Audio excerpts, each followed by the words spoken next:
Hey friends, hope you're all doing well. We're doing okay too, just really tired since we've been working non-stop.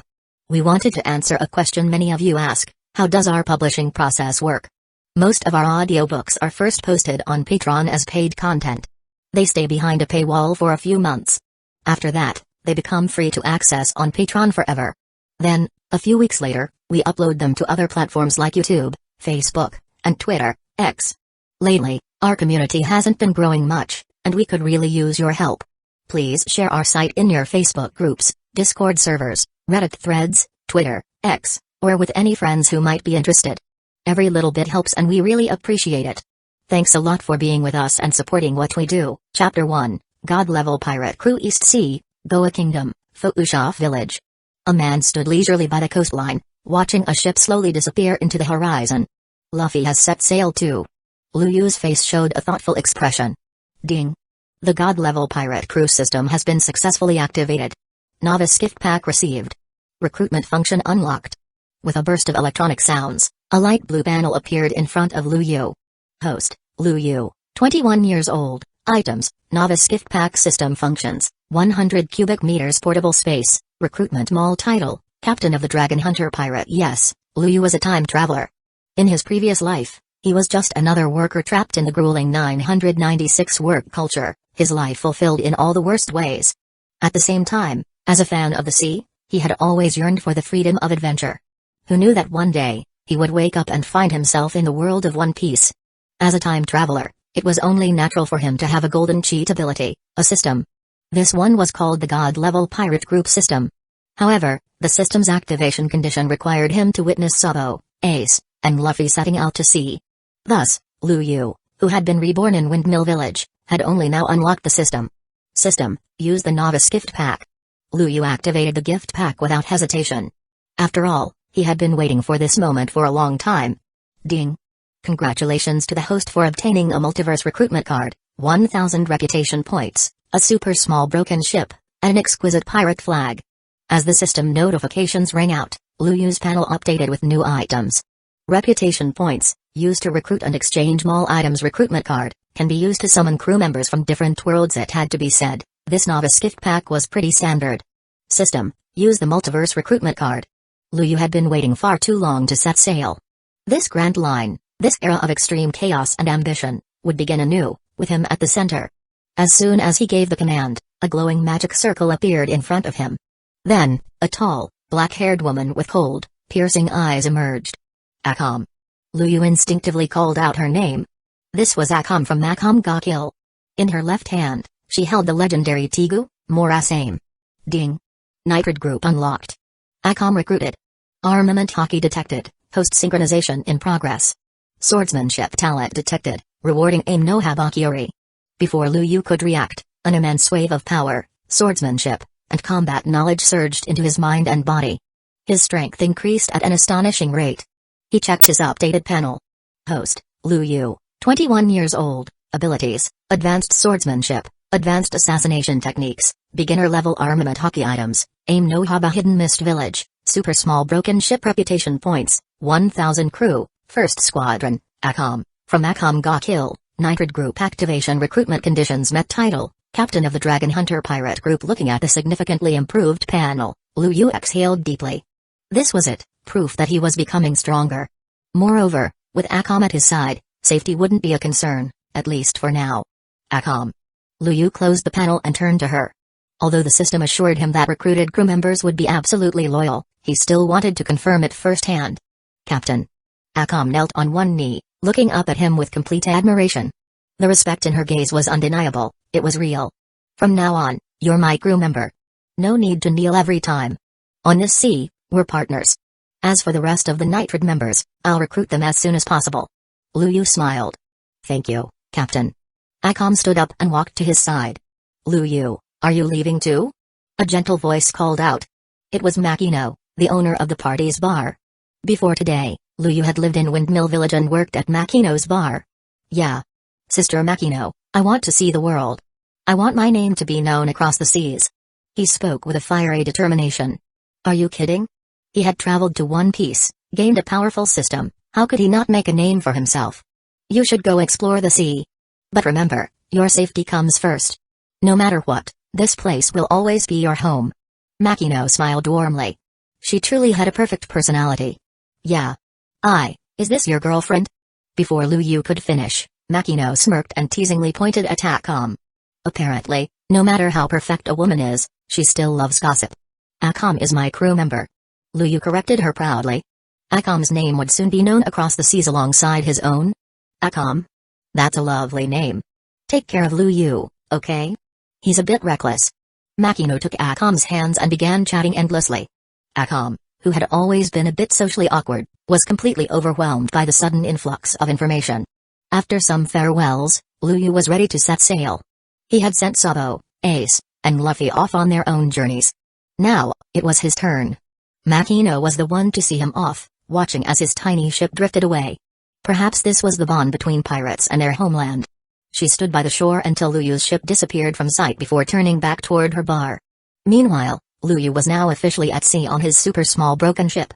Thankfully, he had prepared supplies in advance. His experience working in the bar had also exposed him to red-haired Shank's crew and Vice Admiral Garp's Marines, allowing him to pick up some basic navigation skills. However, 3 days later, with no map or clear direction, Lu Yu found himself completely lost. Captain, is this the adventure of a pirate? Akam looked at the eerily calm sea and asked in confusion. After all, according to what she had learned, sailing was supposed to be dangerous. I guess so. Lu Yu scratched his head, a little embarrassed. After all, this was the East Blue, the weakest of all the seas. Most powerful pirates didn't linger here for long, as it was home to monsters like Shanks and Garp. As a result, in 3 whole days, they hadn't encountered a single pirate ship.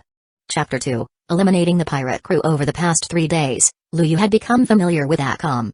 There was no significant difference from their original personalities, except for their absolute loyalty to him. Otherwise, they retained full autonomy. Captain Lu Yu, is that a pirate ship ahead? At that moment, Akam swiftly climbed onto the mast and peered into the distance. A large ship flying a skull flag was heading straight toward them. Pirates? Lu Yu grinned. Ha ha ha, finally. He turned to his crew. All right, get us close, let's rob them. Got it. Akam responded enthusiastically, adjusting the sail to steer toward the enemy vessel. They had rehearsed this line before. After all, as their pirate crew grew in strength, they needed to establish their own aura of dominance. On the enemy pirate ship, Captain, a shabby-looking ship is approaching us. A lookout reported. There are only 2 people on board. The man is handsome, and the woman is gorgeous. He licked his lips. Should we take action? The pirate captain laughed. Ha ha ha, capture them both. If they're high quality, we might fetch a good price for them. Aye, Captain. The captain rose from his seat. Towering over 2 meters tall, his massive frame was covered in fat, and he wielded an enormous longsword. His name, Jakasva. Bounty, 18 million Baileys. His crew numbered in the hundreds, and their ship was armed with turrets, an impressive force for the East Blue. As the ships drew close, Lu Yu and Akam leaped onto the enemy vessel. Captain Lu Yu, they've committed many crimes. Can I just kill them all? Akam asked, slowly drawing her cursed katana, Morass aim. Pirates robbing pirates, that's fair game. Lu Yu replied. Leave the bodies intact. We'll collect the bounties later. With that, he unsheathed Tame no Haba Hidden Mist Village, a sleek white sword with striking patterns. Its thick spine and versatile grip allowed for both one-handed and two-handed use. A sharp, menacing aura radiated from the weapon. Hey, are rookies this arrogant nowadays? Sneered a hunched, elderly pirate clutching a Mauser rifle. He didn't take Lu Yu or Akam seriously. To him, they looked like young nobles who had lost their way at sea, valuable merchandise for the black market. Alright, boys, Xing.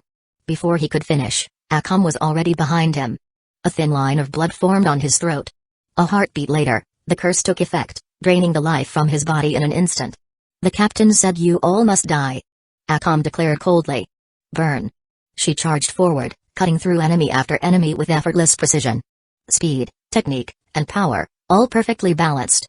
Some pirates only suffered a minor wound, only to collapse moments later as death overtook them. Panic spread through the enemy ranks. Useless fools. Jakasva roared.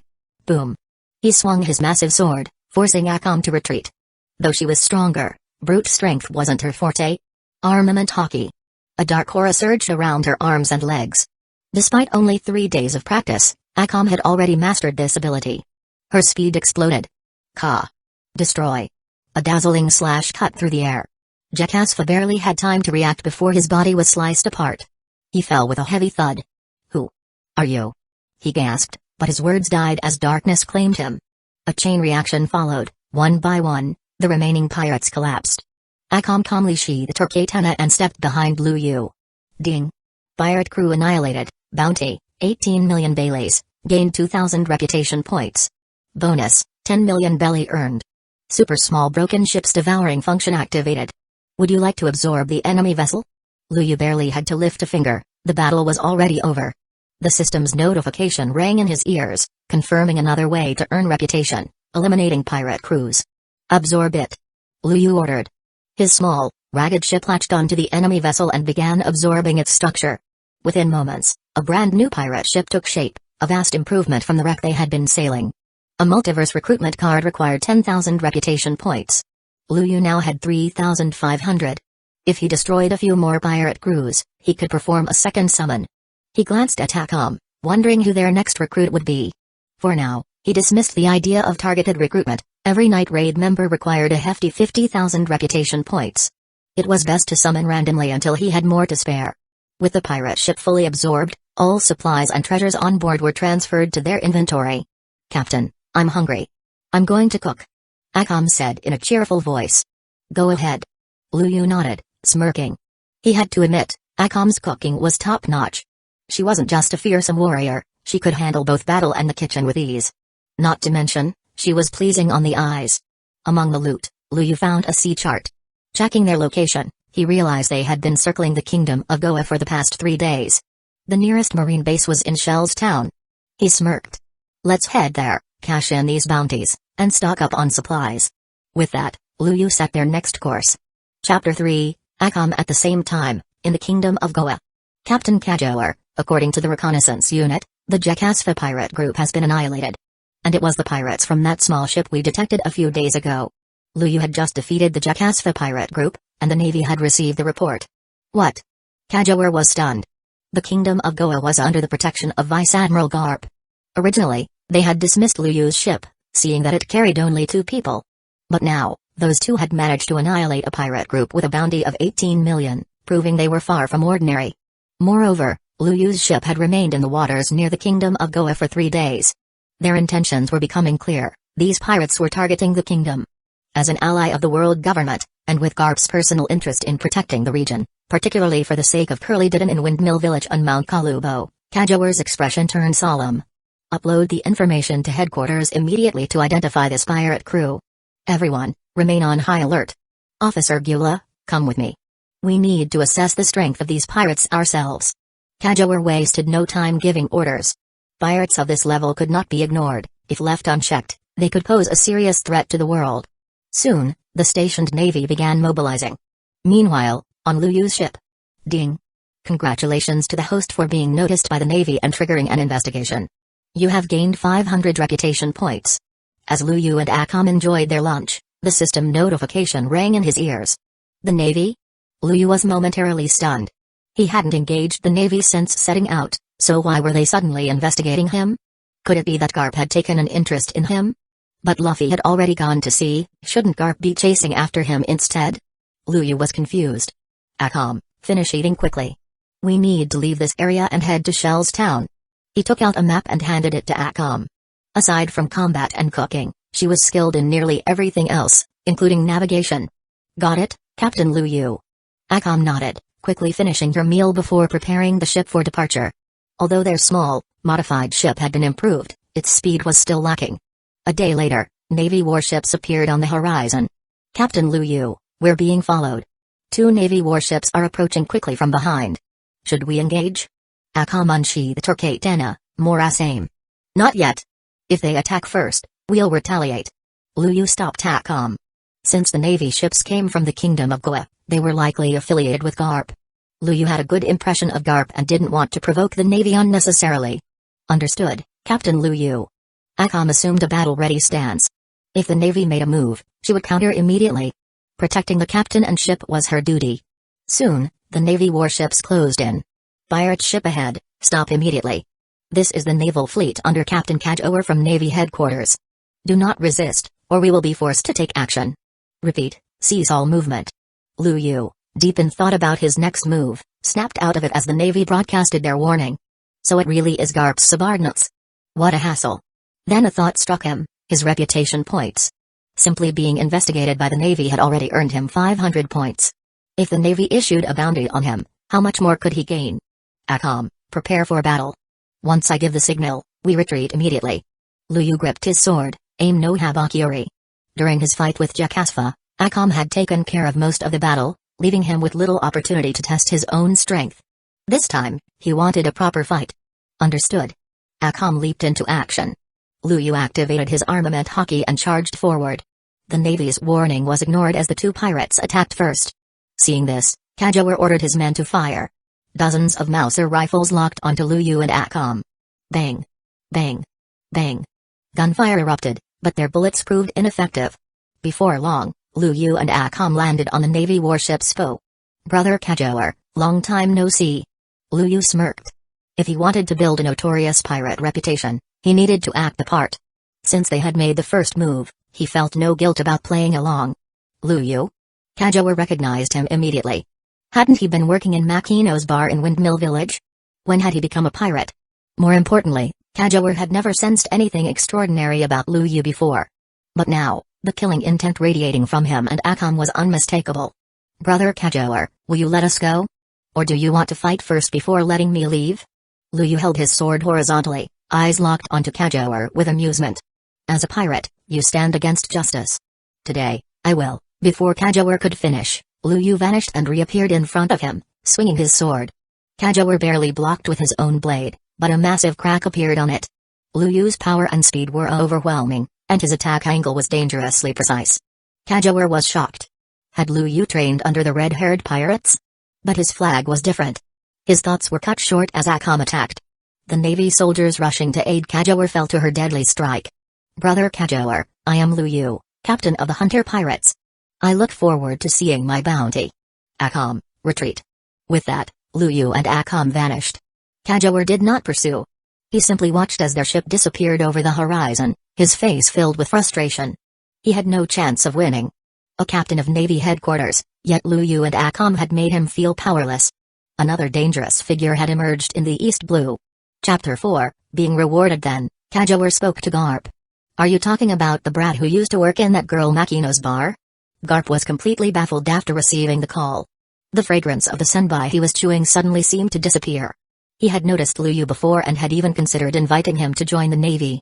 However, since Lu Yu never showed any interest, Garp eventually gave up on the idea. Unexpectedly, Lu Yu had now gone out to sea and become a pirate. Yes. Kajawar confirmed. And according to the information we've gathered, there are only two of them. Just two people managed to wipe out the Jakasva pirates. Against our two warships, they showed no panic at all and even killed several Navy officers right in front of me. Kajawar added somewhat weakly. Such a powerful pirate was beyond what he could handle. I see. He didn't kill all of you, probably because of the old ties. Don't engage with him for now. I'll issue a bounty order. With that, Garp hung up the phone. After thinking for a moment, he submitted the necessary reports. Although he usually didn't bother with such matters, Lu Yu had grown up alongside Luffy. That connection had some influence on his decision.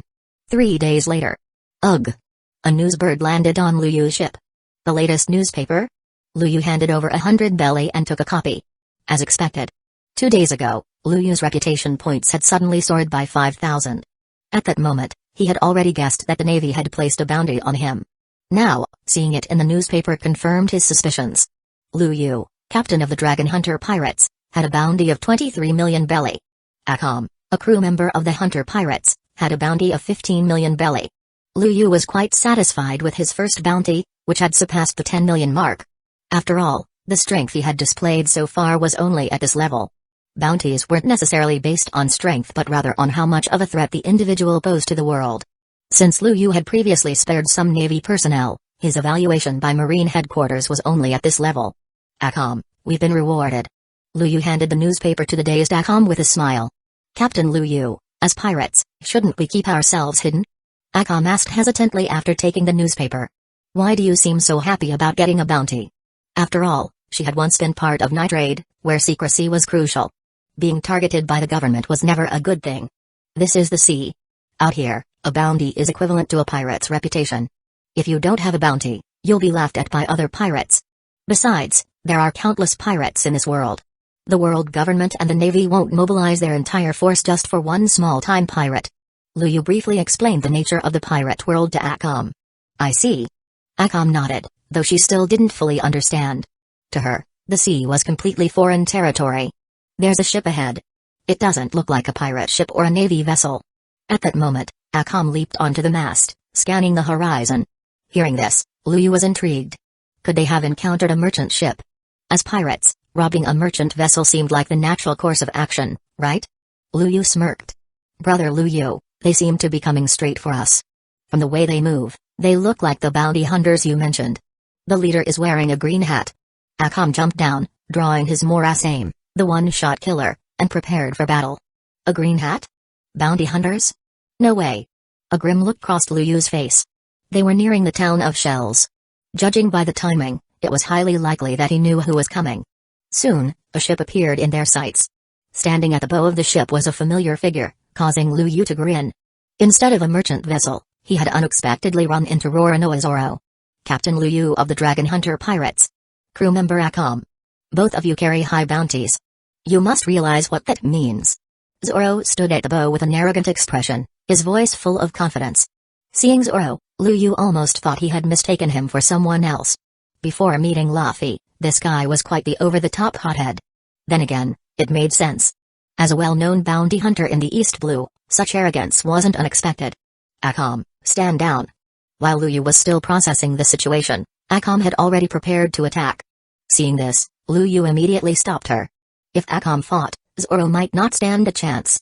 With Moras Aim's cursed ability, Zoro could end up dead with a single misstep. I'll handle this. As the captain, it's my job to take on Zoro, the pirate hunter of the East Blue.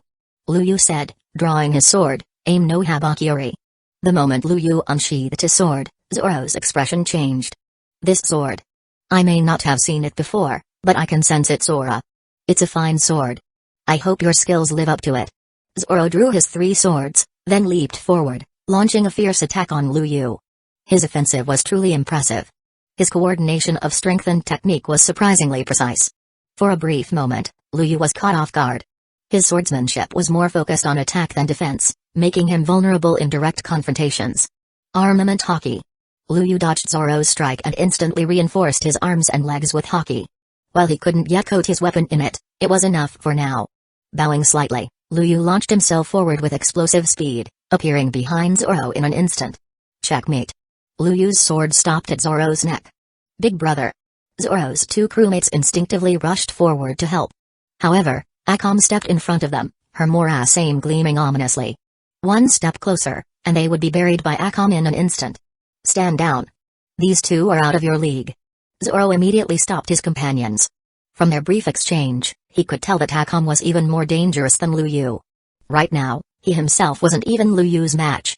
Moreover, the strange burst of speed Lu Yu had just displayed left Zoro deeply intrigued. Go on. Zoro slowly sheathed his swords, spreading his arms wide with a fearless smile. To him, a wound on his swordsman's back was the ultimate disgrace. I have no intention of killing you. In the future, if you meet a certain idiot captain, he's going to need your help. Lu Yu grinned and put away his sword. Ding. Congratulations, host, for gaining the obsession of protagonist member Zoro. Reputation points plus 5,000. Ding. Congratulations, host, for defeating Zoro. Reputation points plus 3,000. Swordsmanship plus 100. The system notification rang in Lu Yu's mind once again. Chapter 5, Rich Rewards. Chaos breaks out in the tavern as the system prompt echoed. A smile appeared on Lu Yu's lips. He hadn't expected that defeating Zoro would come with such a reward. But thinking about it, Zoro was an important member of the protagonist's group. Defeating him and forging a bond with him would only boost Lu Yu's reputation. Over time, as Zoro's name spread across the seas, so too would Lu Yu's. Look. That man defeated the great swordsman Zoro. And so on. Most importantly, his reputation points had now exceeded 10,000. TSK. With that thought in mind, Lu Yu slashed Zoro's chest without hesitation.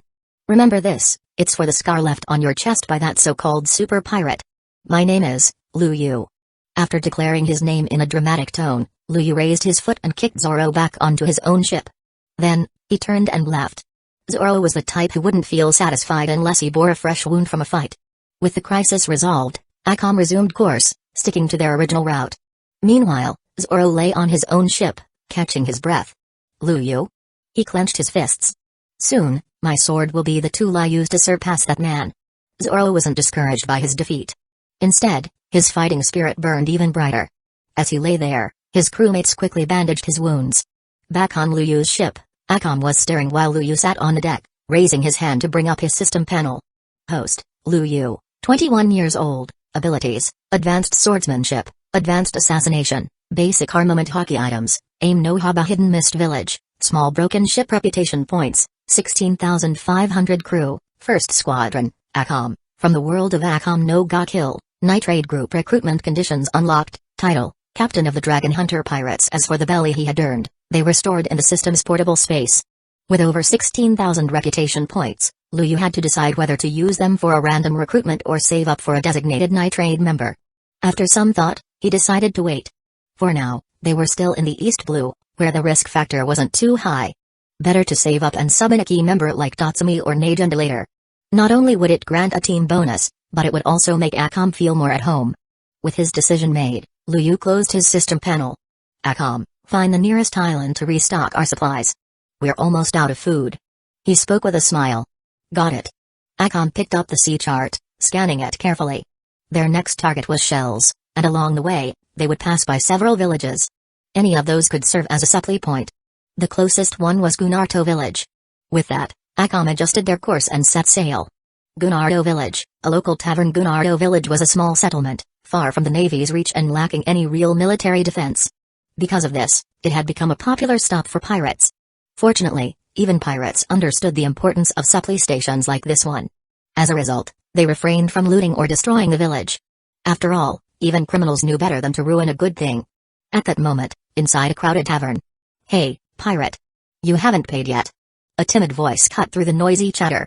A group of pirates was preparing to leave when a nervous waitress stopped them. Huh? The pirate leading the group turned around, scowling. Do you know who you're talking to? I am the great pirate with a bounty of 16 million, Hadara's. Eating here should be payment enough. And you dare ask me for money? Hadara's expression darkened with displeasure. Bebet. You ate so much. Despite her fear, the waitress bravely held her ground. Little girl, do you have any idea what happens to those who anger pirates? With a flick of his wrist, Hadara's lashed out. In an instant, the thin fabric of the waitress's dress was torn apart. AHH. Her scream echoed through the tavern, but the onlookers merely chuckled, enjoying the spectacle. None of them stepped in to help. Hearing the commotion, the tavern owner rushed out from the kitchen. But the moment he saw Hadara's, he froze in place. He knew better than to interfere. Rumor had it, a different tavern owner had been killed just for demanding payment from pirates. Faced with this reality, the owner dared not take a single step forward. You dare offend a pirate? You should be prepared for the consequences. Hadara's turned to his crew, grinning. Boys, take turns. Just then, bang. The tavern doors swung open. All eyes turned toward the entrance. Two figures stepped inside, moving at a leisurely pace. Leading them was a young man, seemingly in his early 20s, yet exuding a powerful aura. He paid no attention to the commotion, walking right past Hadara's without a care in the world, heading straight for the front desk. Beside him was a beautiful young woman with long, jet-black hair that shimmered like polished onyx. But despite her delicate features, her piercing gaze warned others to keep their distance. The sudden arrival of these two newcomers disrupted the pirates' momentum. Those who had been gearing up to join the fun hesitated, their faces turning sour. Hey, hey, hey. Boy, do you have a death wish? Hadara's voice boomed across the tavern.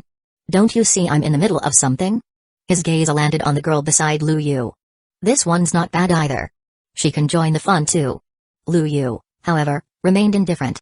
He reached the bar, acting as if he hadn't even heard Hadara's. Not even sparing him a glance. This blatant disregard made Hadara's blood boil. When had he ever been treated like this? He was a notorious pirate in the East Blue. Someone with a 16 million bounty. The crowd burst into laughter. Ha ha ha. Hadara's, are you seriously being ignored? Man, you might as well quit being a pirate. Go home and drink your milk. Damn, even a brat like that doesn't take you seriously. Mocking laughter filled the tavern. Hadara's veins bulged in rage. His humiliation had just begun. Chapter 6, joining as handyman. Hadara's, who was already furious, became even more enraged upon hearing those words. In the world of pirates, reputation is more important than life itself. Lose your reputation, and you might as well forget about surviving in this world. Bastard! How dare you look down on me? Seething with rage, Hatara's drew his long sword and stormed toward Lu Yu. Brat, I'll show you that anyone who offends me, Hatara's, won't live to see another day. With those words, he raised his sword high and swung it down at Lu Yu. Even so, Lu Yu didn't spare him a glance. Instead, he remained seated on the bar stool in front of the counter, unfazed. This blatant disregard sent Hatara's anger soaring to its peak. Die. Clang. Just as Hatara's sword came down, a katane intercepted it effortlessly. No matter how much strength he mustered, he couldn't push forward. The one who blocked it was Akam. No one even noticed when she had made her move. Swish. Clang. A muffled sound followed, and then the clang of metal hitting the ground. Hatara's collapsed, blood slowly seeping from the gash on his neck. The woman whose clothes had been torn by Hatara's trembled as she covered her mouth with both hands, terrified of making even the slightest sound. Murder. He's dead. Clearly, this was her first time witnessing such a brutal scene. Her pupils quivered in fear. Meanwhile, Lu Yu finally spoke up. Boss, do you sell supplies here? I need some fruit and meat. Also, if possible, get me some good wine. His purpose for coming here was simple, to restock supplies. He had no intention of fighting. As for Hatara's, he had simply dug his own grave. Why yes, sir. The shopkeeper stammered, cold sweat running down his back. How much do you need? I'll prepare it immediately. Do you require preservation tools? We have ice and fresh keeping boxes for sale. He was terrified. After all, the woman who had just killed Hatara's without hesitation was merely a subordinate. If even his crew was this strong, what did that say about the man himself?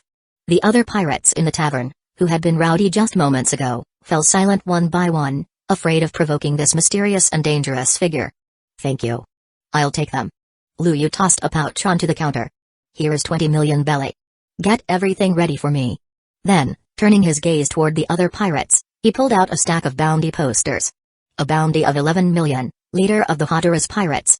A bounty of 13 million, leader of the Roelki pirates. A bounty of 12 million, leader of the Biasia pirates. He scanned the posters, nodding in approval. Not bad.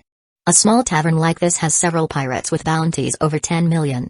Lu Yu had purchased these bounty posters from a new COO, specifically to gauge the worth of the pirates he encountered.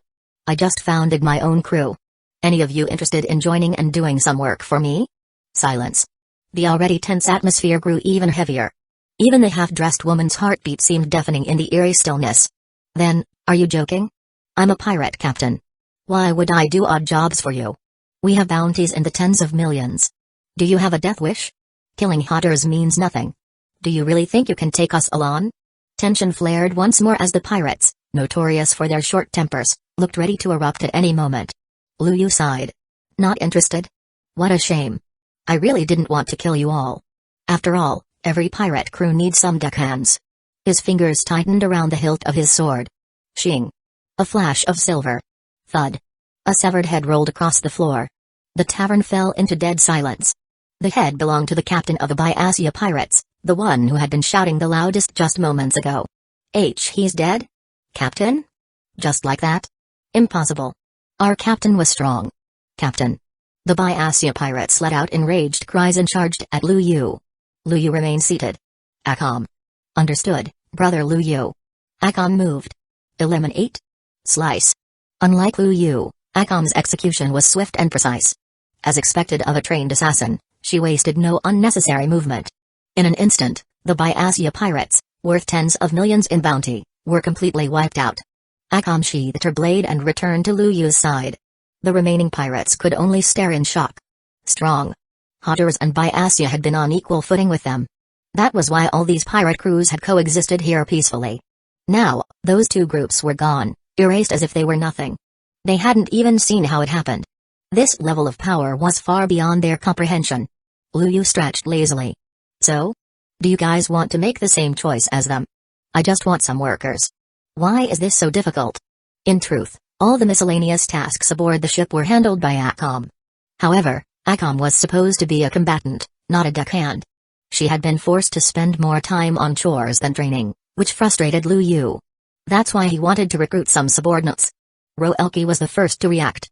He quickly stood up, swallowing his pride. Please. Let me join your crew. I'll do anything." Though his voice wavered, he knew that if he hesitated, he wouldn't even have a chance to surrender. "Oh? You're willing? Good. You're in." Lu Yu turned to the others. Before he could even speak, the remaining pirates all dropped to their knees. "Captain, please accept us. We'll do anything. We'll work like slaves. I can wash clothes and clean decks." "Me too." These so-called great pirate captains, who had once bragged about their strength, were now trembling, too scared to even wipe the sweat from their faces. Seeing their enthusiastic willingness, Lu Yu finally smiled in satisfaction. Chapter 7, Changes in Mood. The tavern owner had finished preparing the supplies. In addition to running a tavern, they also provided provisions for pirates. Simply operating a bar wasn't enough to survive in these times. After all, they weren't like Makino's tavern, which had the protection of an Emperor of the Sea and a Vice Admiral of the Navy headquarters. "Alright, since you're handyman now, get these supplies loaded onto the ship. Remember, the captain you serve is none other than Lord Lu Yu, captain of the Dragon Hunter Pirates. Move it." Akam, acting like an authoritative big sister, issued the orders. Upon hearing her command, everyone had long forgotten about their earlier lustful thoughts toward her. This beautiful woman harbored a terrifying demon inside her. "Yes, ma'am." The pirates scrambled to carry the supplies. As they left, Lu Yu stood up, preparing to depart the tavern. "My lord." The tavern owner hesitated, as if struggling with something. "Speak your mind." Lu Yu said calmly. "Sir, these pirates only show you respect on the surface. If you take them with you, they may rebel one day. I fear for your safety." Having witnessed Lu Yu eliminate the troublemakers in his tavern and place a hefty order, the owner gathered the courage to speak. Lu Yu raised an eyebrow, amusement flickering across his face. "I think you must understand. I don't need their loyalty. They just need to be afraid, so terrified that it seeps into their very bones." With that, Lu Yu turned and walked away. Only after Lu Yu had disappeared for several minutes did the tavern owner collapse to the ground, trembling. What kind of being was I just speaking to? Is this the embodiment of absolute evil? His voice quivered as he muttered his thoughts aloud. Of course, Lu Yu neither knew nor cared about this. He had recruited these pirates purely for convenience, handling the mundane chores of a pirate crew. With them aboard, he wouldn't need to handle trivial tasks personally. Beyond that, they were meaningless to him. Ding. You have annihilated 2 pirate crews worth 2 million belly each. Rewarding. Ding. You have subdued 3 pirate crews worth 3 million belly each. Rewarding. A system notification rang in Lu Yu's mind. TCH, this system sure has a delay. By the time Lu Yu arrived at the port, the pirates had already finished loading all the supplies onto the ship. Some had even started wiping down the hull. He had to admit, their labor skills weren't bad. Moreover, the 3 pirate captains, Roelki, Alec, and had some decent strength. They might just be passable as enforcers. Upon seeing Lu Yu and Akam approach, the pirates immediately ceased their work, lined up, and stood at attention before the ship in 2 orderly rows. Thud. Thud. Thud. As Lu Yu and Akam walked toward them, the pirates felt their nerves tighten. After all, mere moments ago, they had barely escaped death at the hands of this man. Captain. Lord Akam. The entire crew bowed at a perfect 90-degree angle. Seeing their obedience, Lu Yu's mischievous side surfaced. This feeling wasn't bad at all. We'll rest for the night and set sail tomorrow. He issued the command without any further words. There was no need to formally welcome them, they were just handymen, nothing more. With that, Lu Yu returned to his lounge chair on the ship, stretching out lazily. Yes, Captain. The pirates responded in unison, then rushed to finish their preparations. Lying on his lounge chair, Lu Yu shut his eyes for a nap. This journey had begun to shift his mindset. Strength, power. These things inevitably changed a person's outlook. As someone reincarnated from Earth, Lu Yu had initially held on to his old way of thinking. But in the world of One Piece, that mentality was far too naive and powerless. In fact, it was beginning to feel like a burden. Suddenly, a thought echoed in his mind, then don't be human. The truth was evident, destruction led to creation. His perspective was being reshaped by the sea's harsh reality. Pirates weren't just about freedom. Look at Luffy, he was practically a marine disguised as a pirate. The trouble he caused for pirates across the world made the Navy's job easier. No wonder Akainu wanted him dead so badly, he was practically taking over his job. As random thoughts drifted through his mind, sleep finally took over. The next morning, Lu Yu and his crew set sail for Shell's town. Meanwhile, at a marine base. What? You claim to know the whereabouts of the newly wanted pirate, Lu Yu, captain of the Dragon Hunter Pirates? He's still in your town and has killed 2 pirate crews? Understood. Once verified, your reward will be issued. The Marine put down the den mushi and immediately reported to his superior. Not bad.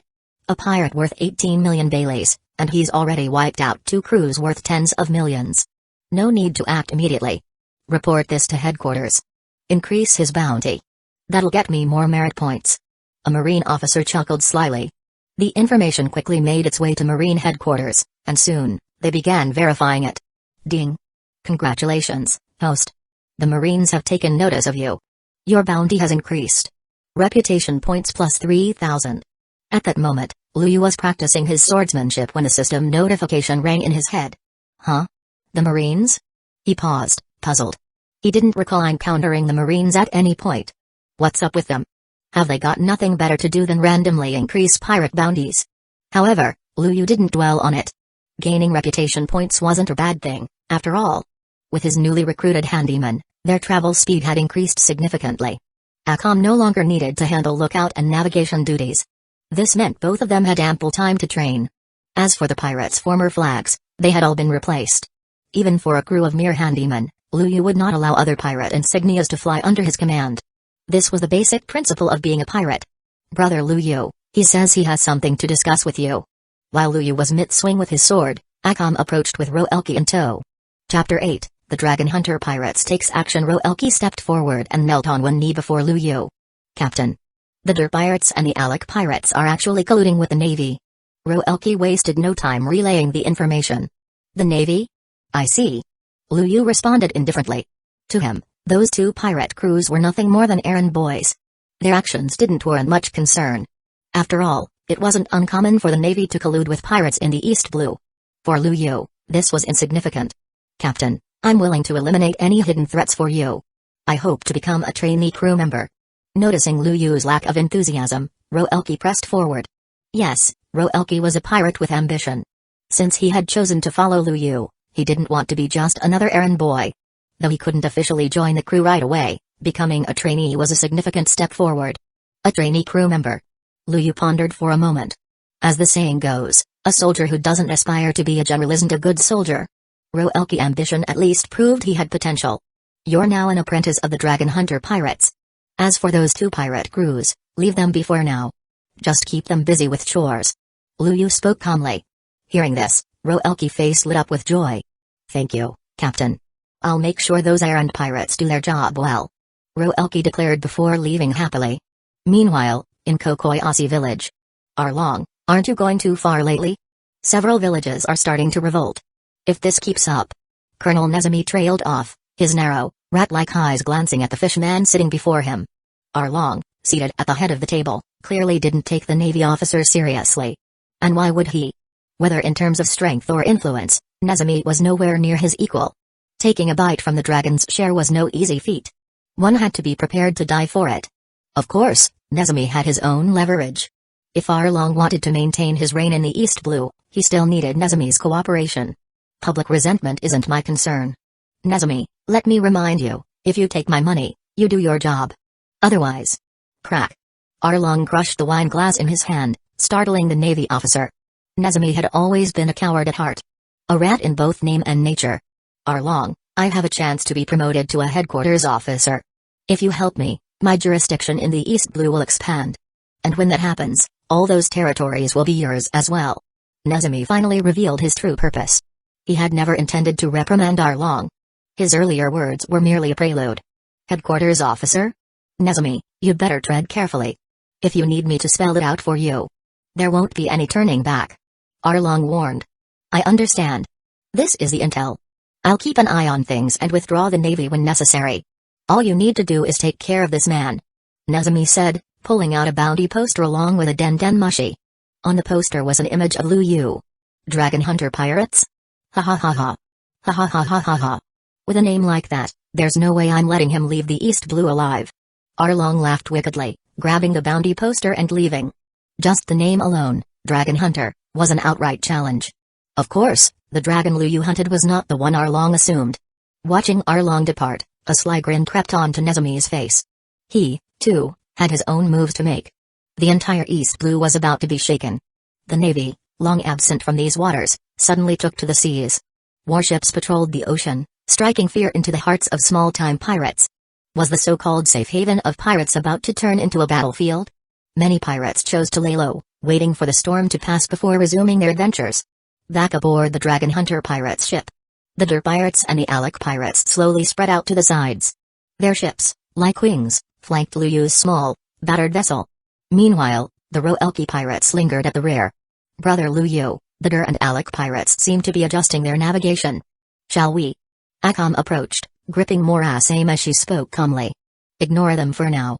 If we strike too soon, we'll scare away the real prey. Luyu smirked. From the beginning, he had known the Der and Alec pirates were up to something. But he had allowed them to linger, because they made excellent bait. Rather than diving headfirst into chaos, it was better to wait until the battle came to him. Understood. By the way, Brother Luyu, is the government of this world as corrupt as it seems? Akam brushed her hair back, a hint of naive curiosity in her tone. Corrupt? If Roger's final words ushered in the so-called golden age of piracy, then this era is more fittingly called the age of extreme evil. And the world government? They are the age of extreme darkness. The Navy may claim to uphold justice, but in reality, they are nothing more than accomplices to evil. Luyu spoke to Akam, sharing his perspective on the world. To him, a crew wasn't just a collection of tools. Akam wasn't just a pawn, she was his comrade. One day later, they were a day away from Shell's town. Captain, a pirate ship is approaching. Captain, it's the Arlong pirates. Captain. Just as Luyu was preparing to land in Shell's town, Roelki's urgent voice rang out. Arlong? So, he finally showed up. Luyu grinned. Roelki, wipe out the Der and Alec pirates. He issued his command. Now that the fish had taken the bait, there was no need to keep the bait around. Roelki hesitated momentarily but quickly composed himself before turning to attack the two pirate crews. Meanwhile, Luyu and Akam turned their sights toward the true enemy, the Arlong pirates. Chapter 9, Crushing Battle Soon. The massive pirate ship loomed over Luyu's small, battered vessel. Luyu? Dragon Hunter pirates? You really dare to call yourselves that? Now, burn your pirate flag yourself. I'll allow you to end your own life. Arlong sat on his high seat, his face full of mockery and amusement. If Luyu had chosen this name, he should have been prepared for the consequences. Arlong, a slave once imprisoned by the Celestial Dragons. After being freed by Fisher Tiger, he joined the Sun Pirates. Later, he formed the Arlong Pirates. Nothing more than a stray dog who lost his home. Too scared to even set foot on the Grand Line, so he hides in the weak seas of the East Blue. And now, you think you have the right to be arrogant? They say you shouldn't hit someone in the face when insulting them, and you definitely shouldn't expose their deepest wounds. But Luyu didn't care. He struck straight at Arlong's pride, branding his words onto the fishman's soul like a red-hot iron. Arlong, who had been grinning moments ago, instantly turned livid. His amusement was gone, replaced by pure fury. Luyu's words had ripped open the wound he wanted to forget, pouring salt and acid into it. Boss Arlong, kill him. Damn humans. Just as filthy and vile as ever. You dare mock us? We are the Arlong pirates. Tremble before us. A chorus of enraged shouts erupted from the fishman crew. Arlong's entire body trembled with rage. His twisted expression showed just how deeply those words had cut him. With a sharp, grating sound, Arlong drew his massive saw-blade sword, Garibachi. Then, without hesitation, he dove into the sea. His top officers, Hachan, Kirubi, and Chu, followed instantly. They sensed a dangerous aura from Akam and knew they couldn't afford to hesitate. Boom.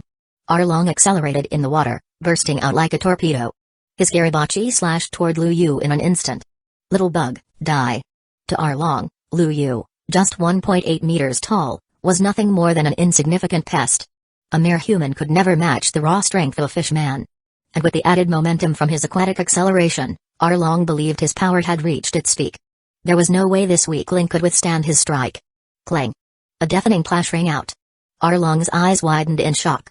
With just one hand, Luyu had effortlessly raised his sword and blocked the full force of his attack. In that instant, Arlong realized something terrifying. He had made a grave mistake. But it was too late to turn back now. The battle had begun. If he couldn't kill Luyu now, then he would be the one to die. Die. Die. Panic surged through Arlong's mind. The more he thought about it, the more desperate he became. He swung his saw blade wildly, each strike fueled by fear and rage. Slowly, the rage faded. Only fear remained. Driven to his limits, Arlong's power suddenly surged beyond its normal constraints. Not bad. Lu Yu remarked, blocking each attack effortlessly. The natural fighting power of fishmen is indeed remarkable. But your arrogance makes you unfit for life on land. With ease, he parried every single one of Arlong's frenzied slashes. Meanwhile, Akam had already finished off Kyurubi and Chu. Hachin, despite being a skilled swordsman, was severely injured. After being wounded by Mora's aim, he made the desperate choice to cut off his own arm and retreat into the sea. Akam didn't chase him. She had no experience fighting underwater, and she wasn't about to start now. Instead, she stood silently, watching Arlong with cold, predatory eyes. The moment Lu Yu gave the order, she would end him instantly. Arlong felt like he was facing an immovable mountain. No matter how hard he tried, he couldn't shake it. At the same time, he could feel the icy gaze of death itself watching him from the side. This chilling sensation made him feel like he was sinking into an abyss of despair. Akam, go help Roelki clean up the battlefield. Lu Yu instructed casually. Hearing his words, Akam tossed the corpses of Kyurubi and Chu overboard, then used them as a springboard to leap toward the Der and Alec pirates. Impossible. This is impossible. How can a mere human possess such overwhelming strength? Arlong's mind shattered under the weight of this realization. I'll kill you. I'll kill you. RRGH. He had completely lost himself in madness. No longer thinking rationally, he threw everything he had into his attacks. The same man who had plunged countless villages into darkness and fear was now experiencing that same terror himself. And standing before him was an unshakable force, a darkness he could never hope to overcome. I think it's time to wrap this up. Lu Yu's voice was calm, almost mocking. Arlong, bounty of 20 million Baileys. The highest bounty pirate in the East Blue. And this is all you've got? You call yourself a pirate? Don't make me laugh. The moment he finished speaking, Lu Yu unleashed his armament hockey. Up until now, he had been blocking Arlong's attacks purely with physical strength. Now, with his hockey coating his sword, he swung down with terrifying force. KRRSH. The strike cleaved through Arlong's Garibachi and carved a massive wound across his chest. One blow. That was all it took to completely shatter Arlong's fighting spirit. Lu Yu followed up with a powerful kick, sending Arlong crashing into the sea. He was no longer a pirate. To Lu Yu, Arlong was nothing more than a stepping stone, a way to gain reputation. Killing him? That was unnecessary.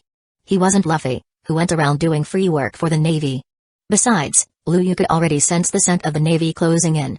With Arlong defeated, the remaining fishmen abandoned ship and fled into the sea, too terrified to even retrieve their own vessel. This worked perfectly for Lu Yu, who immediately claimed their pirate ship as his own. On the other side, with Akam joining the fight, the Der and Alec pirates were swiftly wiped out. Ding. Congratulations to the host. Your broken ship has absorbed resources and upgraded to a primary extremely evil battleship. As the system notification rang, Lu Yu's small, tattered boat transformed before his eyes. A menacing black dragon head appeared at the bow. The hull expanded to twice its original size, now adorned with ominous black and red accents. Rows of fearsome cannons lined its sides, and even the pirate flag grew larger and more intimidating. Just the sight of it exuded overwhelming dominance. A fitting ship for the journey ahead. Chapter 10, Nezumi's plot. At that moment, Roelki steered his pirate ship closer. Staring at the massive warship before him, his face twisted in shock and horror. Where is Captain Lu Yu? Just moments ago, Lu Yu's small and tattered ship had been in that exact spot. Now, in its place stood a monstrous warship, its fearsome design and ominous colors exuding an overwhelming sense of dread. Most importantly, this was exactly where Lu Yu's ship had been. Could it be? Captain Lu Yu was killed? But who could have done it? Just as Roelki was lost in thought, Akam suddenly leaped onto the terrifying warship before him. Sister Akam. This. He. Ha ha ha ha. So that's it. I'm not as decisive as Sister Akam, am I?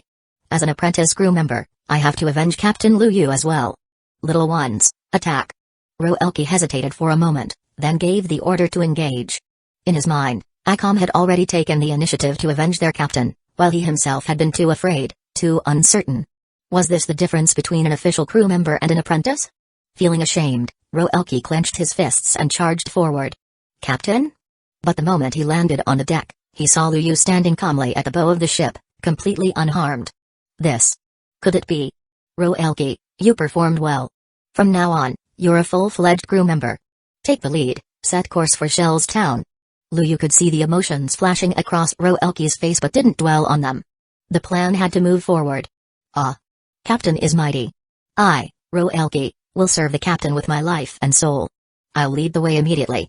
All his doubts and questions vanished in an instant. Overjoyed, Roelki rushed off to steer the ship. Watching Roelki's excited antics, Luyu couldn't help but feel that this crew member had a few screws loose. However, he chose to say nothing. The appearance of Arlong had confirmed something for Luyu. There was no reason to linger in the East Blue any longer. Either he'd run into monstrous foes far beyond his current strength, or he'd only encounter weaklings. For him, neither would be of any benefit. Moreover, his bounty had now soared to 30 million. There was no point in staying here. First, they would go to Shell's Town to take Morgan's head. Then, they would head straight for Logtown. Meanwhile, in Shell's Town. "What? You want to join forces with me?" "Ha ha ha. Captain Nezumi, what makes you think you have the qualifications to stand before me and say such things? You're just a pathetic nobody with no real strength." Morgan's scornful voice echoed through his office. To him, even though Nezumi held the same rank as him, the man was utterly beneath him. A branch captain who climbed the ranks through bribery and flattery? That was nothing compared to Morgan, the man who slew the infamous Black Cat pirates. How could he possibly cooperate with someone as lowly as Nezumi? "Captain Morgans, please hear me out. This new pirate. He's already taken down several major crews with bounties in the tens of millions. Even the Arlong pirates have fallen to him. Right now, he's heading for Shell's Town. I have the information. You have the power. With your axe, such a pirate will surely meet his end." Nezumi's eyes gleamed as he spoke with a sycophantic smile. He wasn't the least bit offended by Morgan's insults, he was long used to such treatment. Now that Arlong had been defeated, he had the chance to take control of the remnants. If he could join forces with Morgan to take down Luyu, he would gain an even firmer grip over the East Blue's illicit affairs. At that point, he would rule his own little empire. Pirate? Luyu? Just a rookie.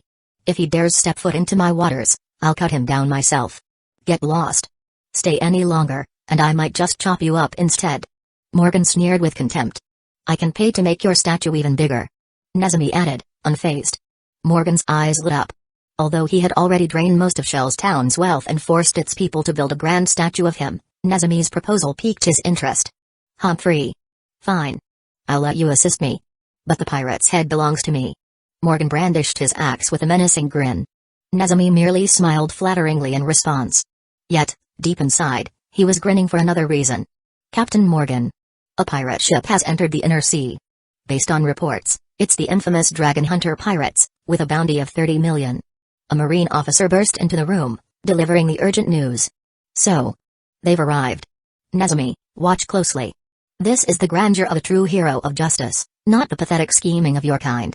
Morgan declared proudly as he put on his coat and prepared to depart. Nezumi quickly followed behind him. At the same time, 3 marine warships sailed into the inner sea of Shell's Town. These reinforcements had been summoned by Nezumi. To take down Arlong, Luyu had to be powerful. In Nezumi's mind, even if Luyu had won, he must have suffered significant losses in doing so. Now was the perfect time to strike. Meanwhile, at the marine training grounds, a green-haired swordsman was tied to a post. That's right, Zoro. Previously, he had been cut down by Luyu. Now, he was bound as punishment for sticking his nose where it didn't belong. Nearby, a young man in a straw hat and a little girl had arrived at the scene. Navy? What are they up to? Luffy asked in confusion. Fear? No, there was no fear at all. After all, Garp had frequently visited him before he set sail. He had seen plenty of Marines growing up. Since they weren't attacking him, he didn't really care. On the other hand, Kobe was trembling in terror. After all, he was still technically a pirate. Chapter 11, I am here to collect the reward. Captain, there are warships approaching us. The leading ship belongs to Morgan, the captain of the Navy branch stationed in Shell's Town. Morgan and his men were quick to respond, heading out to sea without delay. Before long, their fleet appeared just ahead of Luyu and his crew. Perfect timing. I was just planning to look for him, Luyu said, lifting a corpse from the ground. Without hesitation, he leapt straight toward the approaching warship. What's the captain trying to do? I think he mentioned earlier that he was going to turn in the pirate's head for a bounty. But we're pirates too. I don't get it. Isn't this suicide? The crew was completely baffled. After their brutal battles with the other pirates and Alec pirates, only 21 handymen remained. Seeing Luyu charge forward alone had them scratching their heads in confusion. Then Akam jumped after him, adding to their disbelief. Are they seriously taking on 4 Navy warships with just the 2 of them? It was insane. Normally, pirates would run the moment they spotted a Navy ship, whether they could win or not. Attacking a Navy warship was a whole different level. That would make them targets of high-ranking officers. If a school officer couldn't handle it, a general would be sent. To avoid unnecessary trouble, and because the Navy was no joke, most pirates wouldn't even think of doing something like this. But Lu Yu's actions? Absolutely confusing. Bang. Bang. Lu Yu and Akam landed side by side on Morgan's warship. Lu Yu, captain of the Dragon Hunter pirates. Akam, combat specialist. Morgan sneered. Coming here yourself? You must be ready to die. He raised his axe, its sharp edge glinting under the sun. To him, Lu Yu's arrival was suicide. Thud. Thud. Thud. Lu Yu unsheathed his long sword and casually tossed several severed heads across the deck. Each one rolled toward the Navy soldiers. What the hell? Just when everyone thought Lu Yu was going to start a fight, he dumped a pile of heads at their feet. These are pirates with bounties in the tens of millions. Lu Yu said casually. 7 heads total. I want 100 million Baileys. That's right. He was here to cash in. Going out to sea meant massive expenses, supplies, weapons, gear, you name it. And he had plans to build a super pirate crew. Even with his system giving rewards, it wasn't enough. Not by a long shot. What kind of sick joke is this? You're a pirate trying to collect bounties on other pirates? A Navy soldier shouted, swinging his sword at Lu Yu. SHH, blood sprayed across the deck. The same soldier who was just yelling now had his head cleanly sliced off, courtesy of Akam. The blood reached Morgan's feet. His eyes twitched. He hadn't even seen Akam move. If that strike had been aimed at him, he would have been dead by now. I didn't come here to fight. Lu Yu said, leaning on the ship's railing with a smirk. There's nothing here worth attacking. I'm headed for the Grand Line, straight to the New World. I don't think you, Captain Morgan, have any reason to stop me, do you? Morgan might have looked tough, but in a real fight, he wouldn't last a minute against someone like Arlong. Lu Yu had no interest in wasting time here. He just wanted to cash in the heads, grab supplies, and bounce. You damn fool. I am Captain Morgan, the top dog of Shell's Town. And you dare, swish. Before he could finish, his arm was severed clean off. His axe clattered to the deck. Ah! Morgan screamed in agony. Just as he was about to speak again, Akam stomped on the metal mask on his face, shattering it as she ground his head into the deck. Should I kill him? Akam asked, raising her morass aim. Yeah, end him. Lu Yu said calmly. To the shock of every Navy soldier present, Morgan was instantly cut down. He didn't even get a last word before being sent to the underworld. The surrounding soldiers were frozen in place, fear painted across their faces. It wasn't just about Lu Yu's strength. It was the terrifying calmness in his voice. The way he took lives like it meant nothing. He didn't seem like a pirate, he seemed like a demon. Can anyone here give me the bounty? Lu Yu asked, his voice smooth. If not, I'll head into Shell's Town myself and collect it. And if you all prove useless, I'll kill you too. After all, I am a pirate. He smiled brightly as he said it, but to the Navy, it sounded like the devil himself whispering from hell. I'm a righteous Navy officer. I won't, SHH. Before the man could finish his sentence, Lu Yu's sword, aim no haba hidden mist village, flashed, and another head hit the floor. Lu Yu didn't feel any guilt anymore. After so many kills, he'd grown numb. He knew, if he didn't kill first, the enemy would. That's the brutal law of the sea. The enemy makes it all look fun and adventurous. But reality? Slavery. Civilian deaths. Navy ships mercilessly blasting pirate crews to pieces. Those horrors wouldn't make it past any TV censorship. That's why they needed a feel-good idiot like Luffy to go around causing trouble for a living. If I exchange the bounty for you? A trembling middle-aged Navy officer asked, will you stop killing us? He was clearly terrified, but also prepared to die. Yeah. Lu Yu nodded. I'm a pirate. I keep my word. That answer might have sounded a bit corny, but he said it with confidence. The Navy officer took a deep breath and nodded. I'll take you to collect the bounty. Just. Please don't kill anyone else. He bowed his head. Justice? Screw that. You can't talk about justice if you can't even save your own damn life. Lieutenant Cross. No, shut up. Cross snapped at the soldiers trying to object. I'll take full responsibility. If they send me to a military court for this, so be it. It's on me. With that, Cross led Lu Yu away to claim the reward. Chapter 12. Nami was frightened under Cross's leadership. Lu Yu soon received his reward. Oh, and he also casually used a warship to haul away a full load of supplies. Keeping his word, Lu Yu didn't continue his assault on the Navy. As the terrifying black and red ship faded into the horizon, Many naval officers collapsed onto the deck, their legs weak. We survived. Looking at the bodies of Captain Morgan and another officer nearby, the surviving Marines had only one thought echoing in their minds. Just then, a voice broke the silence. Cross, you actually assisted the pirates. Prepare for a formal investigation by headquarters. I'll be reporting everything to them immediately. Captain Morgan is dead, and Shellstown currently has no commanding officer. I, Captain Nezumi, will take temporary control. Out of nowhere, Captain Nezumi popped up, opportunistic as ever, with a bold declaration of authority. Technically, with Morgan dead, Captain Nezumi, as another branch officer, had the right to temporarily take charge. But then, where were you just now? The question came in a deep voice. Who's there? Who dares talk like that to me? Nezumi snapped, turning red with fury. After all, he was the highest-ranking officer on site now, yet someone dared to question him. When Liu Yu killed Captain Morgan and was about to wipe us out, where the hell were you? If it weren't for Lieutenant Cross, we'd all be dead right now. You stayed silent the entire time, and now you want to send Cross to military court? I don't agree with this crap. I support Lieutenant Cross. We're people too, not cannon fodder to be thrown at a monster. I don't recognize you as our leader, Captain. Voices of protest rose one after another. Cross's courage had moved them deeply. He risked his life, reputation, and even his future in the Navy to keep them alive. Now this bootlicker Nezumi wanted to use the situation to grab credit and throw Cross under the bus. Hell no. As tension boiled over, Captain Nezumi began to panic. Sure, he was stronger than the average officer, but going up against an entire unit? That was suicide. Click click click. Suddenly, countless rifles were aimed at him. What are you doing? Before things could go sideways, Lieutenant Cross stepped forward and shouted. I did what I had to do to save all of you. But that doesn't mean you should point your guns at fellow Marines. Put them down. Captain Nezumi, I'm willing to accept whatever punishment is handed to me. Cross walked calmly to the front, a relieved expression on his face. This is what he wants. Let's go. Captain Nezumi, trembling, took Cross into custody. But a group of Marines followed closely behind. If he dared do anything shady to Cross, they'd react instantly. Back at the port, the remaining Marines began sorting through the aftermath and awaited new orders from Navy headquarters. That's when two figures approached. Why were you released? Is that guy a pirate? Yep, it was Luffy and a tied-up Zoro. To the Marines in Shellstown, Zoro was still a criminal. Huh? Have we been found out? Kobe, we're leaving.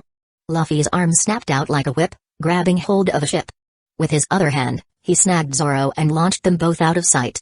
His devil fruit powers left the Marines stunned. After all, devil fruit users were rare in the East Blue. Luffy didn't know it, but thanks to Liu Yu, his future journey would become a whole lot smoother. A week later, Liu Yu and his crew reached the waters off Kokoyasi village. With Captain Nezumi too busy and Arlong severely injured by Liu Yu, the village was enjoying a brief period of peace. Brother Liu Yu, there's someone floating in the water up ahead. Akam pointed toward the bow. A young, orange-haired woman was lying unconscious on a piece of driftwood. Nami? Liu Yu's eyes narrowed. The moment he saw her, her name popped into his head. They were near Kokoyasi village, so it made sense she'd be here. Clearly, she was eyeing their ship. And it made sense, their current warship looked badass. For a money-hungry thief like Nami, this was prime loot. But with her lack of power, she had no choice but to resort to tricks. Gotta admit, she was smart. Pull her aboard. Liu Yu ordered. Let's see what she's up to. He already knew why Nami was doing this. She was trying to buy back Kokoyasi village from Arlong, which pushed her down the path of thievery. But Luffy was already on the move. Her days of struggle were nearing their end. As for recruiting her? Nah, Liu Yu had no interest. She was Luffy's crew, not his. Under Akam's guidance, Roelki fished Nami out of the sea. No sooner had they laid her on the deck than she coughed up a mouthful of seawater and slowly opened her eyes. Where am I? She asked, blinking with an innocent, almost naive expression. A pirate ship. Someone replied flatly. The moment she spotted their flag, terror spread across her face. All right, enough acting. Liu Yu said, crouching beside her. Nami, from Kokoyasi village. Navigator of the Arlong pirates. In charge of drawing sea charts. I'm heading to Kokoyasi village now, planning to slaughter everyone there and move on. His voice was cold, and his eyes gleamed with a twisted sense of humor. The murderous aura around him was so dense it felt like a physical weight crashing over Nami. She was terrified. She'd only boarded the ship to steal something, but now, she realized she'd boarded the wrong damn vessel. What kind of monster was this guy? Seeing her so scared, Lu Yu's inner troll was thoroughly satisfied. Nami was still too green, whether in strength or acting. And clearly, her fear response was hardwired in.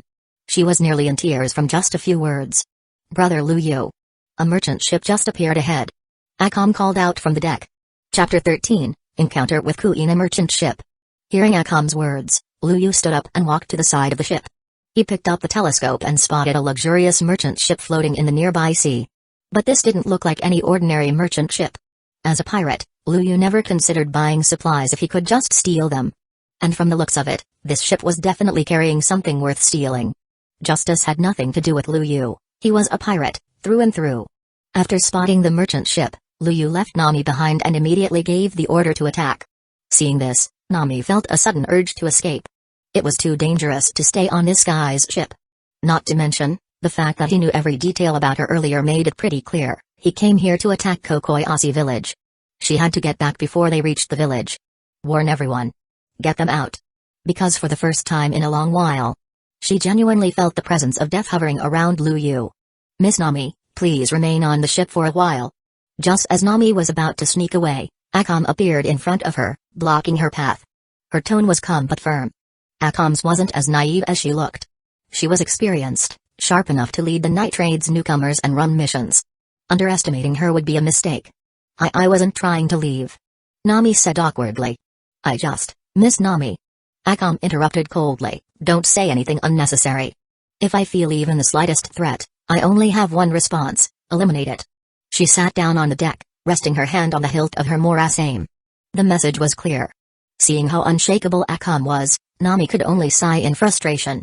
Meanwhile, Lu Yu stood at the bow of the ship, his eyes locked on the massive, extravagant merchant ship now just ahead. Such a lavish vessel was bound to have guards. And the closer they got, the more off it felt. This wasn't just a merchant ship, it was something else entirely. No regular trade vessel had this kind of defense, nor this level of luxury. Even weirder, when the people aboard spotted the approaching pirates, they didn't panic. No screaming. No running. No signs of fear. Some of them, dressed like nobles, were casually sipping wine and chatting like nothing was happening.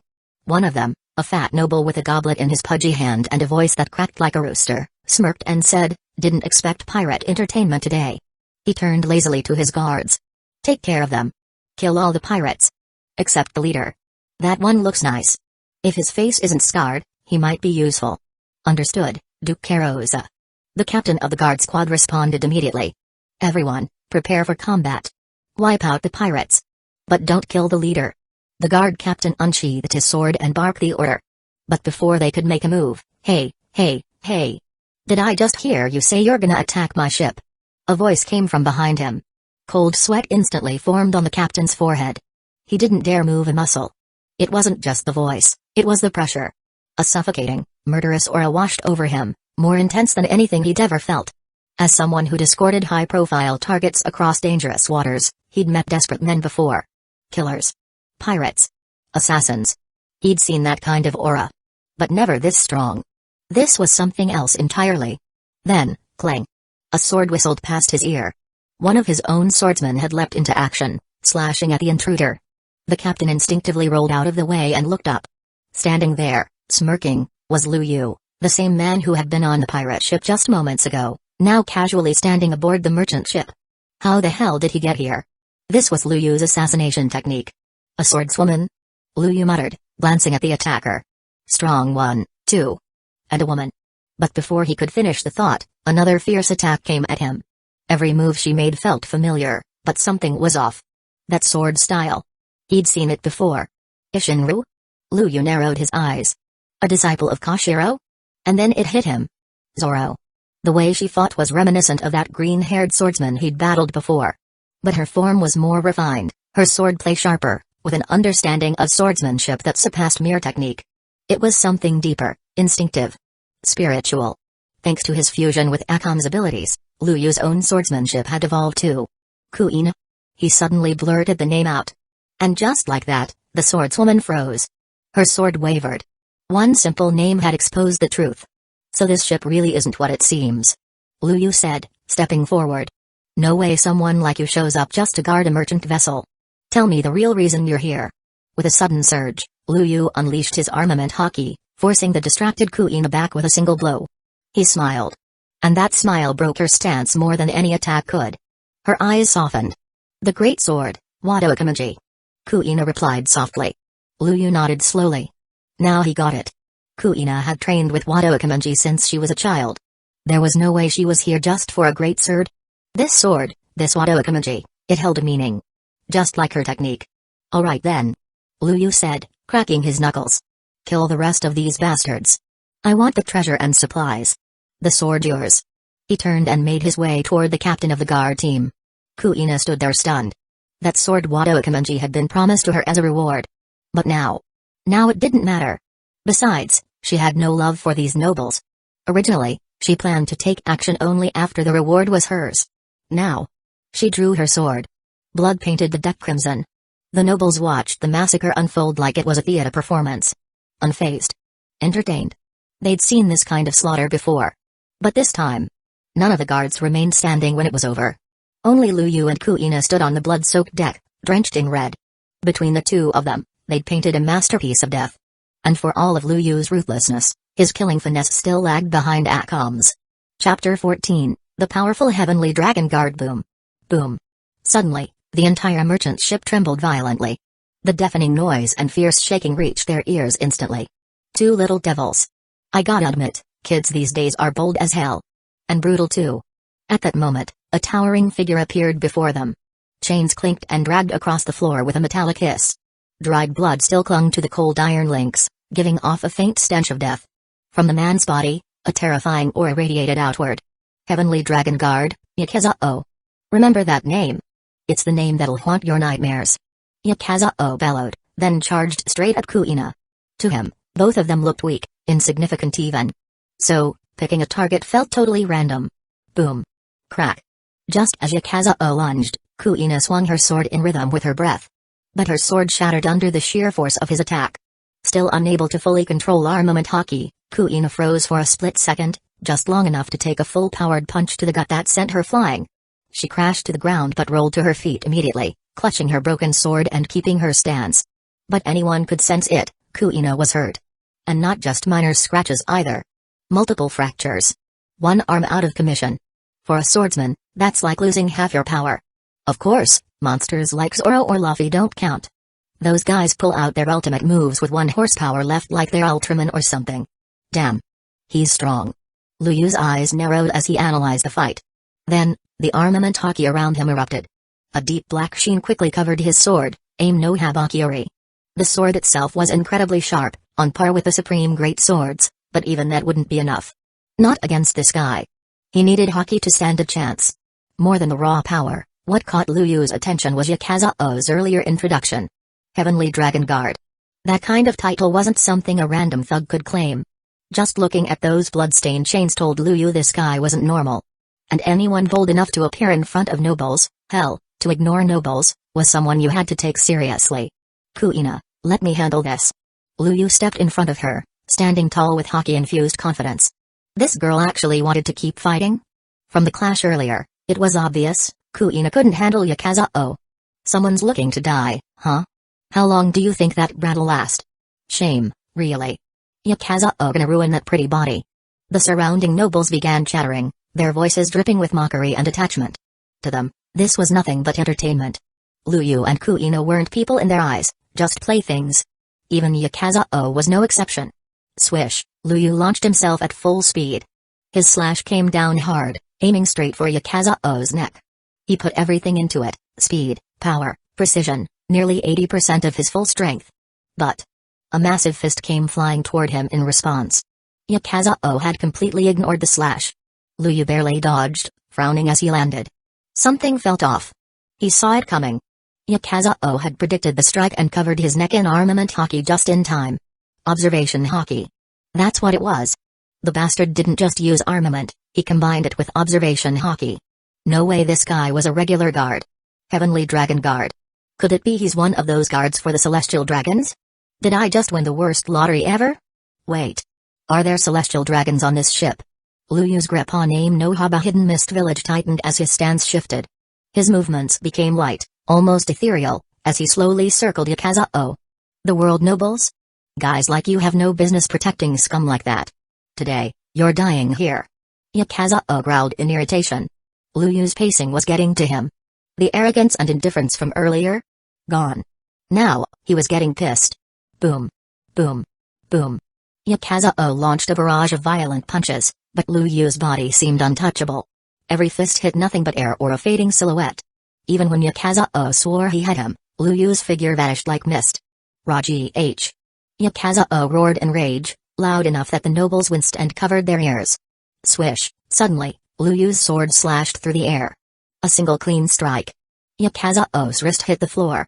Blood splattered in thick droplets. You're just a half-baked brute. Now die slowly. In the dark. Lu Yu's voice echoed like a whisper from the void. His body blurred and vanished, then reappeared again, slash after slash raining down from all directions. Every cut dug into Yakaza's body. Blood flowed freely. His strength began to fade. His breathing slowed. Even his haki weakened. Impossible. How can I lose to a damn bug like you? Die. Why won't you die?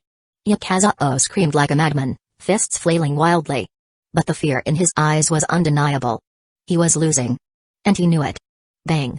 Finally, Yakaza collapsed, his body trembling. His severed arm hung limply beside him. You ready to die now? Lu Yu appeared behind him, sword raised for the final blow. Gotcha. Before he could strike, a massive hand clamped down on Lu Yu's ankle. No matter how hard he struggled, he couldn't shake it. Oh shit, Pucci. Panic shot through him. If Yakaza landed a hit while dying, Lu Yu would be seriously injured, or worse. He was too careless. But just then, a broken sword pierced through Yakaza's eye. Blood spurted. Yakaza's grip loosened. Kuina. Despite her injuries, she had rushed in and stabbed him in the face with her shattered sword. That one blow ended it. Yakaza collapsed completely, lifeless. Chapter 15, Nobles? Kill them. After Yakaza's death, Lu Yu cast an admiring glance at Kuina. He had to admit, her timing was impeccable. It almost felt like Lu Yu had baited Yakaza on purpose. The moment Yakaza managed to grab Lu Yu, his psychological guard completely dropped. That false sense of victory made him lower his defenses. That mistake got him killed. If not for that moment of carelessness, even in Kuina's current state, a sneak attack wouldn't have been enough to take him out in one strike. What a damn good battle. Lu Yu muttered. But this guy, this so-called former heavenly dragon guard. He really was just someone who got tossed aside. Died to 2 kids. How pathetic. Suddenly, an arrogant voice cut through the air. Hey. How about it? Do you two want to become my personal guards? They both turned their heads to see a man in lavish clothing step forward on the deck. He oozed aristocratic arrogance. Even the other nobles around him seemed overly respectful, almost groveling. Clearly, this guy had the highest status among them. Lu Yu ignored him entirely and looked back at Kuina. Kuina, want to join my crew? She blinked. Crew? Wait. You're a pirate.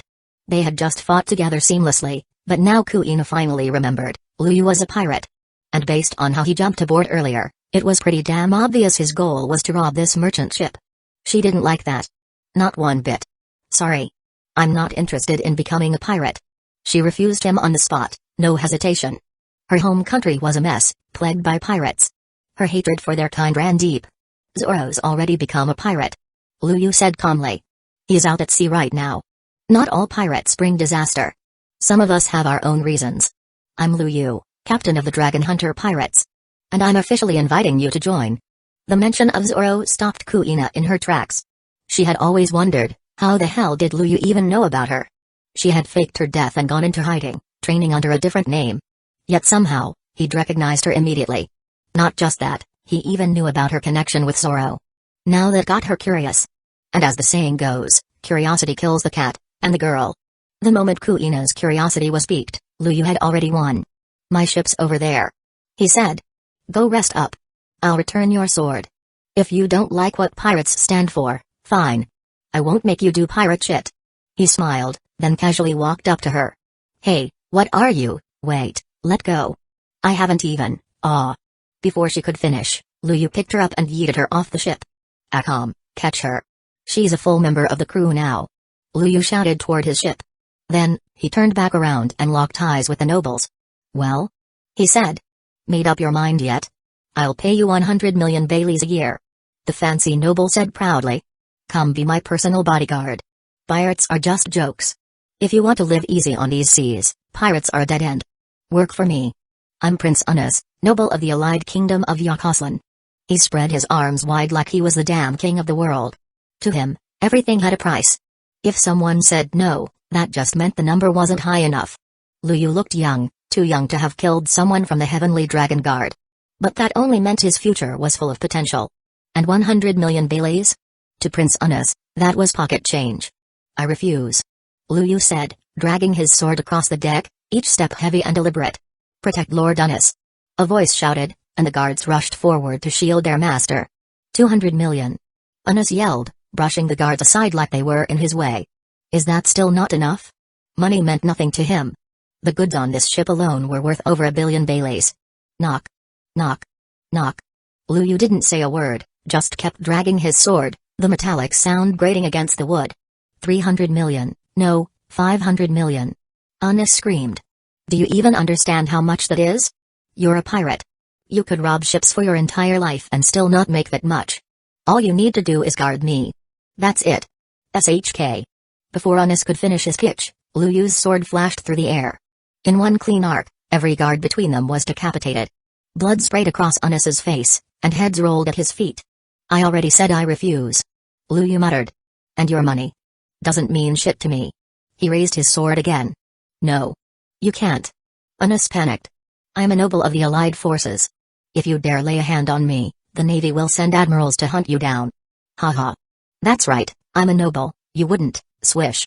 Thunk. Unis didn't get to finish. Luyu's sword sliced through him like paper. The prince's head hit the deck, his eyes wide in disbelief. Even in his final moment, he couldn't believe Luyu actually went through with it. Prince Unis is dead. No way. This has to be a dream. A noble of the Allied forces, killed by a pirate? Yes. It's just a dream, haha. I must have seen wrong. That can't be. The nobles who had been standing around, smug and elegant, instantly broke into a panic. But Luyu's sword showed no mercy. In the blink of an eye, screams filled the air. All that talk of status and power? Meaningless in the face of death. One by one, the nobles fell. Soon, the deck was silent. Ding. You attacked the merchant ship belonging to a great noble of the Allied Kingdom. Information has been automatically sent to Navy headquarters. Gained 8,000 reputation points. As the system prompt echoed in Luyu's mind, he felt a rush of energy flow through his body. The reputation points weren't just numbers, they also strengthened him. But that little auto-report feature to the Navy? Yeah, that was going to be a pain in the ass. Chapter 16, Slave Ship. After feeling his body growing stronger, Luyu noticed that the small wounds he had received during the battle had completely healed. This is... As he processed the changes, a strange sensation washed over him. Suddenly, his surroundings became clearer, more defined. The awakening of observation haki? That was his first thought. He quickly opened his panel, and sure enough, basic observation haki was now listed among his abilities. It must have awakened during the fight just now. Testing his newfound power, Luyu spread his observation haki throughout the ship. Almost immediately, he sensed other life forms on board. Following his intuition, he made his way toward them. A few minutes later, he reached the storage room below deck.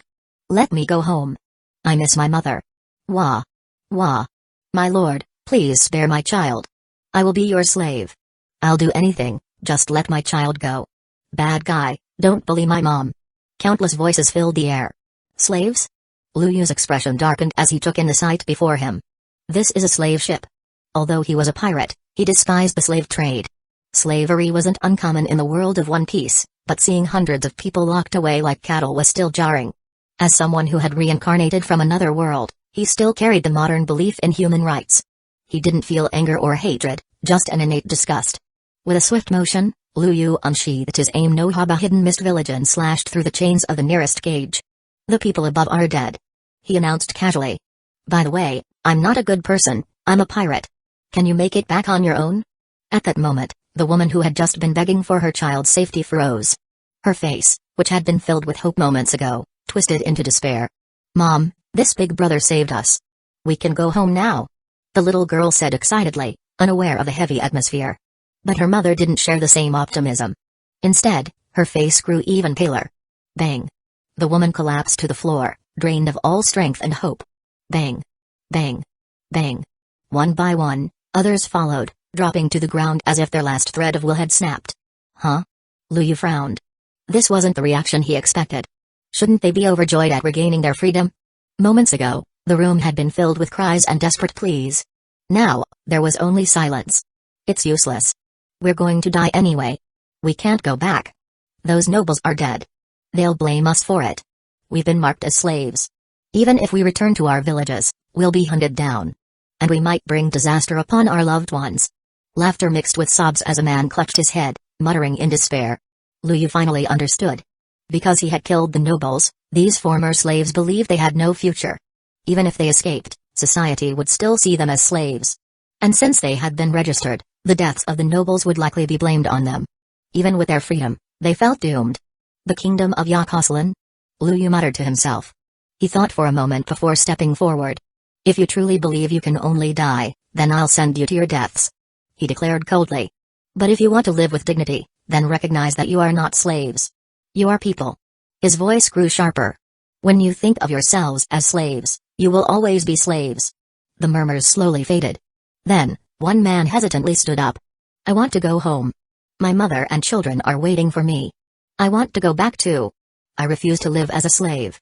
I'm not afraid of death. Why should I keep living like this? More and more people began to rise, their spirits reigniting. Lu Yu smirked.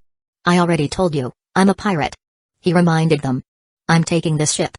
If you want to return home, I'll drop you off at Kokoyasi village. After that, figure it out yourselves. Without waiting for a response, he turned and left. As he stepped back onto the deck, Lu Yu took a deep breath. The stench of the slave quarters still clung to him. Shaking it off, he made his way to the ship's treasure room. It didn't take long to find the massive sword, Wado Akamaji, among the riches. As for the rest of the valuables, he simply tossed them into his system space. Returning to his warship, he leaped onto the deck and called out to Kuina. Here. He tossed her the Wado Akamaji without hesitation. To him, this so-called great-grade sword was nothing special.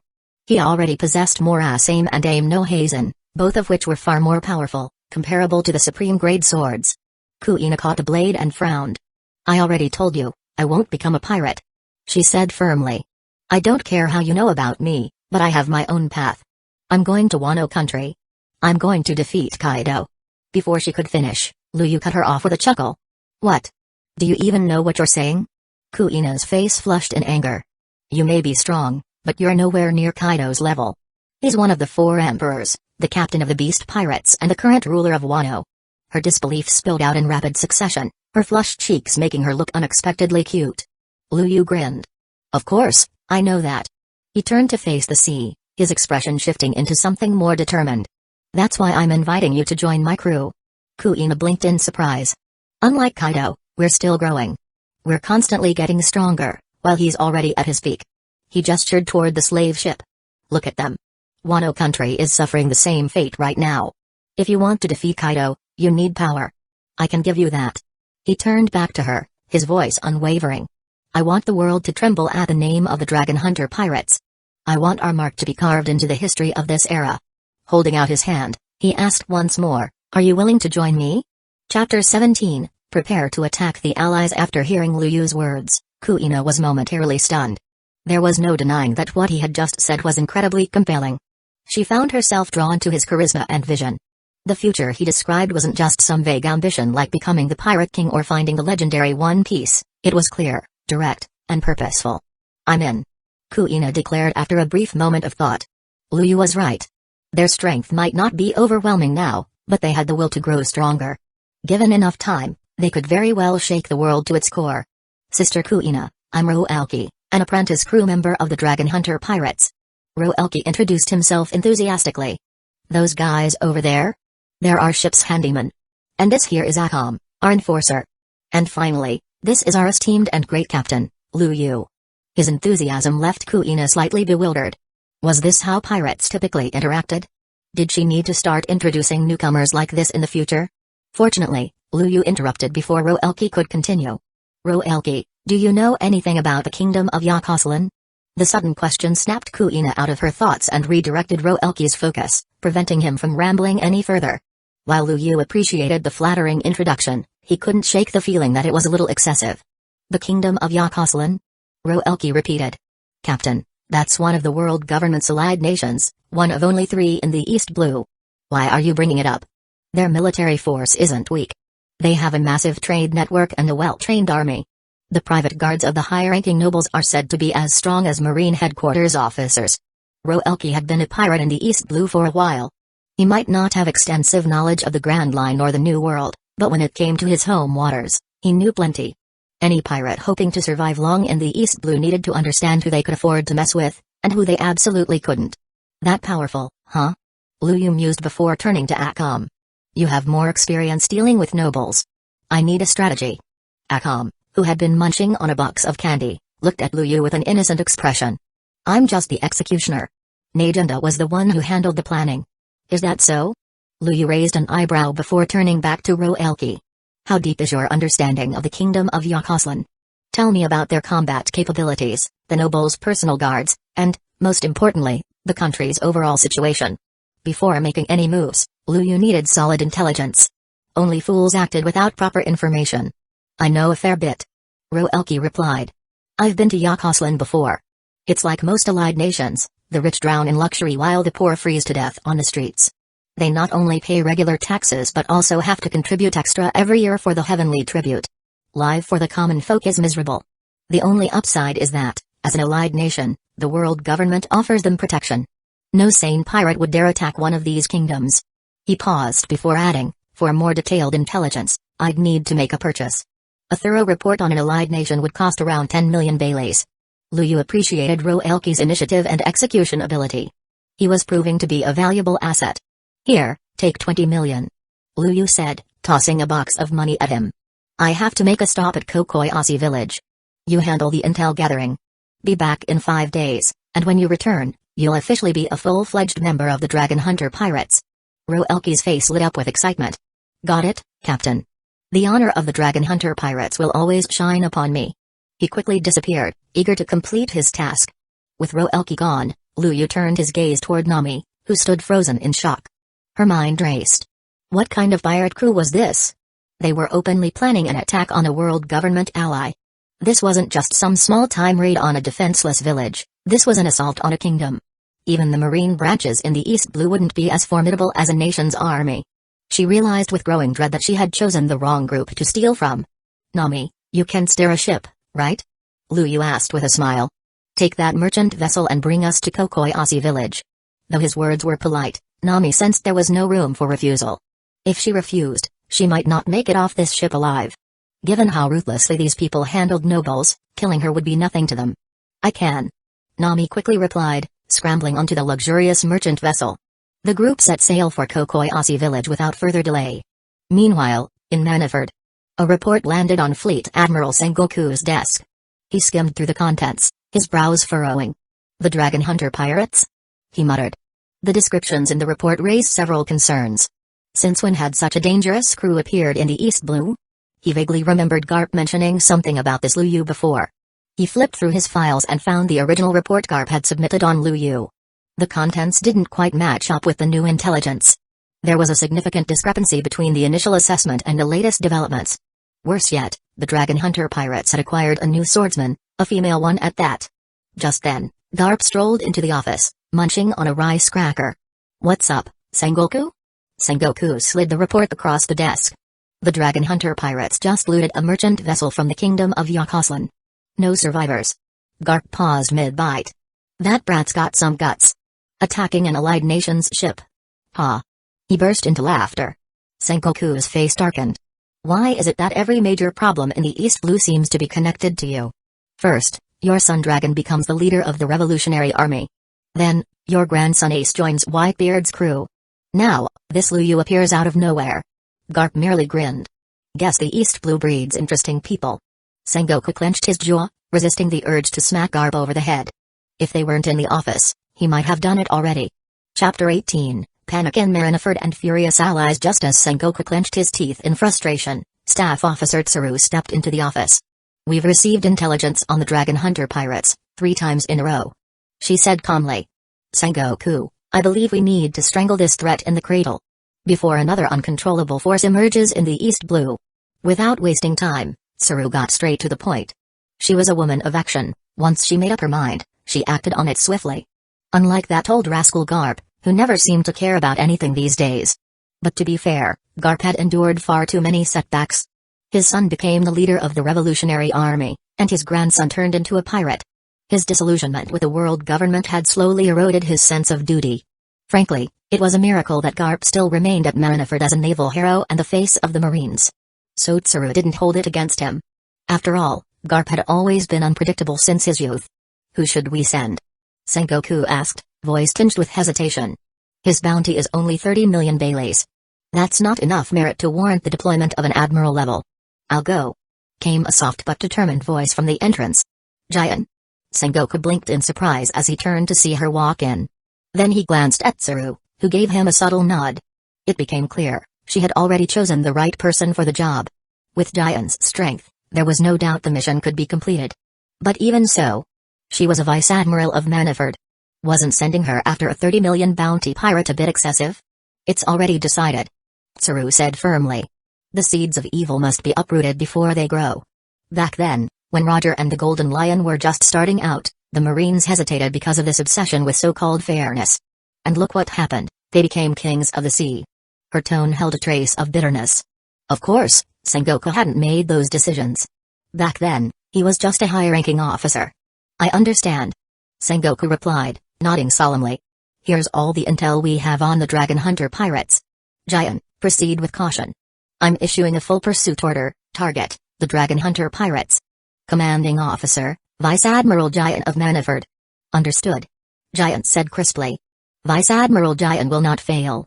She turned on her heel and headed off to prepare her ship. After all, the East Blue was quite a distance from here. Once she left, Sengoku's expression turned grave.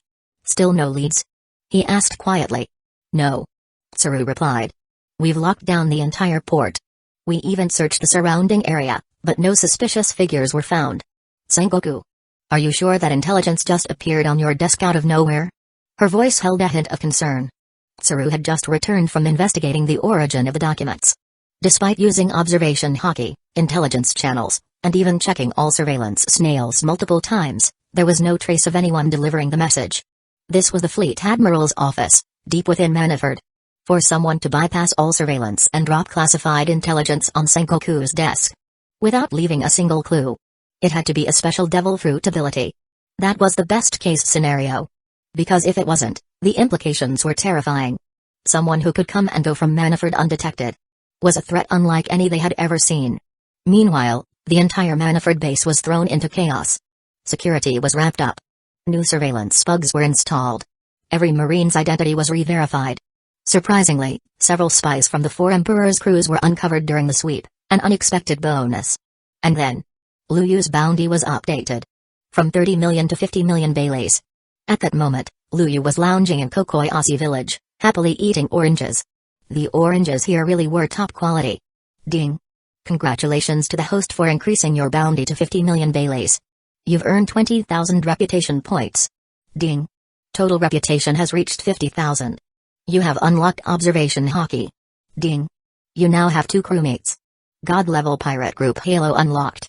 The system chimes echoed in Liu Yu's ears. He had been steadily building up his reputation, killing pirates, evading the Marines, destroying corrupt merchant ships along the way. Now, his panel appeared before him. Host, Liu Yu, 21 years old, abilities, advanced swordsmanship, advanced assassination, intermediate armament hockey, basic observation hockey items, aim no habakiri, extremely evil battleship, god-level pirate group Halo, when equipped on the ship, boosts all crew members' strength by 20%, reputation, 51,500 crew, first squadron, Akam, from the Akam ga Kill world, Nitrade group recruitment available, special crew, Kuina title, captain of the Dragon Hunter pirates. Liu Yu exhaled deeply as he read over the stats. Now that his reputation had reached 50,000, he could summon one member from the Nitrade squad. He already knew who he wanted. System. He said calmly. Then, raising a hand, he activated the recruitment. 3 days later, Yakoslan Kingdom. What? Unis was killed? In the East Blue, someone actually dared to lay a hand on one of our people? Wendy's, a high-ranking noble of the Yakoslan Kingdom, was livid. The Yakoslan Kingdom was one of the 3 major world government affiliates in the East Blue. Unis had been in charge of transporting slaves, an incredibly lucrative venture. That one shipment alone would have netted Wendy's at least 500 million baileys. Now, it was all gone. This wasn't just an insult, it was a massive loss. Who did it? Windus snarled. A new pirate crew, sir. A trembling guard reported. They call themselves the Dragon Hunter Pirates. They're still in the East Blue. He handed over Lu Yu's bounty poster and intelligence file with shaking hands. Even as a guard, he knew, if Windus was in a bad mood, a life could be snuffed out just like that. There was no concept of justice under these nobles. Lu Yu. Windus' eyes narrowed. Good. Very good. Contact the world government immediately. Pressure the Navy. We're paying that damn heavenly tribute for a reason. I want him alive. A cruel grin crept across his face. If Lu Yu had dared to challenge the Yakoslan kingdom, then he would suffer a fate worse than death. As preparations were made, Windus picked up a Denden Mushi and dialed a special number. A pirate's number. Chapter 19, Nagenda's plan. The pirate crew's ambition. Lu Yu, of course, remained unaware of what was happening behind the scenes. 5 days later, Roelki returned to Kokoyasi village with the information in hand. The moment they received the intel, Lu Yu and his crew set sail once again. During their stay in Kokoyasi, the villagers, especially Nami, had been living in constant anxiety. Even though Lu Yu repeatedly promised he wouldn't harm them, Nami had witnessed his brutal methods firsthand. Deep down, she couldn't fully trust someone that dangerous. What if one day he just woke up in a bad mood and decided to wipe out Kokoyasi village? To Nami, that kind of massacre felt entirely possible. So, when Lu Yu finally left with his crew, she exhaled in relief for the first time in days. But just that same afternoon, a marine warship arrived at Kokoyasi. That's right, it was Captain Nezumi. From there, the story would continue with Luffy and Nami's fateful meeting. Back on Lu Yu's ship. With the intel now in hand, Lu Yu had a much clearer understanding of the kingdom of Yakoslan's strength. And frankly, if it came down to a direct confrontation, even with Lu Yu's immense combat power, there was a very real chance they'd all die on the spot. Captain, do you have a plan? Kuina asked as she looked over the stack of intelligence reports. Everything pointed to one thing: this wasn't a battle they could win head-on. If they wanted to avoid the kingdom altogether, they could. But if they faced them directly, odds were high that their pirate crew would be the one wiped out, while the kingdom remained intact. I do. Lu Yu said calmly. Decapitation strategy. Decapitation? Kuina echoed, confused. It sounded simple, but reality wasn't so kind. The nobles might not be strong themselves, but their guards were another matter entirely. Just look at Yakaza. He was only a personal guard of one of the nobles, yet incredibly powerful. There were bound to be more like him in the kingdom of Yakoslan. Taking out a noble wasn't just risky, it bordered on suicidal. Nagenda, I'll leave the detailed planning to you. Lu Yu said, turning to the newest member of the crew. That's right. After accumulating 50,000 reputation points, Lu Yu had used them to summon Nagenda. She wasn't just a military strategist with razor-sharp intellect, she also wielded the humanoid imperial arm, Susan Oo. The perfect balance of brains and brawn. Kuina, Roelki. Nagenda said confidently. I'm Nagenda, captain of the 1st Division. The captain has briefed me on your backgrounds. Let's jump into our primary concern, the kingdom of Yakoslan's actual military strength. She unrolled a set of documents onto the table, speaking with cool precision. Professionals really were different. In just minutes, Nagenda broke down the distribution of enemy forces, their expected tactics, and the general outline of their next battle strategy. What's more, since Nagenda was new, neither the Marines nor the kingdom knew of her existence. That made her their ace, perfect for launching a surprise assault. We also need to consider the time factor. Nagenda added. The captain says the Marines are watching us closely. That gives us, at most, 1 month. Lu Yu confirmed. Whatever we do, we need to wrap it up quickly and head for the Grand Line. He no longer believed they could destroy the kingdom of Yakoslan in one swift strike. But if they could inflict serious damage, cripple the leadership, disrupt command structures, it would be enough. After all, this was also about building the reputation of the Dragon Hunter pirates. Lu Yu pointed to one document in particular. We start with this guy, the noble Windus. Windus was a high-ranking aristocrat involved in the slave trade. He'd been gunning for Lu Yu and his crew since day one. As Lu Yu and his crew set sail toward the kingdom of Yakoslan, another ship was cutting across the sea in their direction. A heavily modified pirate ship. Boss, are we really gonna waste time on some rookie? He's probably already dead, picked off by other pirate crews before we even get there. Yeah, and the kingdom's making such a big deal out of him. Just for a newbie? The crew voiced their doubts one after another. This was the Mondust Pirates, a notorious crew who had once dared to challenge the Big Mom pirates in the New World, barely escaping with their lives before returning to the East Blue. They no longer bothered with petty crimes like robbing merchant ships or villages. Now, they took on secret assassination missions for world governments and underground factions. When kings wanted their hands clean or towns refused to pay the heavenly tribute, they were the ones sent to solve the problem.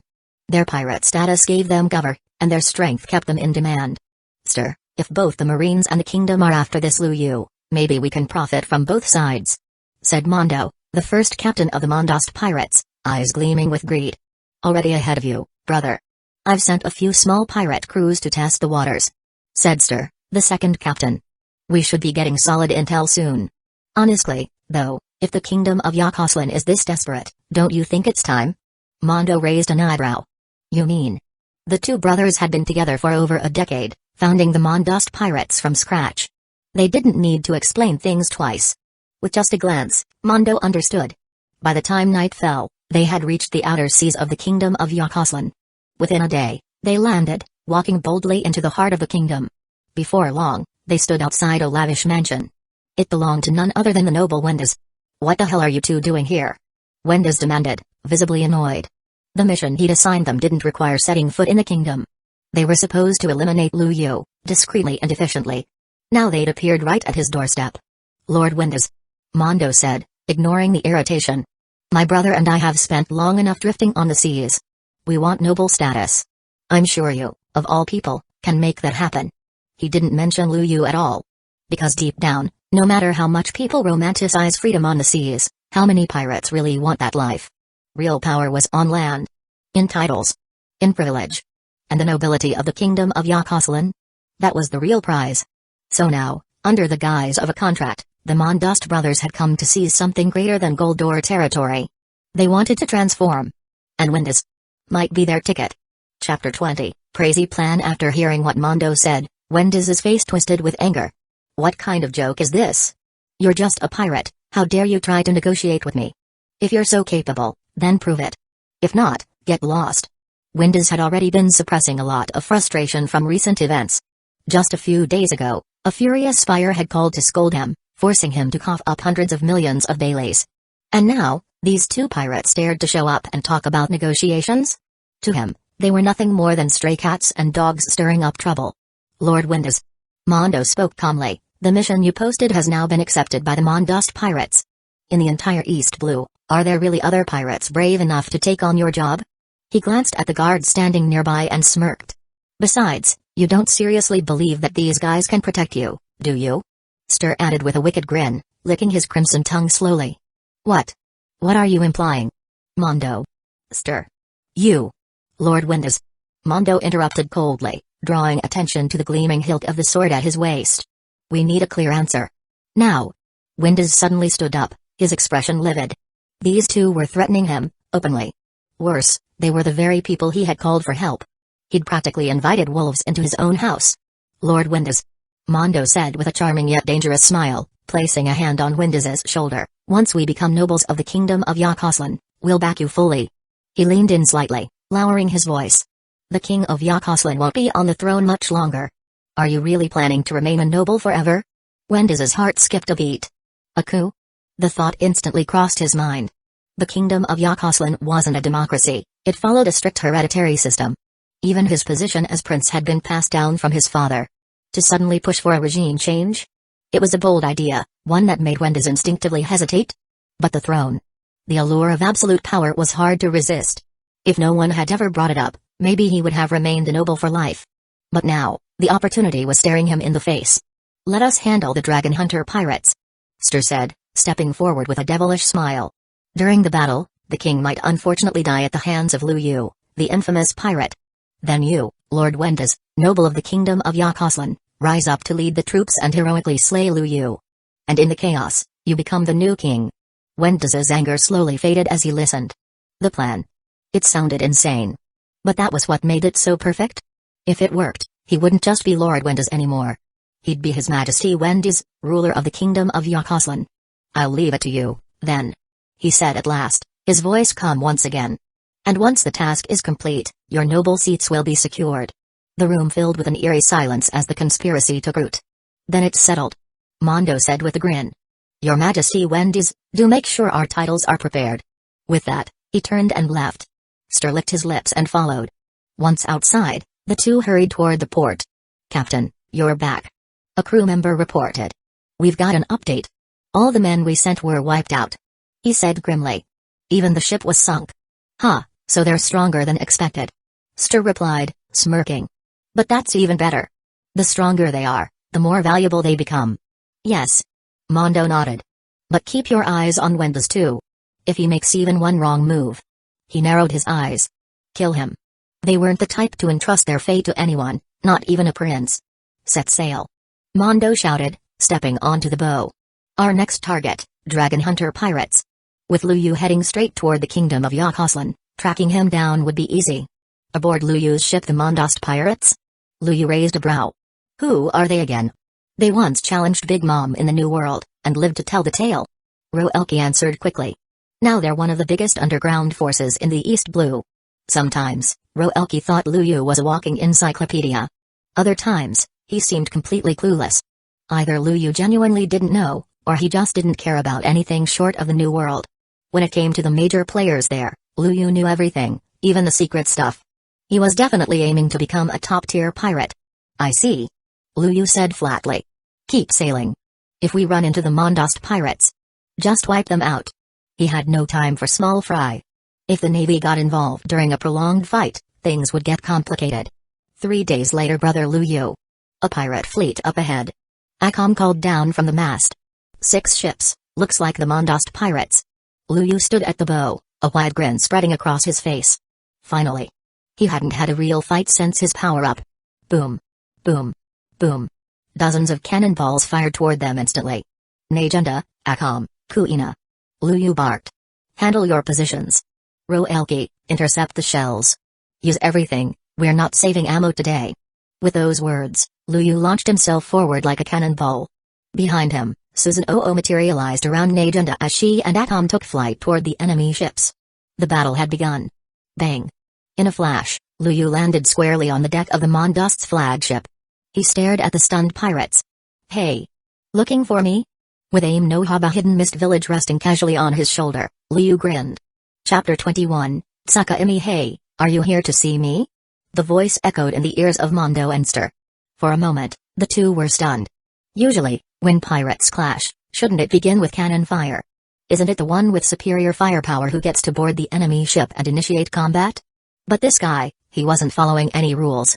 More importantly, they weren't even close. How did he get here so fast? Boss, I'll go cut him down. That guy's just a rookie, and he dares to board our ship. He's asking for it. One of the more hot-headed members of the Mondost pirates charged at Lu Yu with a massive sword. SHH. Lu Yu's blade flashed. In a movement too swift to follow, his sword pierced straight through the pirate's heart. The fight hadn't even started properly, and it was already over. Bastard. You dare kill one of us? Screw this. He's dead meat, I'll eat him alive. Brothers, attack. Kill him. The crew of the Mondost pirates had all been to the New World. They weren't greenhorns.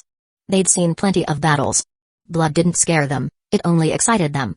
One by one, they raised their weapons and charged at Lu Yu with bloodthirsty grins. Mundo and Ster didn't stop them. In their minds, sure, Lu Yu could kill one guy, but he couldn't possibly survive being mobbed by their entire crew.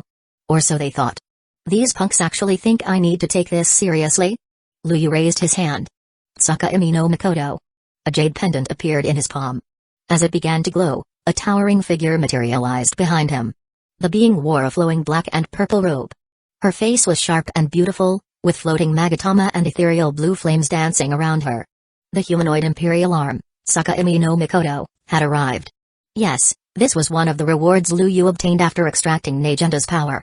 Not only had he gained immense strength, but he had also earned a humanoid imperial arm equal in power to Susan Oo, one that had its own will and consciousness. A true force to be reckoned with. What? What the hell is that? Is he a devil fruit user? No, that's not it. Ding. No way. That's... Puff. The moment Tsaka-imi appeared, the charging pirates froze in fear. Some dropped their weapons altogether. But Tsaka-imi wasn't interested in their hesitation. With a long halberd forming in her hand, she charged forward. The magatama orbiting her morphed into deadly scythes, cutting through the pirates like creepers harvesting souls. Blood sprayed. Limbs flew. Screams filled the air. And amidst it all, Lu Yu calmly walked across the deck toward Mundo and Ster, who could only watch in disbelief. I asked you something earlier, didn't I? He stopped a few feet away, his voice calm but cold. Did you come here to find me? Though his expression held a smile, his words were ice. Gulp. This is all a misunderstanding. Mondo stammered. We're from the Mondost pirates. He continued, trying to sound sincere. Our men had a bit of a conflict with your crew earlier. So, we came to apologize. Really? I didn't realize it was your group. We acted rashly. Please forgive us. We'll leave right away. Mondo swallowed hard, bowing slightly, face drenched in sweat. Yeah. That's right. Ster chimed in quickly. We came here to apologize. Those guys who offended you, they deserved what they got. No hard feelings from us. The two were practically groveling now. Because Tsukahime had finished slaughtering every last one of their crew. Now, she stood silently behind Lu Yu, her overwhelming aura pressing down on the remaining pirates like a tidal wave of despair. What kind of monster is this? They thought. Is he really just some newcomer to the Grand Line? They had faced monsters before. Even when they crossed paths with Big Mom's crew, they had escaped with their lives. But this time, there was no escape. No time to react. Lu Yu had wiped out their entire force in minutes, no, seconds. You said you came to apologize? Lu Yu raised an eyebrow. Then you'd better show it. As his words fell, the air around him shifted, thick with power. Tsukahime moved in a flash, now standing behind Mondo and Ster. Bang. Bang. Two spinning magatama appeared around them, exerting crushing gravitational pressure. Unable to resist, the two pirates collapsed to their knees in front of Lu Yu. This is what a real apology looks like.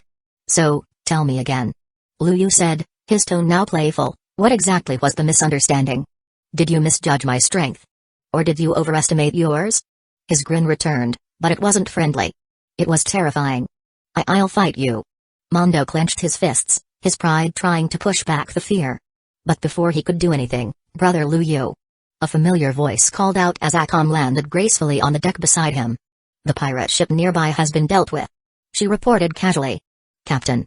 She added, these guys are strong, but nothing special.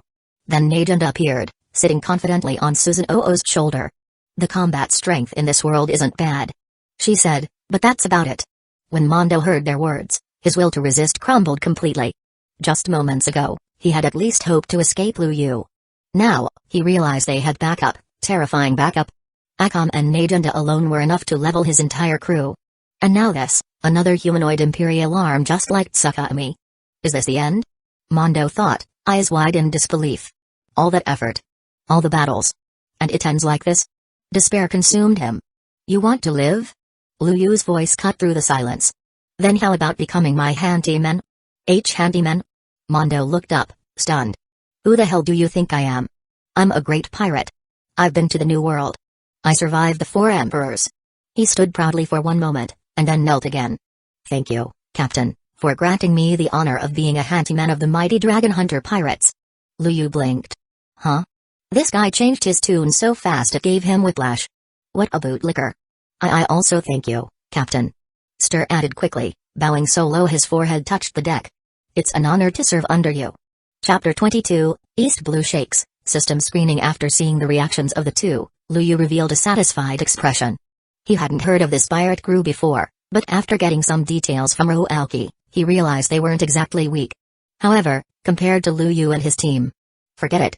There's no point comparing them to a group of cheaters. Still, there was something interesting about them. Their influence in the East Blue was surprisingly strong. The reason they hadn't crossed paths with Luffy and his crew was probably just fate, or the lack of it. How many pirates can you summon right now? Lu Yu asked bluntly. Earlier, he had wiped out the main fighting force of the Mondost pirates aboard the 3 ships. That left their leadership hanging by a thread. In a short amount of time, we can gather a crew of over 500. Mondo replied nervously. But, in terms of quality, we can't be too picky. He understood clearly, Lu Yu was gauging their worth. If they didn't prove useful, they'd be disposed of without hesitation. Power ruled the seas, especially in Lu Yu's pirate crew. 500, huh? That should do. Lu Yu nodded. Try to call as many as possible, the more, the better. He paused for a beat.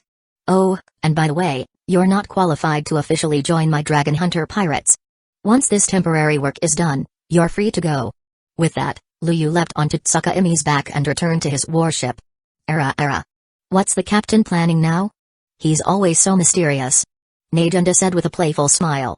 Now that she was free from the pressures of the Empire, her real personality started to shine. Gone was the strict, serious Najunda from the world of Akam ga Kill. Brother Luyu, you really can do everything. Akam said dumbly, tilting her head. Akam had always been a bit dense, but with Najunda around, her silly side became even more natural. Their bond ran deep. It doesn't seem all that difficult to bring Night Raid back into the world, Najunda said with determination. And more importantly, I see a real path for growth in this world. She clenched her fists, and dark armament haki coated her skin. As a member of Luyu's crew, observation haki came standard. Upon arriving in this world, she had automatically awakened the power. Najunda understood strength. This black energy was no joke. By the time Luyu and the others left, Mundo and Stir were still frozen in shock. If not for the strong stench of blood still lingering in the air, they might have thought it had all been a dream. Brother, what now? Stir asked, his voice shaky. Usually calm and clever, Stir's brain had all but shut down. It was impossible to process everything that had just happened so quickly. How would I know? Mundo snapped. Just follow the orders that guy gave us. If we want to live, we don't have a choice. Mundo was just as confused, but there was no time for it. If they failed to deliver results, Luyu wouldn't hesitate to kill them. That much, he was absolutely sure of. I get it. Stir nodded, gritting his teeth. Let's start reaching out. Even if we only made loose arrangements before, they should still come in handy now. He picked up the Den Mushi, and soon, the sound of Pururu echoed across the waters of the East Blue. Back on Luyu's ship. Brother Luyu, are you sure it's okay to let them handle this? Akam asked, looking puzzled as Luyu relaxed on the deck. To her, the Mondust pirates were enemies. Trusting them with anything felt strange. They're familiar with the kingdom of Yakoslan and probably have existing ties. Luyu replied. That makes them more likely to earn their trust. This way, our plan will go more smoothly. With Najunda, Susanoo, and Tsukimi no Mikoto on board, our combat strength has skyrocketed. Luyu was confident. It might seem like he had only added Najunda, but the actual upgrade in power was far more significant. With the Mondust pirates aiding them, their decapitation mission in the kingdom of Yakoslan would be much easier. As expected of our captain. Roelki chimed in, turning into a one-man cheer squad. Only you could come up with something like this, using the enemy's hands as our weapon. Captain, you're amazing. Luyu chuckled. Roelki, you've been doing well. But I'll need you to keep it up.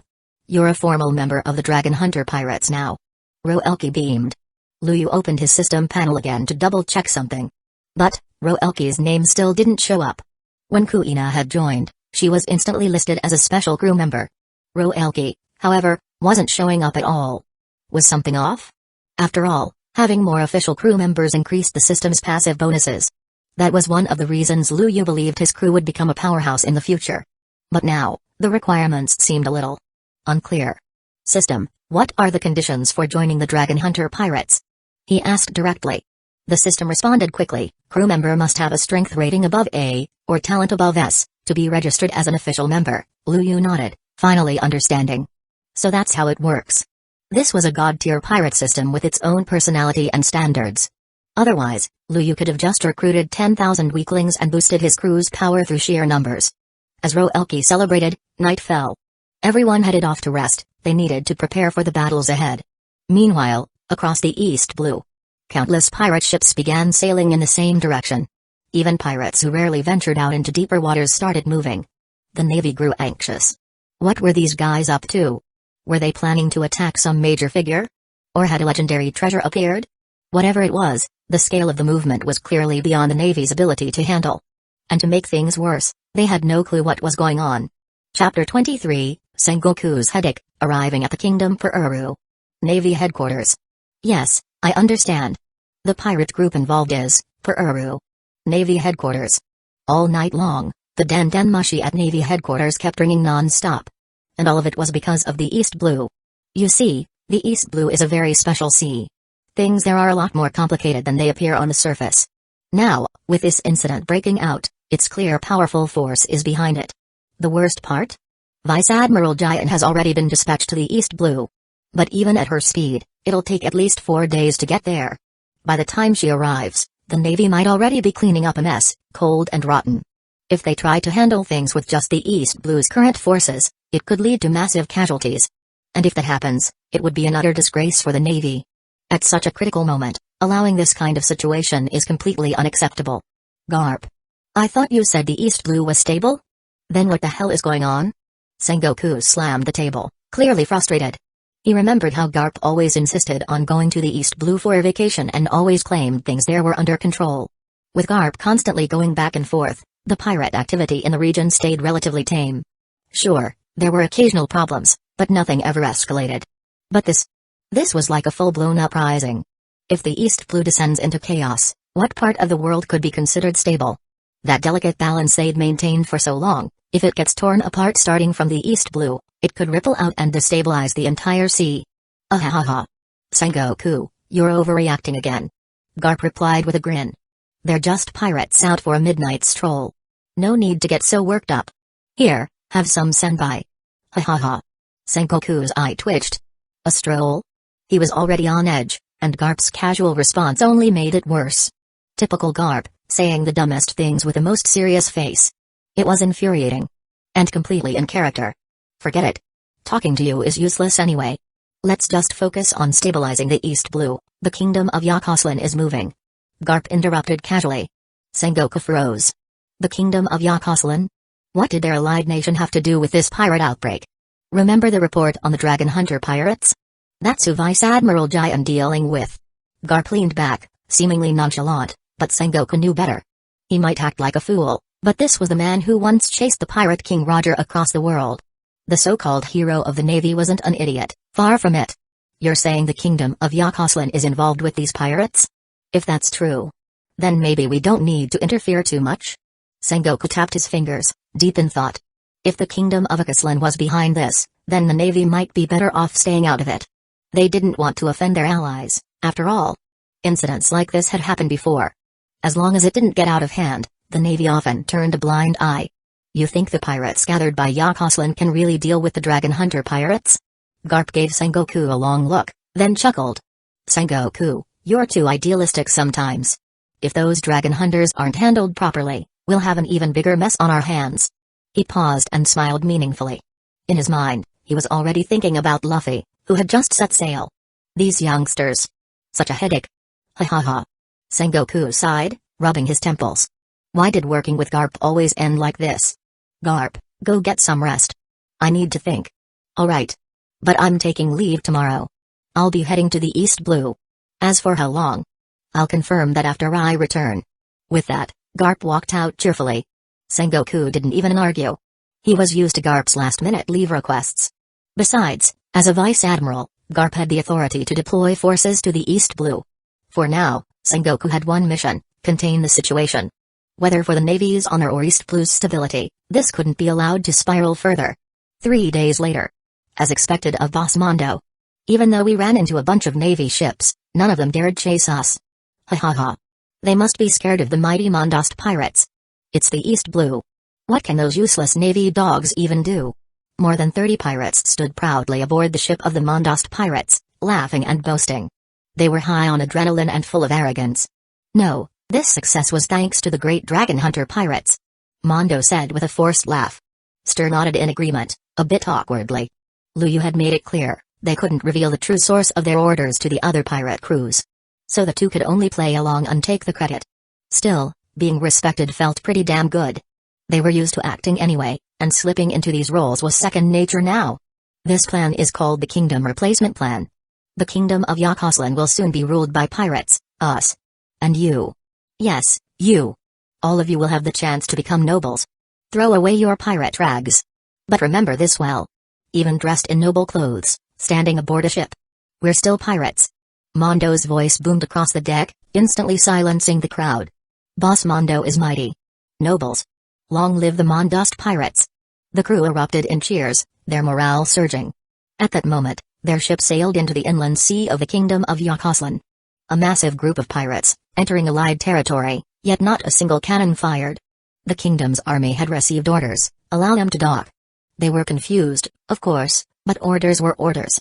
And they would follow them, unless the pirates attacked civilians. The kingdom was on high alert, but for now, there was no conflict. Once the pirates landed, they marched straight toward the palace. Chapter 24, The Rebellion begins and an unexpected king. Nearly 1,000 pirates had gathered in front of the Grand Palace, their ragtag presence clashing with the elegant architecture. Lord Wendes. We've done what you asked. Mundo stepped forward, arrogance written all over his face. Behind him, several captives were tied up tightly with thick ropes. It was Liu and Akam, at least, that's what it looked like. Ha ha ha. Mondost. Wendes laughed. As expected from the top dogs of the East Blue underworld. Wendes turned toward the regal man seated on the throne, dressed in extravagant royal robes. Your Majesty Valinor, these are the ones who attacked the royal caravan of our great Yakoslan kingdom. If we let this go unpunished, we'll have more pirates trying their luck. It's a disgrace to the crown. Valinor, the king of the Yakoslan kingdom, stood up with theatrical flair. He spread his arms wide, basking in the spotlight like a seasoned performer. Such wicked souls must not be allowed to live in my kingdom, he declared. As your king, I, Valinor, shall personally deliver justice to these criminals from the Dragon Hunter pirates. Sword of justice. At his command, a royal attendant walked forward, holding a golden sword embedded with dazzling gems. Valinor grabbed the sword and stood tall. With a single motion, he shrugged off his royal cloak, revealing gleaming armor underneath. And this wasn't just ceremonial armor. Wendes's expression darkened. He knew that armor, it was no ordinary protection. Forged by a now missing user of the diamond fruit, it was an indestructible battlesuit created through devil fruit powers. And Wendes had seen its power firsthand. Can these rebels really take down the king? Even with that armor protecting him? If not, all his careful planning would mean nothing. Among the crowd, Najunda watched the king closely, brows furrowed in confusion. There are imperial arms in this world too? She muttered, sensing a strange energy from Valinor's armor. To her, it felt like the power of an imperial arms, something she thought only existed in her world. No. Liu answered calmly beside her. That's the power of a devil fruit. A product unique to this world, like I told you before. The so-called captives tied up earlier? Mere stand-ins. Fakes. Devil fruit, huh? Najunda mused, eyes glinting. If we got our hands on one, it'd boost the crew's strength big time. Coming from a former general and the boss of Night Raid, her mind naturally drifted toward how to use power strategically. Liu chuckled. They do boost strength fast, no doubt. But honestly, I don't need them. Compared to his own cheat ability, devil fruits were child's play. Back in front of the throne, Valinor approached Mundo Enster, standing before the fake Liu and Akam. You dared provoke the Yakoslan kingdom. Valinor said with mock sympathy. You must have been ready to face the consequences, right? Today, die with pride. He raised his jeweled sword high, only for a blur to flash past him. Hey, hey. A voice said coolly. Are all nobles in this world this full of themselves? Before Valinor could react, his golden sword was snatched from his hand. Who the hell are you? He roared. The man grinned. Captain of the Dragon Hunter pirates, Liu. Feel honored. You'll be the first king I kill. Without warning, Liu released his armament hockey and slashed down with full force. Clang. Instead of slicing through flesh or armor, the sword snapped. Shards flew. Even with hockey reinforcement, his blade shattered like glass. His arm vibrated from the backlash, proof the armor wasn't just tough, but dangerously reactive. I told you. Just a filthy pirate, boom. Before Valinor could finish, Liu sent him flying with a brutal punch. Protect his majesty. Wendes, where are the guards? Get the kingdom army. Get, Wendes. What are you? SHHK. As the nobles screamed and panicked, Wendes made his move. All the guards in the palace had been replaced with his own loyal men, without arousing any suspicion. After all, he was the one managing the situation. The kingdom army stationed outside couldn't get in. Which meant, at this moment, Wendes held the lives of every noble in his hands. And he didn't waste time. One by one, the nobles were silenced. Back near the throne, a coughing, bloodied Valinor rose from the rubble, a dark smile on his face. I see. He muttered. So this was your plan all along, Wendes. Get the pirates to take the fall, then swoop in and steal the kingdom for yourself. Valinor dusted himself off, standing tall despite the injuries. Wendes stepped forward, arrogant as ever. Give up the throne now, Valinor.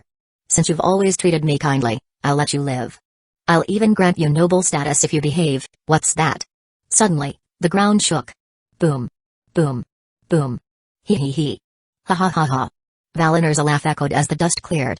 You think this is why I'm king? He sneered. I murdered my own father to wear this crown, Wendes. You think I'll lose it to a rat like you? As he raised his arms, the tremors intensified.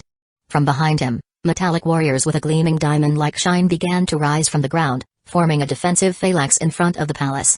No. No way, Wendes gasped, eyes wide. This can't be. That devil fruit user vanished. But the truth stood tall behind the king. The armor itself transformed, shifting, twisting, until it took on a human shape. And standing there, emerging from the shimmering armor, was the long-lost user of the diamond fruit. Valen. Chapter 25, Intelligence Station established. With the sudden appearance of a massive steel army, the tide of battle shifted dramatically. At least, that's how it looked to Wendes and Valener. I see now. This must be the power of a devil fruit. Wendes muttered, eyes wide. Warriors forged entirely from special metals. Valener added, awe in his voice. And under complete control, absolutely loyal. Najunda narrowed her eyes as she watched the army form up. A glint of understanding flashed across her face. So this is what you've been hiding. Meanwhile, Luyu stood calm and motionless. There wasn't even a flicker of concern on his face. Not awakened, he assessed silently. This isn't some sudden transformation. This army was built up over time. Against ordinary forces, it would have been overwhelming. But this wasn't just any opponent. This was Luyu. Oi, oi, oi. You guys sure you're not mistaking who you're up against here? He stepped forward, facing the thousands of steel soldiers without a hint of fear. You're standing against the Dragon Hunter pirates. Oh boy. You're a reckless captain. Najunda sighed, arms folded as she walked up beside him. But there's no way we're just gonna sit back and watch. With a flash, her imperial arms, Susanoo, burst onto the battlefield like a raging titan. Brother Luyu. Akam said quietly, joining his side. Looks like it's time to fight after all. I figured we wouldn't have to step in, but guess I was wrong. Letting others dig their own graves really is dangerous. Next came Kuina. She drew her sword in one swift motion, her stance screaming readiness. For a swordsman, once the sword's drawn, there's no turning back. I'm Roelki. The stammering recruit shouted, moving into formation. Official crew member of the Dragon Hunter pirates. Despite his trembling knees, Roelki stood tall. Fear lingered, but his resolve burned hotter. Valener's heart pounded as he stared at them. There were only a few standing there. But their presence was overwhelming. That same crushing sense of dread, he'd seen it before. Long ago, when his father stood against a monster and lost. That same hopelessness, that same despair. And now, it was his turn to feel it. Kill them. He screamed. Valen. Panic. Rage. Trauma. They all came crashing down, clouding Valener's thoughts. All he wanted now was blood, every last one of them dead. All of them. Wiped out. Attack. Valen commanded, raising his hand. The steel army surged forward, a wave of metal crashing down. Clang, clang, clang. The thunderous sound of metal on metal echoed as the steel soldiers advanced, rigid but powerful. They're strong, but slow. Luyu muttered. Their movements can't compare to humans. Leave them to me. Najunda said with a smirk. Fighting armies is what I do best. Akam, let's go. With Susanoo charging ahead like a mad berserker, Najunda carved a path through the metal army. Each of her steps was a death sentence for those unfortunate enough to stand in her way. Susanoo's entire purpose was to protect what mattered most, and it did so with ruthless precision. These steel warriors never stood a chance. What the hell? Valen gasped. Who are these people? That girl's insane. He could hardly believe it. These iron soldiers were the ultimate product of 10 years of work, an army forged from the best metals collected by Valener. And now? They were being dismantled like junk. Useless. Valener screamed. Why are you just standing there? Kill them. I raised you for this. But before he could keep ranting, Valen snapped. Shut up. His voice cut through the chaos like a blade. All his years serving Valener meant nothing now. Not when his own life was on the line. Worthless trash like you, Schlick. Before Valener could react, Valen's arm morphed into a spear and pierced straight through his chest. Hey! Didn't you say you'd kill the king? Valen sneered. Well, I already did. Now can I go? He barely finished his sentence before a shadow passed by. Schlick. Blood flicked from Akam's blade as she slid more aim back into its sheath. Valen's pupils contracted, and his breath caught. Luyu's orders were clear. Akam said flatly. You, the devil fruit user, are included. With that, Valen dropped. And just like that, so did the steel soldiers. So once the user dies, the creations vanish too? Najunda murmured, taking notes.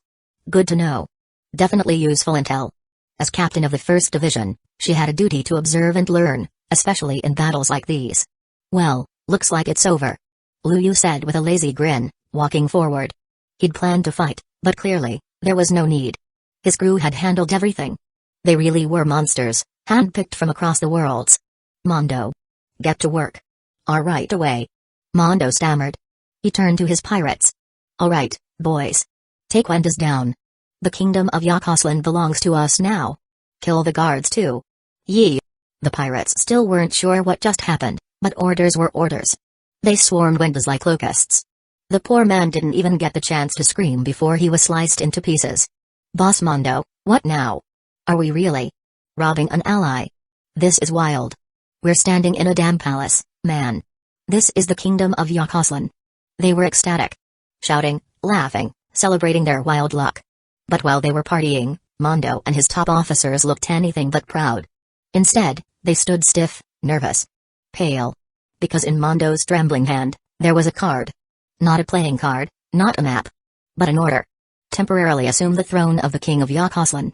Use every resource to build my intelligence station. Failure equals death, just 2 sentences. Yet they were more terrifying than anything Mundo had faced. Because he knew, if he failed, there would be no warnings. No second chances. Only death. Chapter 26, The First Devil Fruit. The warship cut across the inland sea of the kingdom of Yakoslan, leaving the coastline behind. Najunda stood at the railing, watching the kingdom fade into the distance. She turned to Lu Yu, her brow slightly furrowed. Captain. Are we really doing the right thing here? She asked, voice unsure. Handing over whole country to pirates?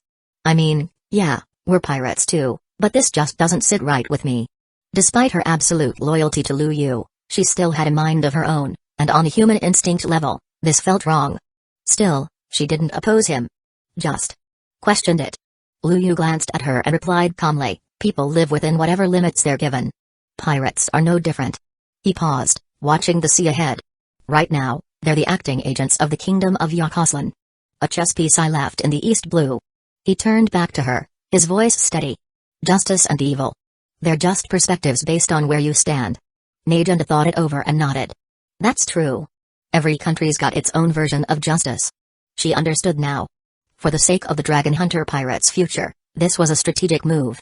Roelki. Lu Yu called, turning his attention. Head to Logtown. Once we're outside its waters, stock up on supplies. After that, we set sail for the Grand Line. Aye, Captain. Roelki replied quickly, but then hesitated. Oh, and one more thing, I almost forgot. He jogged over, pulling something from his bag. I found this earlier when I was sorting through the fruit baskets. He held up a devil fruit. Everyone on deck instantly turned toward him, wide-eyed. You're kidding. A devil fruit? Najunda asked, eyes gleaming. This thing could be useful for research. Lu Yu said, intrigued.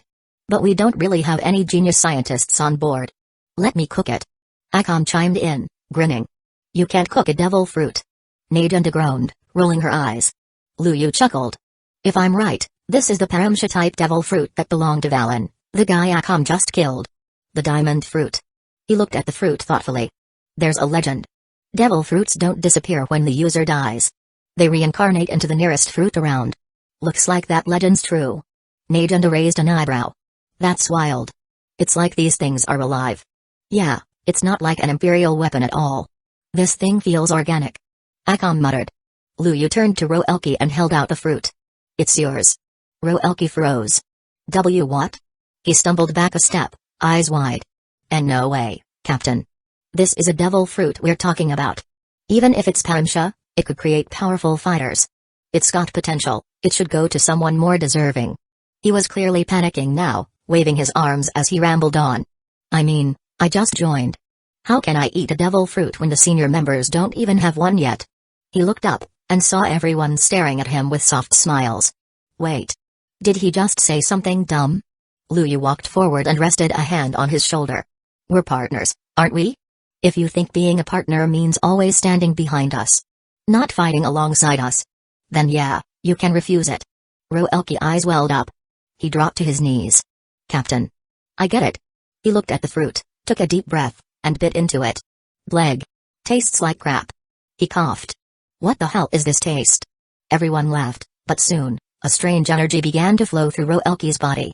He raised his hand.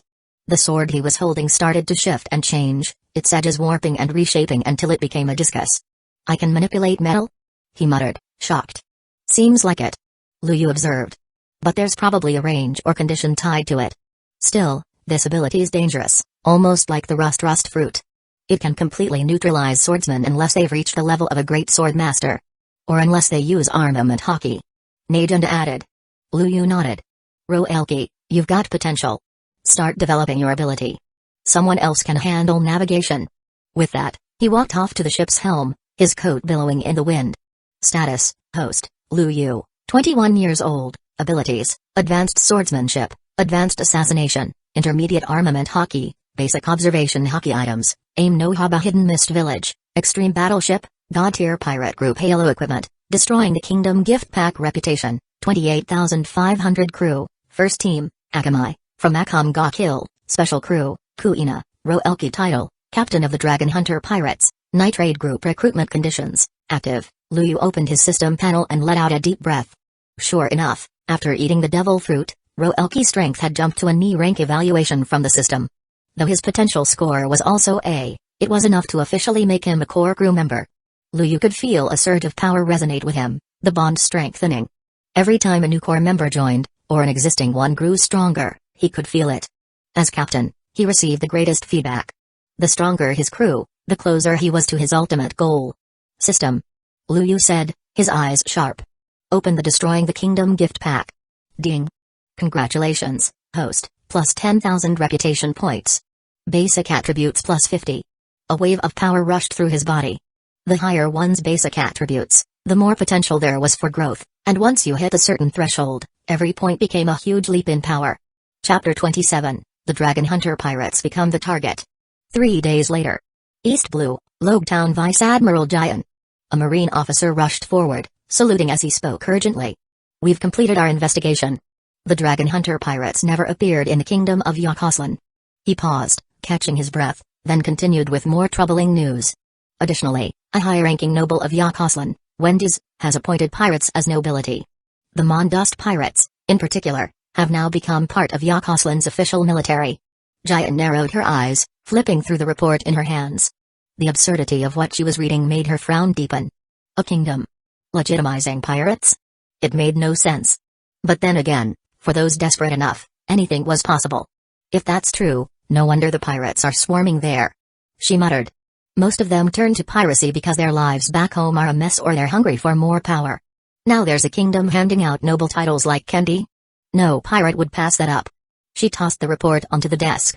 Do we know where the Dragon Hunter pirates are now? The officer stiffened under her gaze, clearly uncomfortable in the presence of her overwhelming aura. They haven't made any moves since the last incident. But if their goal is to enter the Grand Line, they'll definitely stop by Logtown to resupply. Definitely. Probably. Jian repeated, unimpressed. I want confirmed coordinates. Track them. Now. Yes, ma'am. The officer saluted, and Jian added with a faint smile, also, your term here is over. Captain Smoker will be replacing you as the head of this branch. The officer exhaled a breath of relief and left the room in a hurry. Not long after, the door creaked again. Hey, Smoker. Jian said without looking up, can you not smoke in here? It's cramped, and I hate the smell. Smoker, who was mid-puff, raised an eyebrow. Huh? I thought you were gonna ask me about the Dragon Hunter pirates. Nope. I just want you to put that out. Jian replied flatly. Seriously. It's disgusting. TCH.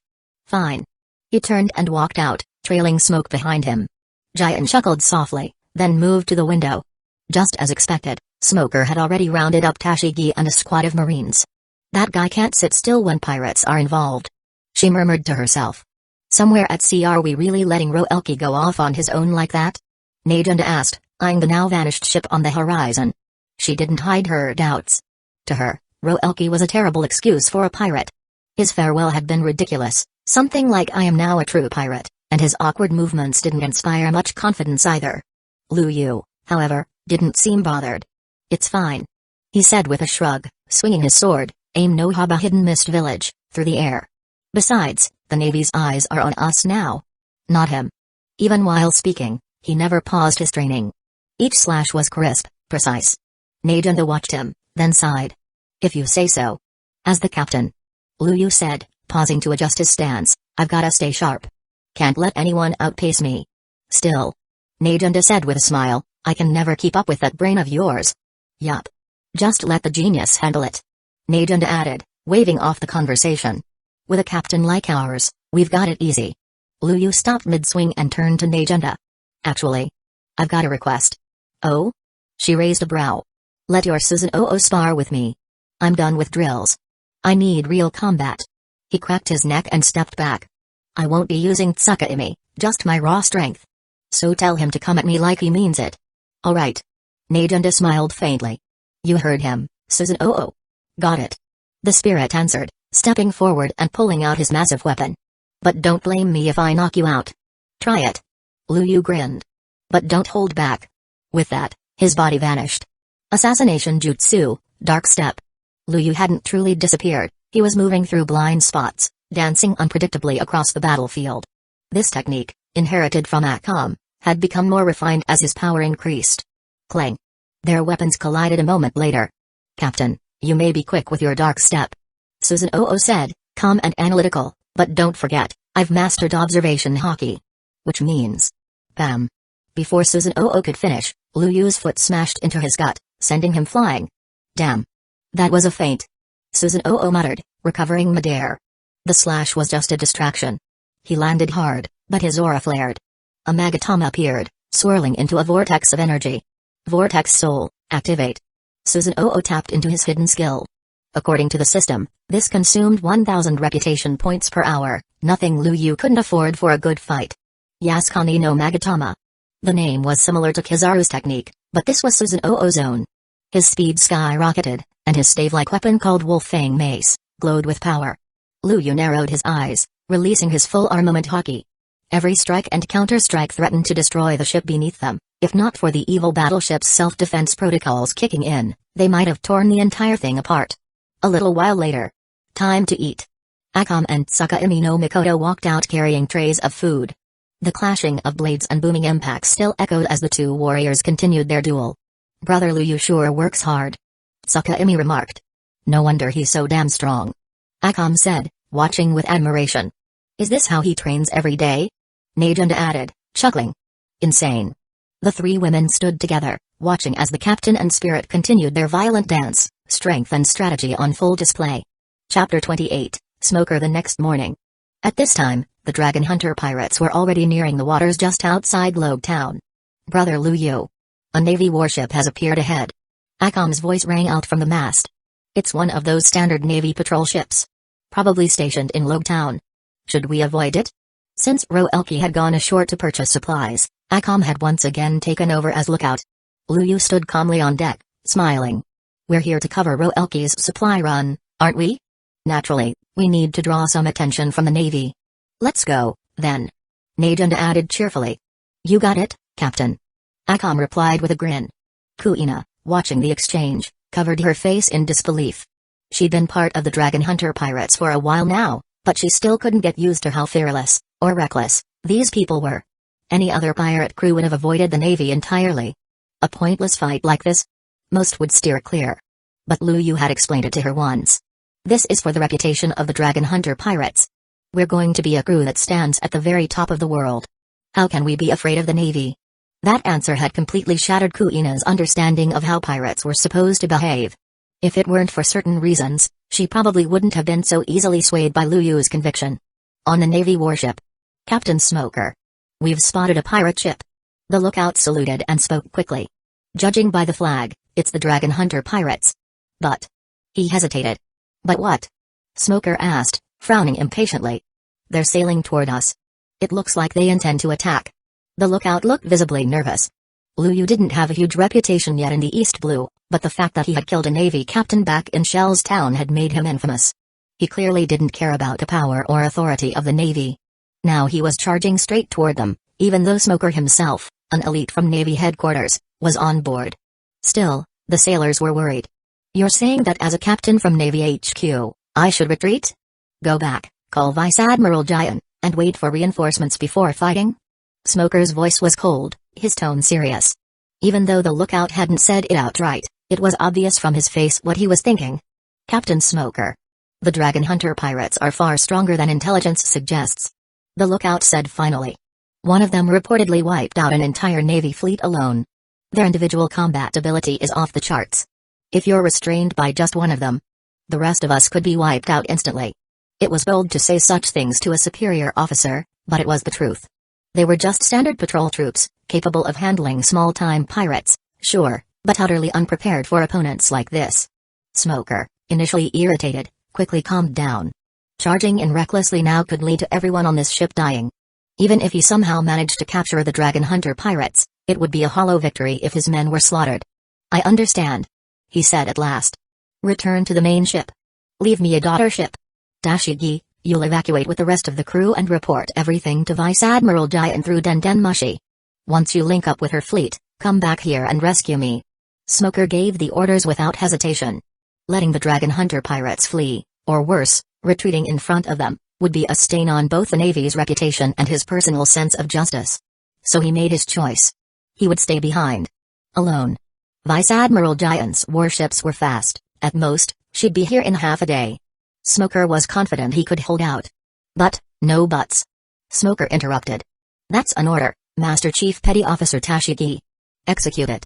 Tashigi wanted to object, but when she saw the look in Smoker's eyes, she could only nod solemnly. I'll be back as fast as I can. Leave a daughter ship for Captain Smoker. She called out. As someone who trained with Smoker back at Navy HQ, she knew how powerful he truly was. He could handle it. As the main warship began to retreat and contact Vice Admiral Giant, Smoker stood tall and alone on the daughter ship, waiting for Liu and his crew to arrive. Back on the Dragon Hunter pirates ship. Huh? Kuina furrowed her brows. Aren't we the ones they're supposed to be chasing? Why are they retreating? Because they're afraid. Liu said calmly. Kuina, you still don't realize it. The Dragon Hunter pirates. We're no small fry anymore. His voice carried pride, and Akam and Nadunda raised their chins in agreement, standing tall beside him. Afraid? Kuina echoed. Why would the Navy be afraid of rookie pirates? Because we're strong. She realized. It wasn't about being new or not having a big name. What truly mattered was power. And the Dragon Hunter pirates. Their record was terrifying enough to strike fear into even experienced naval crews. Soon, a single daughter ship appeared on the scene not far ahead. Liu recognized the man standing at the front.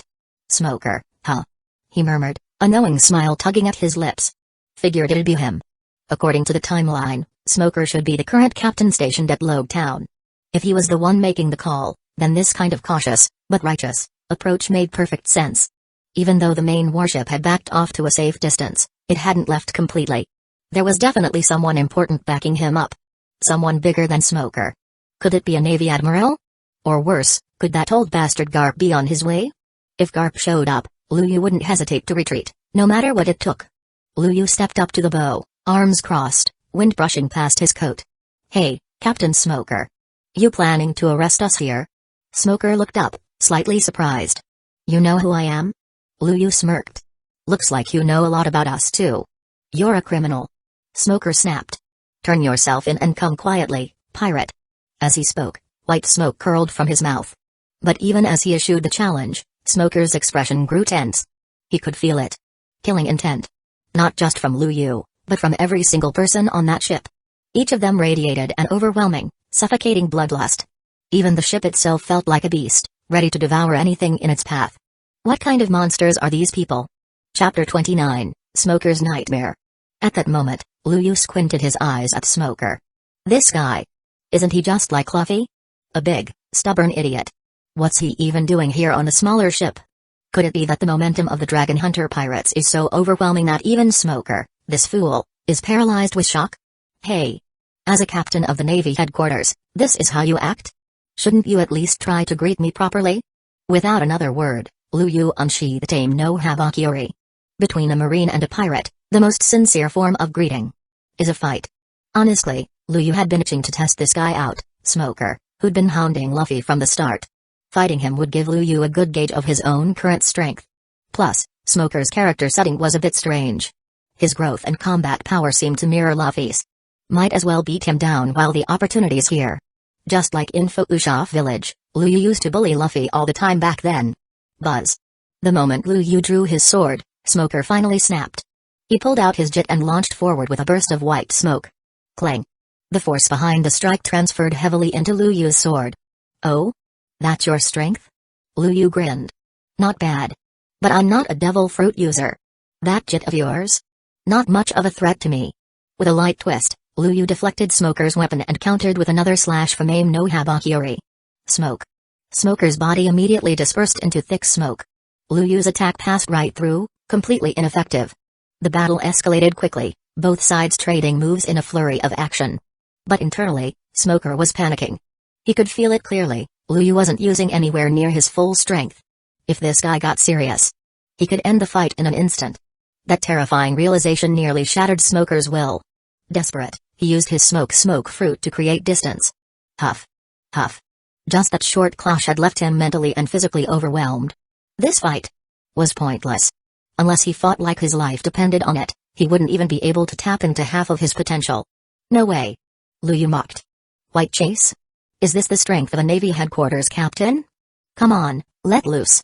I promise you, I won't kill you. Just as he said that, a powerful wave of energy erupted behind Luyu.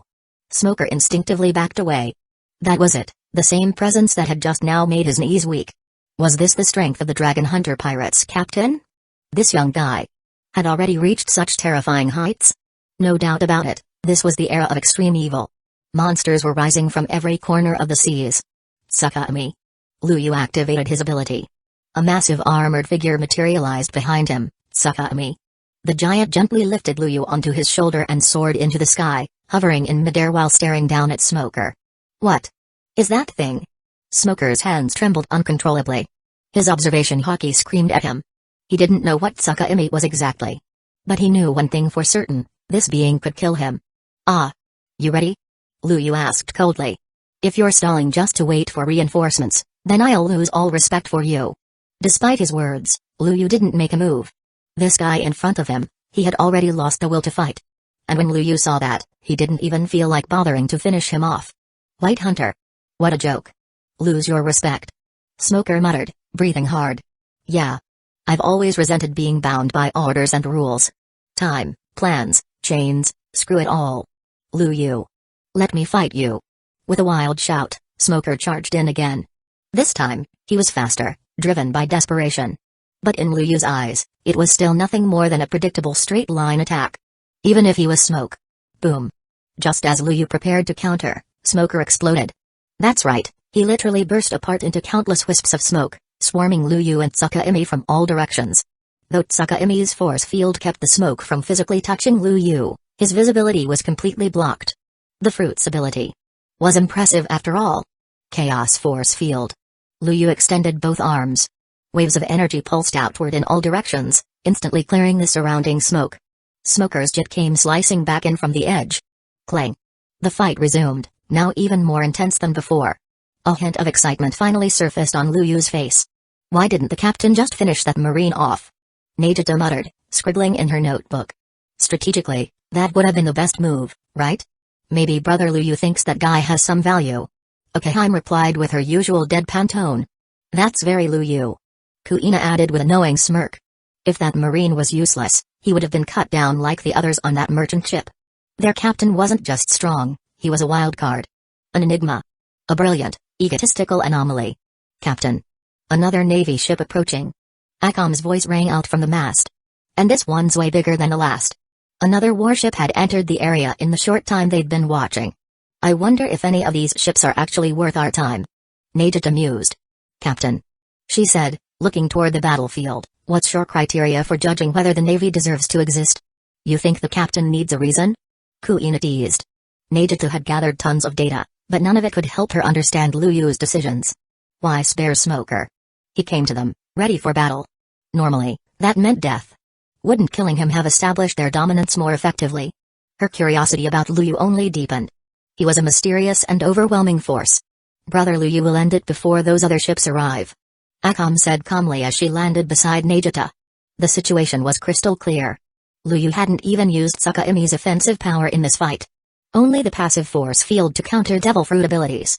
That meant he was holding back. Not just a little. He was letting the water, no, letting the sea. If Luyu wanted to end this fight, he could do it at any time. Chapter 30, SS Class Crew, Giant is here. At this moment, Smoker was exactly as Akam had predicted. He had seen the approaching warships in the distance. But now, he didn't even dare to look away, let alone signal for reinforcements. In fact, if he could, he would have warned Vice Admiral Giant to turn back. Because the monsters in front of him, they were far beyond anything he could handle. Right now, it was just Liu Yu facing him alone. No, this wasn't even a proper fight anymore. To Smoker, it felt more like being toyed with. And yet, Liu Yu still wore a serious expression, as if this was a genuine duel. That made it even more confusing for Smoker. What exactly was this guy trying to do? One thing was certain, Liu Yu's strength wasn't inferior to a Vice Admiral. And the person standing on the warship beside Liu Yu radiated the same dangerous aura. Which meant there was at least one more combatant with Vice Admiral level power on that ship. Just like the Navy lookout had reported earlier, if Vice Admiral Giant got tied up, the rest of the Navy would be left defenseless. They'd be slaughtered. Even he wouldn't survive.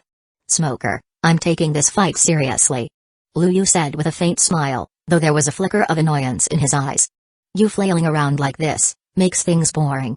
He tightened his grip on the Aim no Haba hidden mist village, now coated with armament hockey. Smoker's face darkened. Oh no. He quickly retreated, smoke trailing behind him. There was no choice. He couldn't match Liu Yu in a head-on fight. Running away? Liu Yu's voice followed him like a shadow. Is that what your teacher taught you? He narrowed his eyes, tone growing cold. If you're going to disrespect me like that, then it's time I get serious. In the blink of an eye, Liu Yu was right in front of him. He slashed down instantly. Smoker's body reacted on instinct, turning into smoke to avoid the strike. But before he could reposition, another slash came. Then another. And another. A flurry of blinding attacks filled the air with afterimages. Even with his Logia powers, Smoker couldn't recover fast enough to counterattack or escape. Swish. His body trembled. He couldn't keep this up. Staying in his smoke form while maintaining high alert, it was draining him fast. And finally, slash. A sword cut through his chest. Bang. Liu Yu followed up with a vicious kick, sending Smoker flying. He crashed onto the deck of the evil warship and didn't get up. He had fainted, body and mind completely overwhelmed. The fight hadn't lasted long. But Smoker was already done. Liu Yu landed lightly back on the warship. Brother Liu Yu. A new Navy ship is approaching. Akam quickly reported. I saw. Liu Yu said calmly, folding his arms. And it's someone I know. Vice Admiral Giant, future candidate for Admiral.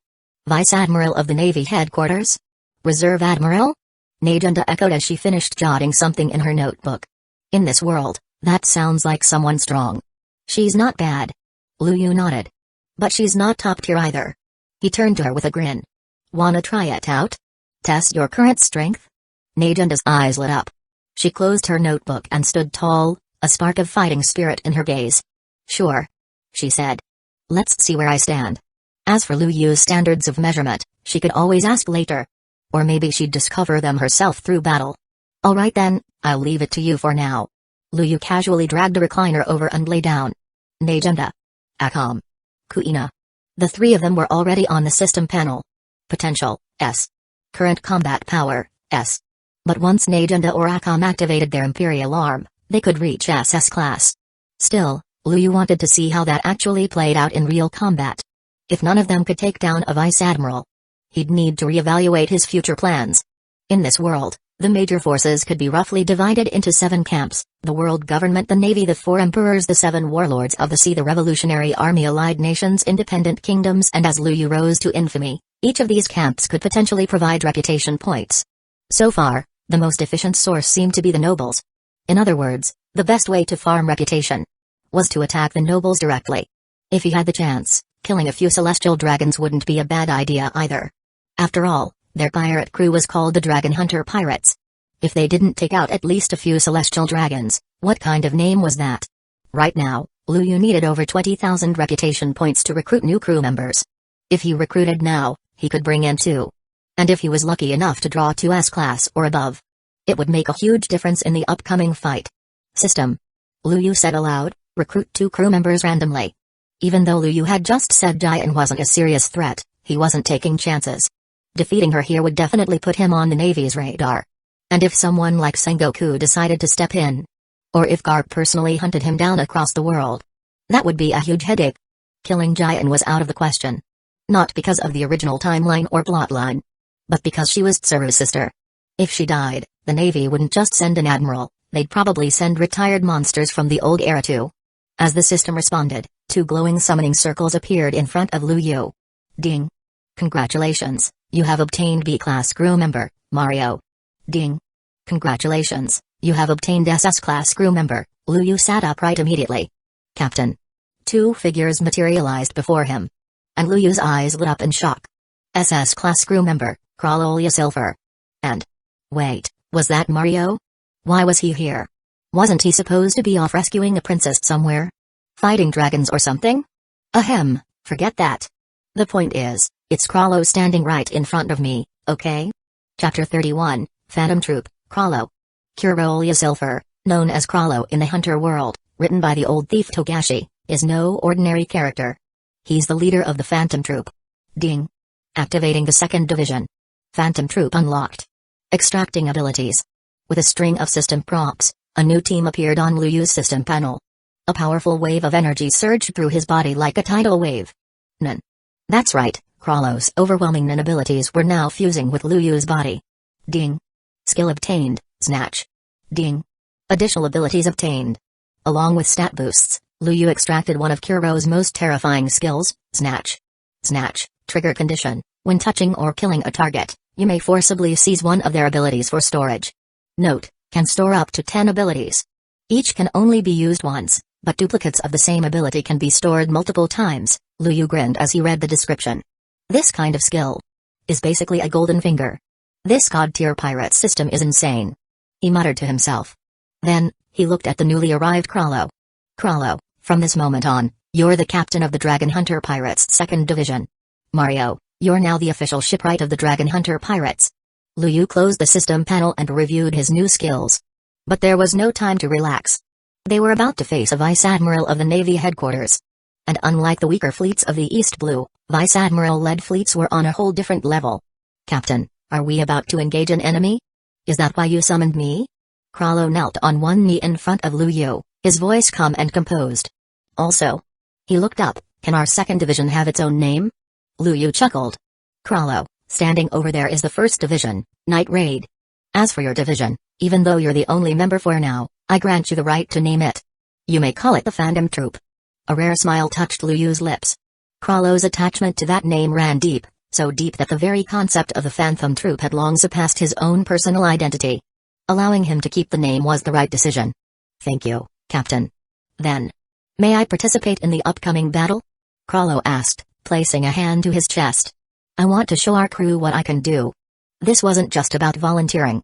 It was Kralo's way of showing his loyalty for being allowed to retain the name Phantom Troop. Luyu nodded. All right. But Kralo, remember, you're one of us now. Don't let arrogance cloud your judgment. Understood. Kralo rose to his feet, his aura immediately swelling with overwhelming psychic pressure. Mario, who stood nearby, instinctively went silent. Then, without another word, the oddball shipwright pulled out a large water pipe and connected it to the evil warship. Captain, I'm going to inspect the hull. He dove into the pipe and disappeared below. Huh? Najunda stepped forward, visibly surprised. Just moments ago, her attention had been focused entirely on the warship across from them. But then, a sudden, immense aura drew her gaze to the two men kneeling before Luyu. Another monster. He's one of us too? Luyu nodded. This is Kralo, captain of the 2nd Division, Phantom Troop. From today, he's one of our own.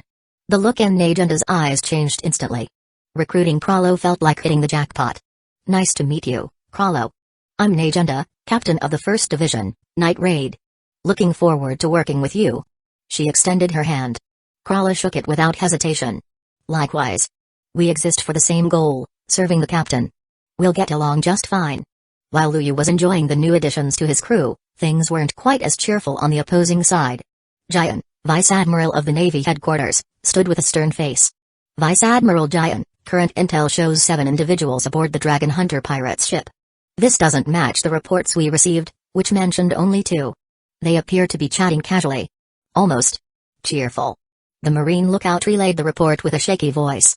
Roelki had been completely disregarded in earlier intel, considered too weak to matter. But even with that accounted for, their numbers had tripled. Jian's expression darkened. Where's Captain Smoker? He's been thrown onto the enemy deck. Still alive. But unconscious and unable to fight. The lookout's voice dropped even lower. Everyone knew how strong Smoker was. He'd been called a genius among his peers, his smoke fruit made him a formidable opponent. But now, He lay crumpled like a ragdoll on a pirate ship. A disgrace. Everyone, be alert. This dragon hunter crew isn't some bunch of rookies. The East Blue. TSK. Giant muttered. Despite being the weakest of the four seas, strange monsters always seem to come out of the East Blue. Still, she had no choice. She was Vice Admiral. And the pirate in front of her had already humiliated one of her own. Vice Admiral Giant. A marine shouted, running over in a panic. There's someone. Walking toward us from the sea. Walking? Giant's eyes widened, and she immediately raised her telescope.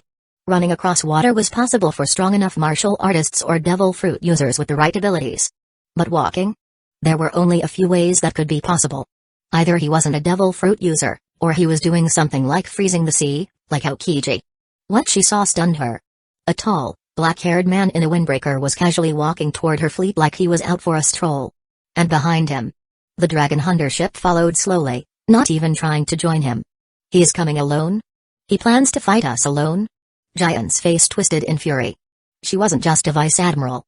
She was once a star cadet at boot camp, rose from a lowly sergeant to her current position. Her pride was immense. Not to mention, her sister was the Navy headquarters chief of staff, Zoro. To be so blatantly disrespected by some pirate upstart. It was unacceptable. All gunners, prepare to fire. Target the man walking on the sea. Kill him immediately. She drew her beloved sword, Konpira, and pointed it directly at the oncoming enemy. Let's show this dragon hunter what the Navy's made of. Chapter 32, One man stops the Vice Admiral's fleet. Boom. Boom. Boom. The Vice Admiral's fleet wasted no time. The moment they spotted their target, the order to fire was given, and a barrage of cannonballs filled the skies. Convenient big pocket. But in the face of such chaos, Krallo remained calm. Without hesitation, he pulled a black cloth from behind his back and covered his eyes. The moment he did, the shells disappeared, vanishing midair without a single explosion. What the hell? What is that thing? Are we really supposed to fight someone like that? Panic swept through the Marines of the local Navy branch. The man before them was no ordinary pirate. He was a monster. Meanwhile, aboard Vice Admiral Giant's warship, the atmosphere was tense. Marines scrambled into position. Some gripped their blades, while others raised long rifles and took aim from the railings. Since their heavy artillery was useless, they turned to small arms instead. But the gunners didn't stop firing. They simply changed targets, now aiming for Luyu's black warship, the extremely evil warship. As expected of a Vice Admiral's fleet. Their discipline is on a whole different level compared to a branch base. Luyu muttered. Swish. Boom. Boom. Boom. Luyu leaped into the air, slicing through every cannonball headed his way. At the same time, Krallo had already reached the deck of one of the marine warships. Damn pirate. Die. Bang. Bang. Bang. Even headquarters Marines felt the pressure bearing down on them. As soon as one pulled the trigger, the rest followed. A hailstorm of bullets rained toward Krallo. But he didn't flinch. Bandit's Secret, Indoor Fish. A book appeared in his hand, and a pitch-black space opened beside him. From it, a strange fish leapt out and swallowed a marine whole, dragging him into the darkness. Inside the space, other Marines could see what was happening. White, spectral fish swam through the darkness, devouring their comrade. Yet he didn't seem to feel any pain. Only terror. Ah! Get away. What are you? No. Vice Admiral Giant, help me, The screams echoed, not from pain, but from fear. One by one, the fish tore through him, until nothing remained. Krallo lifted his head, smiling gently. The people of this world have such strong life energy inside them. My fish are very pleased. He spoke the most horrifying words. With the calmest, most tender voice. Even Giant couldn't hide her shock. What kind of pirate was this? Was there not a single normal person in the Dragon Hunter pirates? Swish. Swish. Swish. The fish surged forward again, attacking more Marines. Swish. Giant reacted instantly. Drawing her blade, Konpira, she unleashed a flurry of sword slashes, cutting down every single fish in one clean motion. She then leapt to the bow of her warship. All personnel below the rank of captain and without mastery of the 6 styles, fall back immediately. Captains and lieutenants, stand with me. The enemy before us isn't just some pirate. He's a super pirate. Without waiting, Giant dashed forward, slicing through the air. She didn't understand how Krallo could stand on the sea. But she had learned one thing, armament hockey-imbued slashes could hurt him. That was all she needed. Threefold slash. 3 massive arcs of sword light flew toward Krallo. Meanwhile, The remaining Navy captains and lieutenant launched small ships and charged toward the extremely evil. Their goal was clear: if Krallo was the enemy's strongest fighter, then they would clear the rest of the enemy first, and then surround and overwhelm him. After all, they couldn't let Giant's fight be in vain. If I let you lay a finger on my captain, I'd be too ashamed to show my face. Krallo calmly flipped a page in his book. By the way, let me introduce myself. I am Krallo Silver, captain of the 2nd Division of the Dragon Hunter Pirates, and leader of the Phantom Troop. Bandit's secret, undead. He sidestepped Giant's attack and activated a new ability. The black space began to boil. Countless swimming fish burst out, and from the dark portal, twisted shadows began to rise. Figures emerged, twisted, undead things. They were the Marines who had been devoured earlier. Twisted by their own fear into dark, soulless husks. What the hell are those? Is this a devil fruit ability? Wait, how can he use it on the sea? The sea beneath them grew darker. Red-eyed undead stood on its surface like shadows rising from hell. Giant's face paled. The creatures targeted the officers on the smaller ships. Watch out. Instant transmission. Moonstep. With a burst of speed, Giant shot into the air. Using Moonstep, she took to the skies. She had to defeat Krallo quickly. If she didn't, they were doomed. The Dragon Hunter pirates are monsters. That was Giant's only thought now. And this was just one crew member. She was already considering retreat. If the fight continued, they would be annihilated. Krallo, I'm back. Just as Krallo prepared to turn another page, ready to finish Giant off, a familiar voice called from behind him. Yes, Captain. Krallo smiled. Before I go, a parting gift. He threw the black cloth in his hand. A torrent of cannonballs exploded out of thin air, raining onto the enemy fleet. Boom. Boom. Boom. In the chaos, Kuro leapt back onto the extremely evil warship. Giant stood on the bow of her ship, staring up at the towering black warship ahead, and the terrifying pirate flag flying atop its mast. Her expression turned grim. Captain Liu had arrived. Could this situation possibly get any worse? Vice Admiral Giant. Liu called out, standing at the edge of his deck. You've been chasing the Dragon Hunter pirates, haven't you? So if you die in the process, that's part of the job, right? He smiled as he said it. You insult me. Giant replied coldly. She knew she couldn't win, but she still had her pride. No, no. That's not my intention at all. Liu's expression remained casual. But we've only been active for a few months now. You're just standing behind the biggest power, calling it justice. You turn a blind eye to the crimes of the nobles. Talk about justice to civilians, and call it crime when pirates do the same things? That's quite the overreach. The moment he finished speaking, Liu's aura erupted. And as if answering the call, Najenda, Akam, Krallo, Kuina. Each of them released their powerful presence, all focused on one target, Vice Admiral Giant. Chapter 33, arriving at Logtown according to the schedule they had agreed on earlier, Roelki should have finished purchasing supplies by now. Of course, Smoker had already been tossed back to the Navy ship by Najenda. Carrying a Navy officer like that was a liability, it would only attract trouble. Liu had no plans to kill any of the Navy, either.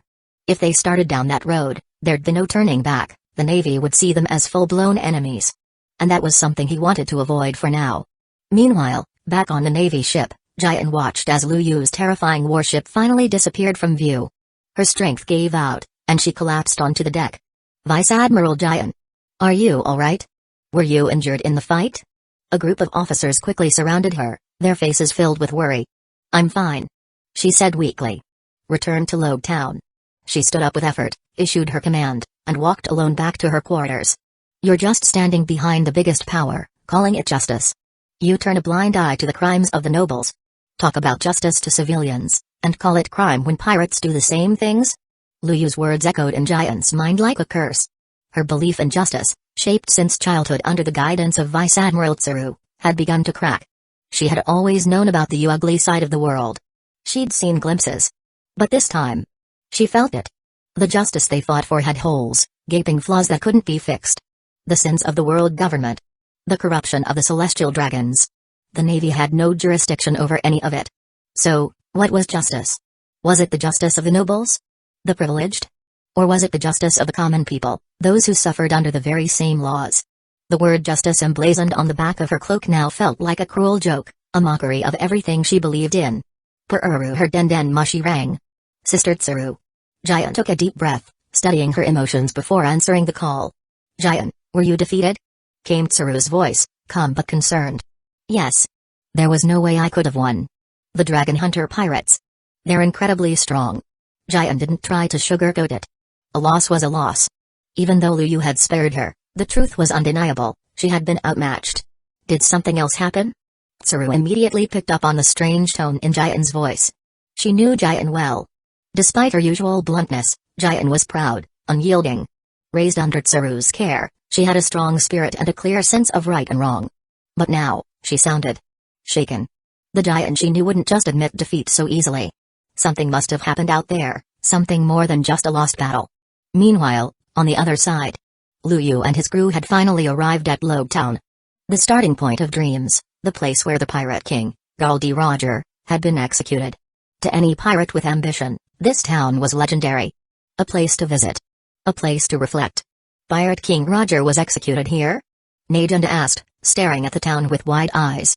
The guy who found the One Piece and kicked off the whole damage of pirates? She looked both impressed and curious. Well, if we're gonna be a real force, maybe we should start recruiting some crew members. Krallo said casually, scanning the streets. My second squad's just me right now. Yeah, you've got a point. Najunda added. If we want to form a super crew, it can't just be the main combat team. We also need territory. She continued, tapping her chin in thought. We can't just float around forever. Everyone from the 4 emperors to the warlords has land they operate from. Kuina nodded. Exactly.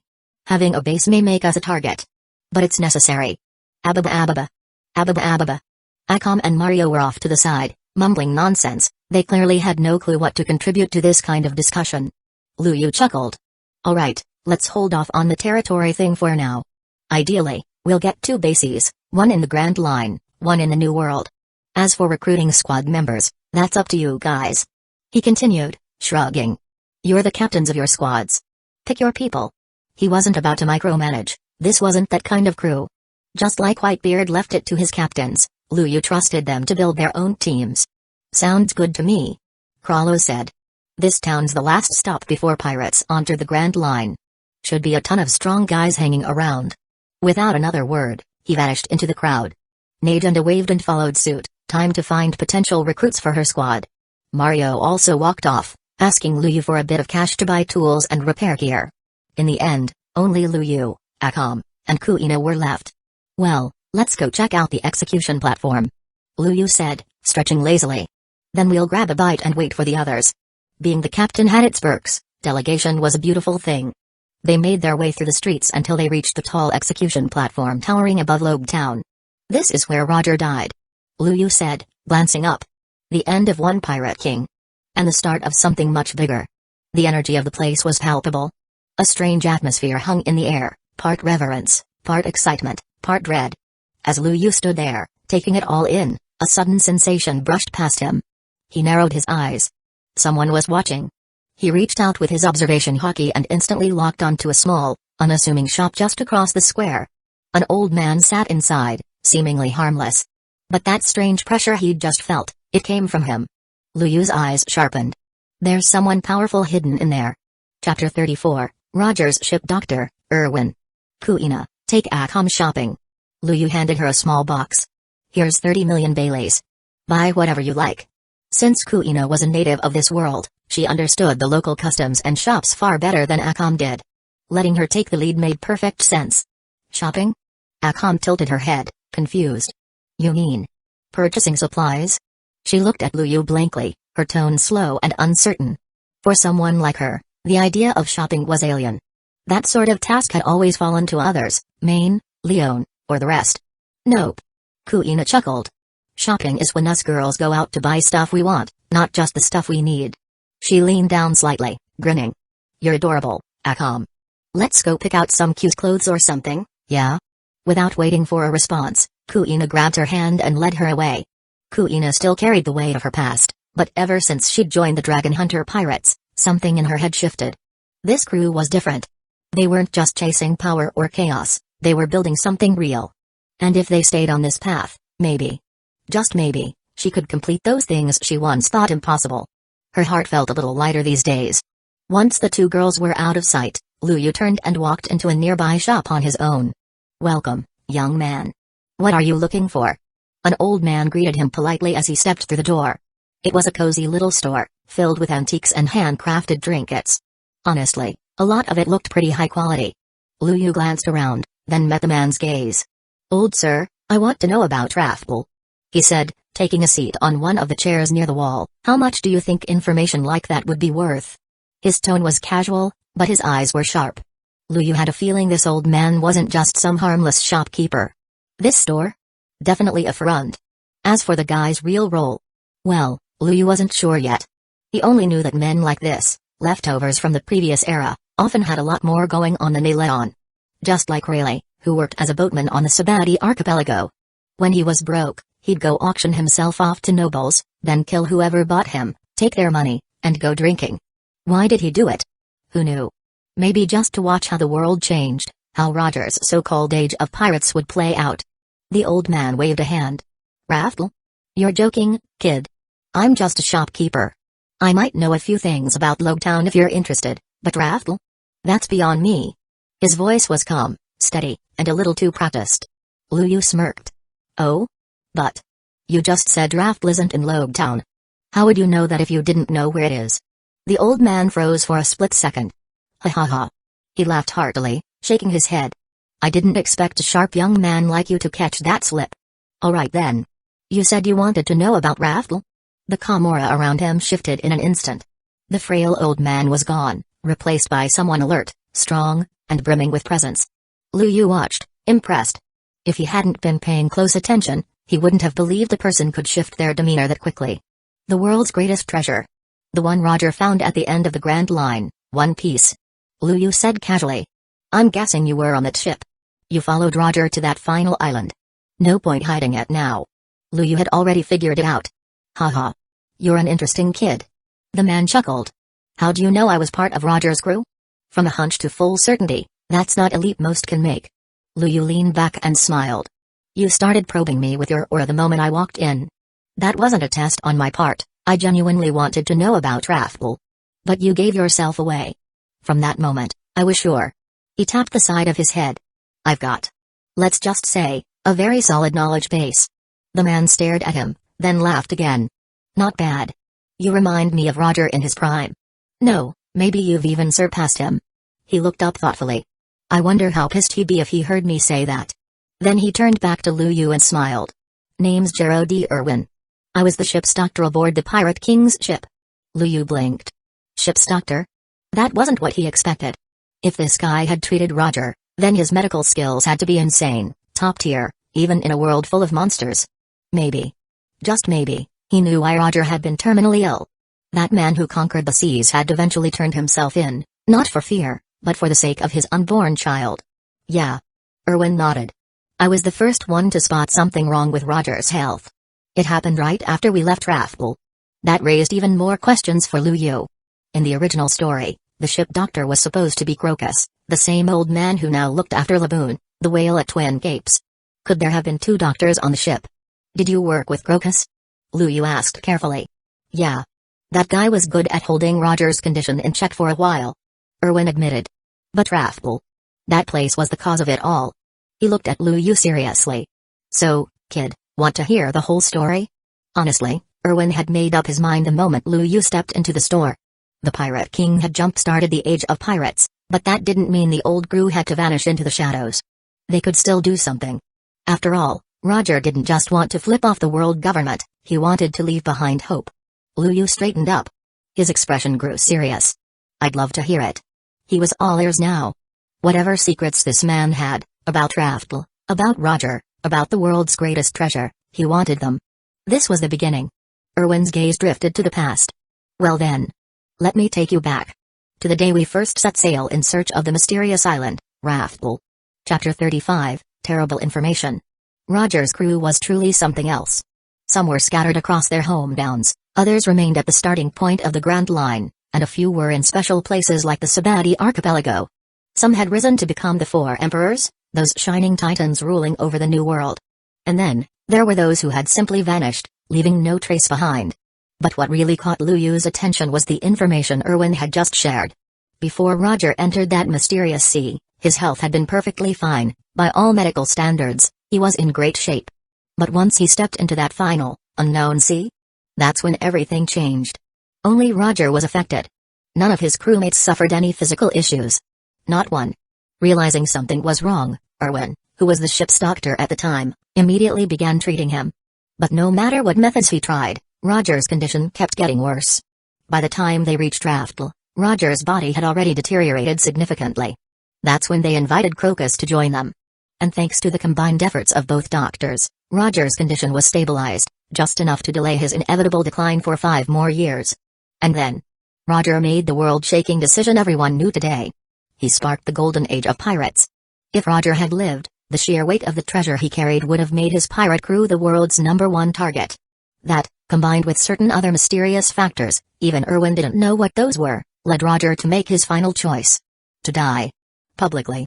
And pass the torch to a new generation. So? Liu asked, his voice serious, what exactly did you guys encounter in the seas around Raftel? He had to ask. Whatever harmed Roger had to have appeared there. But then, why was Roger the only one affected? That didn't make sense. Liu still had hopes, no, expectations, for that final island. If he reached it, the world would recognize him as the Pirate King. And the reputation boost alone? Worth it. Erwin smiled. I don't know. He said simply. Maybe only the next person who makes it there will be able to bring back answers. He leaned back, eyes locked onto Liu. If you really do make it there, I hope you come back and tell me what you find. So that was his condition. The reason Erwin was willing to tell all this to some random young pirate? Just that simple, he wanted the truth, someday, from someone who'd been there. Liu narrowed his eyes. Why me? Why do you think I'll come back and tell you? Erwin chuckled. Ha ha ha ha. Interesting question. But I think you already know the answer. The old man gave him a knowing smile, full of that unshakable wisdom you only find in the legends of the last era. They were built different. Their judgment, their decisiveness, their aura, all screamed that they'd lived lives far beyond ordinary. Liu smiled back. If I make it there, I'll definitely come back and tell you everything. But you better live a few more years, Mr. Erwin. I don't want to end up talking to a gravestone when I do. Erwin burst into laughter. Ha ha ha. I was the ship's doctor on the Pirate King's crew. I've got a lot of faith in my body, kid. A few more years? I can handle that. Then he stood up, heading over to a wooden locker in the corner of the room. By the way, he added, I've got something for you. Might be useful on your journey. From the locker, Erwin pulled out a weathered old box, worn and scratched by time. The marks on it made it clear, this thing had survived decades. What is this? Liu asked, eyes lighting up with curiosity. Erwin opened the box slowly. Inside were 2 tightly rolled scrolls, preserved with extreme care. Treasure maps. Erwin said with a grin. One is a map to the treasure of the Rock's pirates, the very same treasure from the Valley of the Gods battle. The other is a map to an eternal pose pointing to a mysterious island. He handed the maps over without hesitation.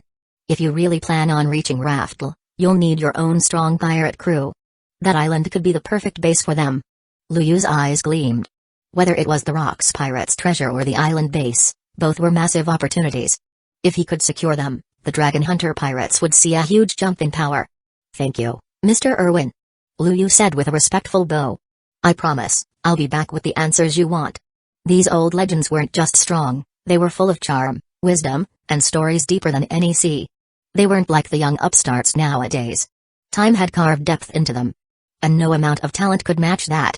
Oh, right, do you know anything about the Rumbar pirates? Liu suddenly asked. The Rumbar pirates? Erwin looked puzzled, then said, you mean the crew Laboon's waiting for? Liu nodded. Yeah. There's a guy on that crew, goes by the name Brook. Erwin's expression shifted. The Rumbar pirates disappeared a long, long time ago. He said softly. Do you know how old Laboon is? Liu raised an eyebrow. How old?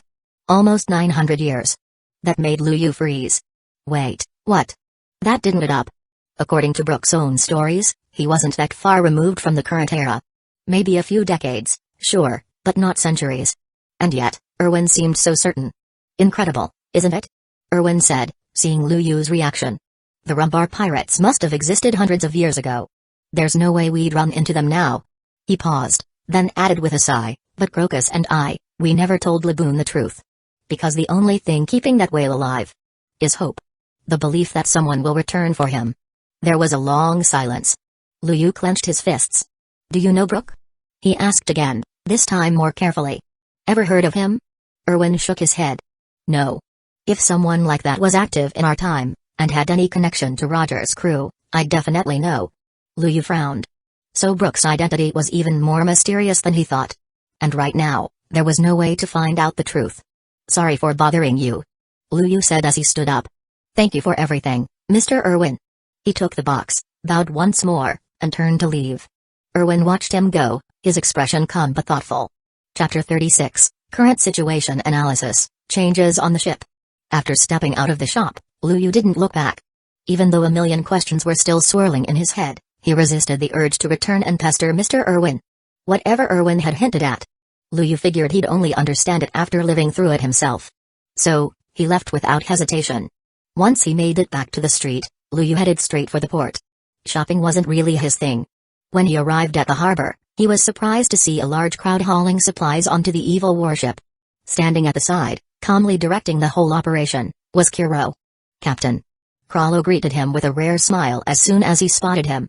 Even though this guy was the textbook definition of black-bellied schemer, Liu trusted his loyalty.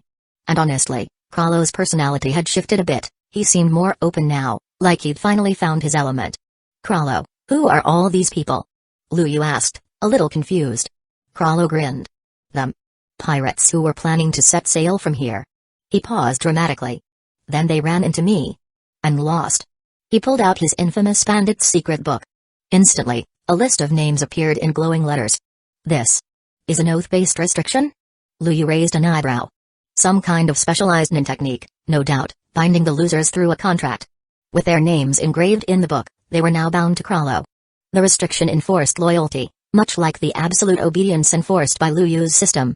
Krallo nodded. Captain knows his stuff. They're now temp workers for the Dragon Hunter pirates.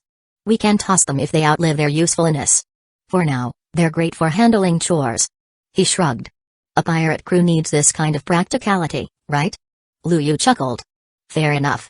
Honestly, Krallo ditching the Phantom Troop and becoming a pirate didn't feel out of place at all. The guy might have been born for this life. Alright, I'll leave this part to you, Liu said, giving Krallo a nod before heading back to the ship. He noticed there were over 60 new additions, and none of them looked weak. Clearly, Krallo had cherry-picked the strongest from the various crews docked at Logtown. Next up is the Reverse Mountain. Liu muttered to himself. Once they crossed it, they'd officially leave the East Blue behind and enter the Grand Line, the real stage for legends. The other side of the Red Line was the true playground, the first half of the Grand Line. Powerhouses and alliances ruled that stretch of sea. Even the four emperors had carved out territories. Liu knew what he had to do now, make his name echo across the Grand Line. Reputation, stronger crew members, new abilities, and expanding power. None of that could go further in the East Blue. He'd already stirred enough chaos here. If there were secrets left to uncover, he should have found them by now. Time to head into the Grand Line. Liu murmured, eyes scanning the horizon. With our current strength, we're still no match for the Navy or the world government. Hell, even the four emperors would squash us. He opened up his system panel, checking on his progress. From what he could tell, an SS rating probably put him around the strength level of a four emperors. Of course, he still wasn't on red-haired Shanks level yet. And even red hair wasn't crazy enough to take on the world government directly. Liu recalled the so-called celestial guards he encountered on that noble merchant ship, not Navy, but clearly top-tier enforcement. Those guys weren't mentioned in the anime, which meant the world he was in had a few surprises of its own. Brother Liu, are you okay? Akam's voice snapped him out of his thoughts. He turned around, then froze. Akam stood there in full-blown Lolita fashion, white over-the-knee socks, short frilly skirt, cute little top. Liu's nose practically exploded. For the record, Akam usually dressed in a long black dress. This was an ambush. A goddamn fashion ambush. As a time traveler, and an unashamed anime fan, Liu's defenses were non-existent against this kind of nuclear-level cuteness. Brother Liu, why's your nose bleeding? Akam blinked innocently. It's nothing. Liu wiped his nose hurriedly. You just look really cute. That's all. I told you Akam would look adorable in that. Kuina appeared beside her, smugly grinning. She herself had changed into something casual yet stylish, her hair tied up, a form-fitting tee, a light jacket draped over her shoulders, and black pants that hugged her legs just right. Liu suddenly had an epiphany. Girls really were a whole different species when they dressed up. Different outfit, whole new person. No wonder all the best tailors were pervy old dudes, They were on to something. Ahem. Kuina, you look great too, he said, quickly changing the subject. But, won't these outfits affect combat? Not at all. Akam and I tested them out already. Kuina replied. But we kinda spend all our money on clothes. She rubbed the back of her neck sheepishly. Ha ha ha. That's fine. Sounds like we need to install some proper wardrobes in the cabin, Luyu said with a grin. Right then, Carlos stepped forward and bowed slightly. I can build wardrobes. Using my nin. He raised his hands. Dark box. 2 shimmering black cubes materialized behind Kuina and Akam. This space inside is as big as the evil battleship. Should be plenty of room for their outfits. Kuro explained. Also, this materialization technique only requires a one-time payment of nin. After that, it's fully functional. He then showed the 2 girls how to use their new storage spaces. Yeah. Helping women build walk-in closets. That's peak diplomacy right there. Suddenly, the vibe on the ship got a lot more relaxed. When Najenda returned that evening, she brought along a dozen people with her. Not as many as Krallo, but each one of them looked fiercely loyal, like they'd follow her to hell and back. Clearly, she hadn't become a rebel army commander for nothing. Her charisma alone could match Krallo's mind abilities. Once everyone had regrouped, Luyu looked around at his crew and smiled. Alright, let's go. Time to head into the Grand Line. And just like that, the ship set sail, straight into the unknown. Chapter 37, Marineford's Reaction, the 7 warlords of the sea take action. At that moment, in Logtown, a new generation of pirates is really coming in strong this time, muttered the middle-aged man, standing atop a tall building, gazing out at the pirate ships sailing toward the reverse mountain. Leading the charge was Luyu's infamously evil warship. Behind it trailed ships belonging to pirates subdued by Krallo and Najenda, vessels that had all been united under Luyu's banner. A massive pirate fleet stormed into the Grand Line together, an imposing sight not seen in a long while. This was inevitable. Another middle-aged man beside him said with a faint smile. The pirates of the new era were bound to replace the old. Those clinging to power while doing nothing should be swept aside. That's just how progress works. The Navy's operation completely flopped. He continued. One of their vice admirals got taken down by a bunch of rookies. They're not gonna sit still after this. As he finished speaking, a strange grin crept onto his face, before he faded into nothingness, vanishing into thin air. TCH. That old bastard. The man beside him muttered, then glanced one last time at Luyu's terrifying flagship. In the next instant, he too disappeared. The East Blue, so deceptively calm, hid many monsters beneath its surface. No one truly knew what ancient horrors might be lurking there. Meanwhile, in Maniford, what? Vice Admiral Jian was defeated? How badly was she hurt? Is she okay? Sengoku's voice rose sharply as he reacted to the report from Vice Admiral Tsuru. Jian had grown up right under Sengoku's watch. She was like a little sister to him, not to mention the strong bond he shared with Tsuru herself. Even in his role as Fleet Admiral, this wasn't something he could ignore. She's fine, Tsuru said calmly. The damage to her and her fleet wasn't critical. Giant said the Dragon Hunter pirates utterly overwhelmed her squad. The only reason she's still alive is because they chose not to kill her. If they had gone for the kill, she added grimly, her fleet would have been wiped out, and they would have escaped without a scratch. Though it pained her to admit it, she couldn't deny the facts. It was a bitter pill to swallow. Dragon Hunter pirates. Sengoku repeated, his brows furrowed in thought. We should mobilize the 7 warlords, Tsuru suggested. Hawkeye Mihawk and Crocodile are already near the area where the Dragon Hunter pirates were last seen. Having pirates deal with pirates is our best option right now. Besides, we can use the 7 warlords of the seas to collect intel on this group without risking more of our own forces. Sengoku nodded slowly. The admirals are too valuable to send after some rookies whose captain only has a bounty in the tens of millions. It's not worth the effort. The warlord should handle this. They're not exactly easy to manage, Sengoku muttered under his breath. But fine. Let's put them to work. He pulled out a thick folder and handed it to Tsuru. This just came in from Morgan's. Cost us 100 million Baileys for these photos. Tsuru opened the folder and began reading. A new member of the Dragon Hunter pirates, Kralolia Silver. Doesn't have a devil fruit, but can use bizarre and deadly abilities. Captain of the 1st Division, Najenda. Right hand and right eye injured. That girl with the katana, Akam, is her subordinate. Then there's Susan Oo, Najenda's bodyguard. Huge physical strength and frightening combat ability. Capable of explosive power surges. Sakaimi, Luyu's personal guard. Unusual attack patterns, deadly power.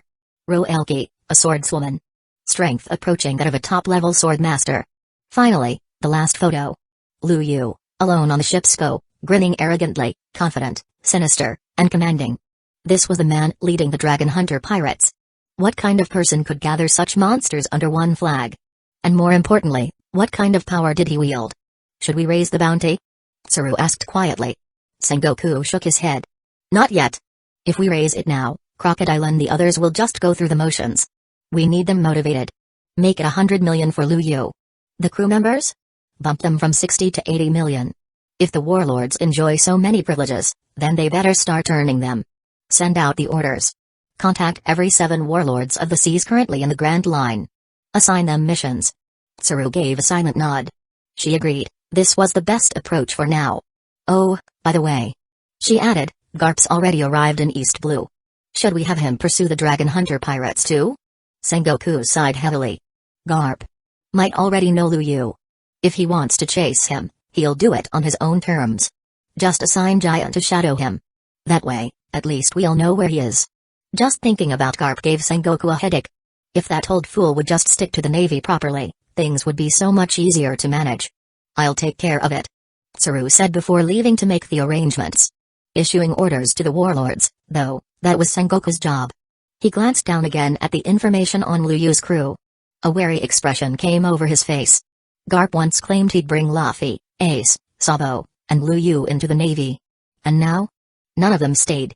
Ace became Whitebeard's 2nd Division commander. Lu Yu founded his own pirate group, already a rising threat.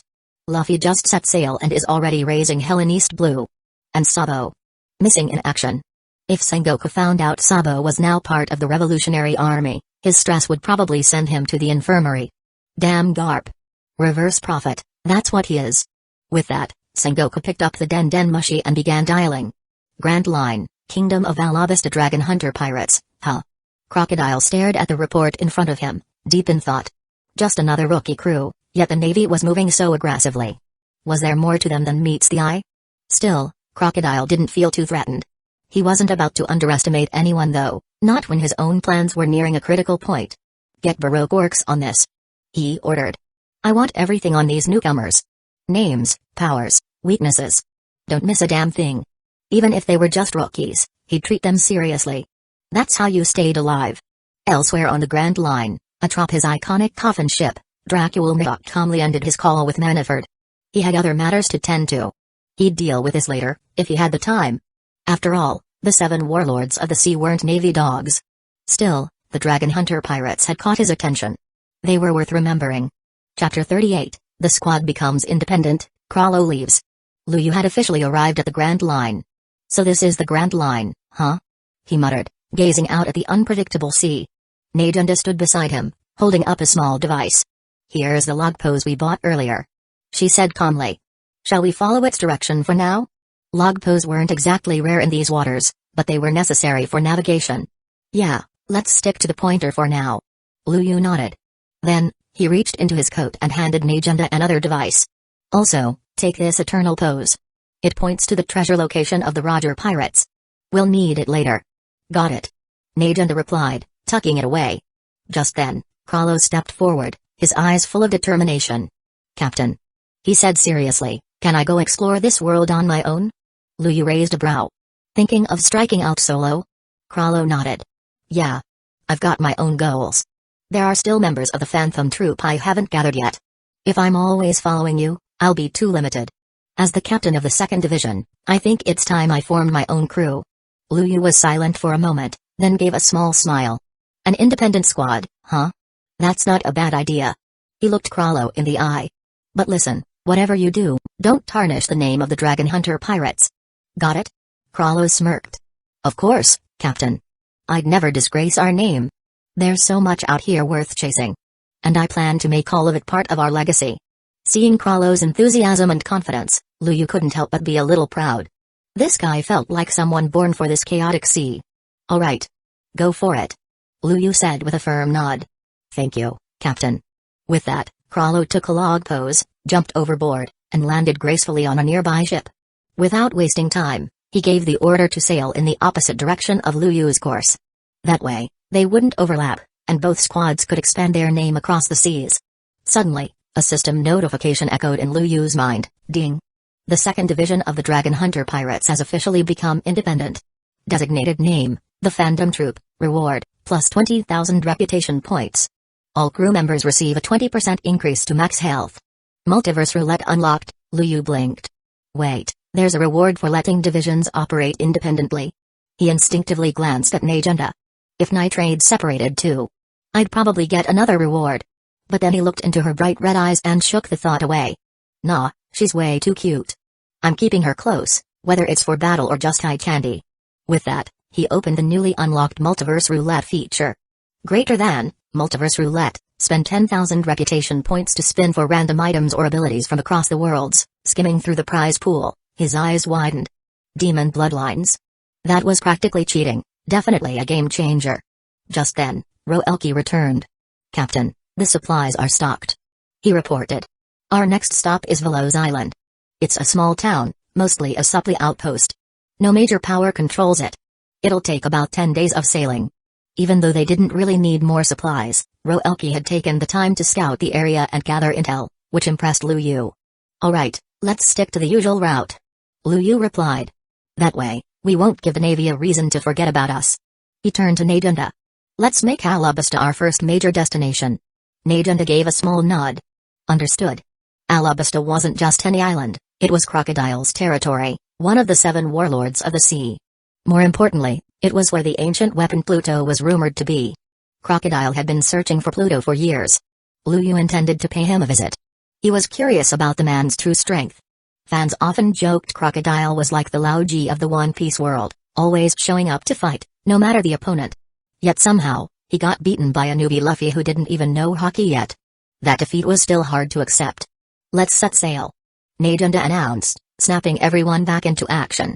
And so, the Dragon Hunter pirates officially began their voyage across the Grand Line. Meanwhile, a group of captured pirates and Roelki's old crew had gathered on deck, murmuring among themselves. Is this really a newly formed pirate crew? One of them, Maki, asked suspiciously. It feels more like one of those legendary crews from the stories. Maki had been dragged into the crew by Najenda. With a bounty of 23 million Baileys, he used to think he was hot shit. Now, he was doing grunt work, not even recognized as a proper crew member. He wanted to complain, but after seeing the terrifying strength of the official crew members, he kept his mouth shut. Krallo had just sailed off with some of the scariest people Maki had ever met, folks he never would have dared to cross before. And yet, they followed Krallo like loyal dogs. The ones who stayed behind? Even more intimidating. Especially those on the so-called evil battleship. I didn't know much at first. An older man named Well said. He was part of Roelki's original group. But when I joined, there were only 2 people in the Dragon Hunter pirates, Captain Lu Yu and the leader, Akam. The rest came later. Joined later? Maki frowned. Doesn't seem that simple. Roelki walked over, arms crossed.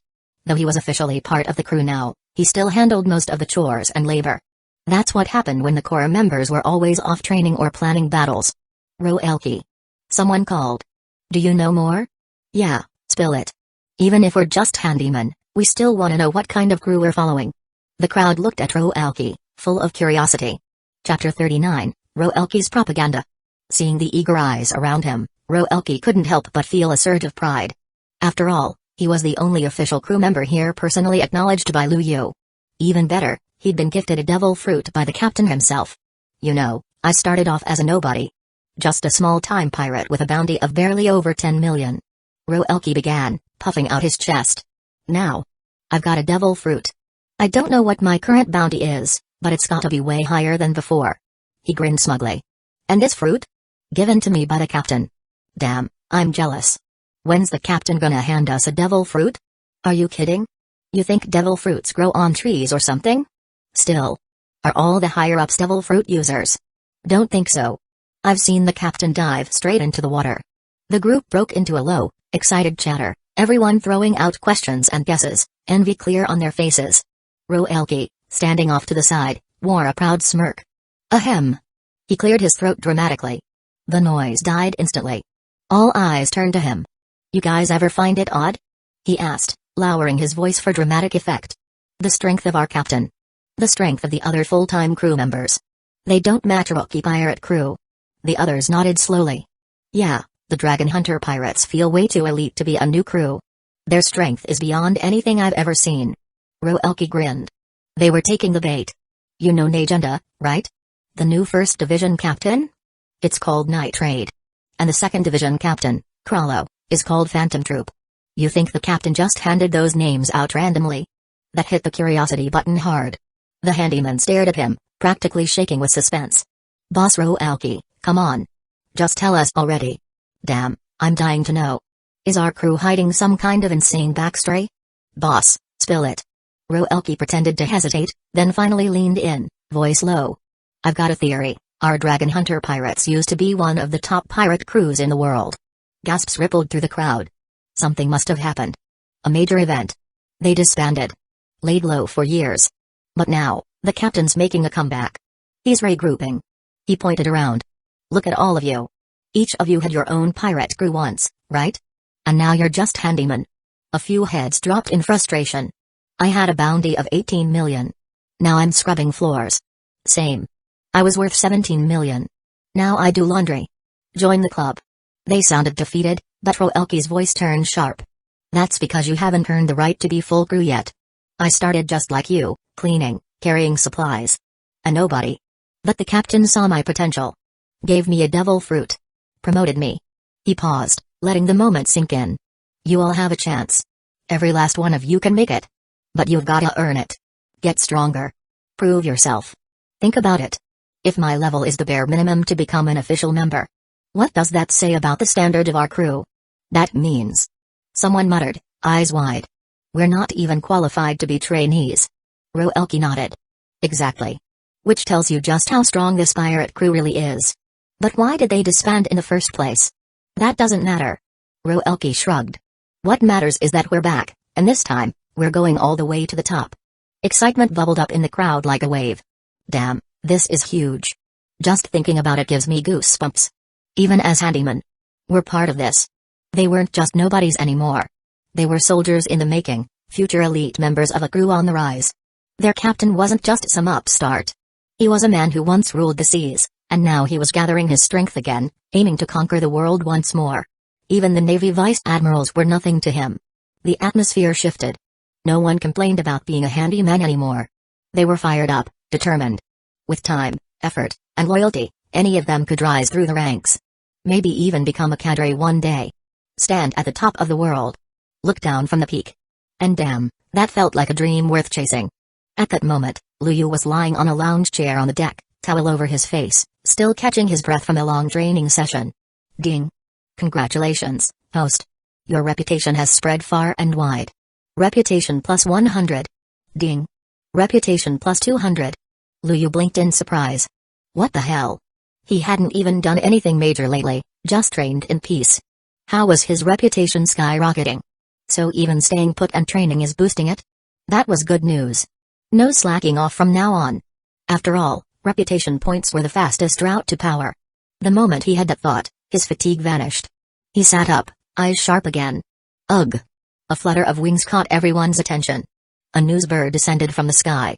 Roelke spotted it and quickly stepped forward. It was his job to collect the daily paper. He handed over a few coins, grabbed the rolled-up newspaper, and opened it. What he saw made his breath hitch. Right there on the front page, Liu, confidently holding his long sword, Tsukahime standing just behind him. A full-blown bounty poster. Roelke's eyes widened as he read the figure beneath it. 100 million. Baileys?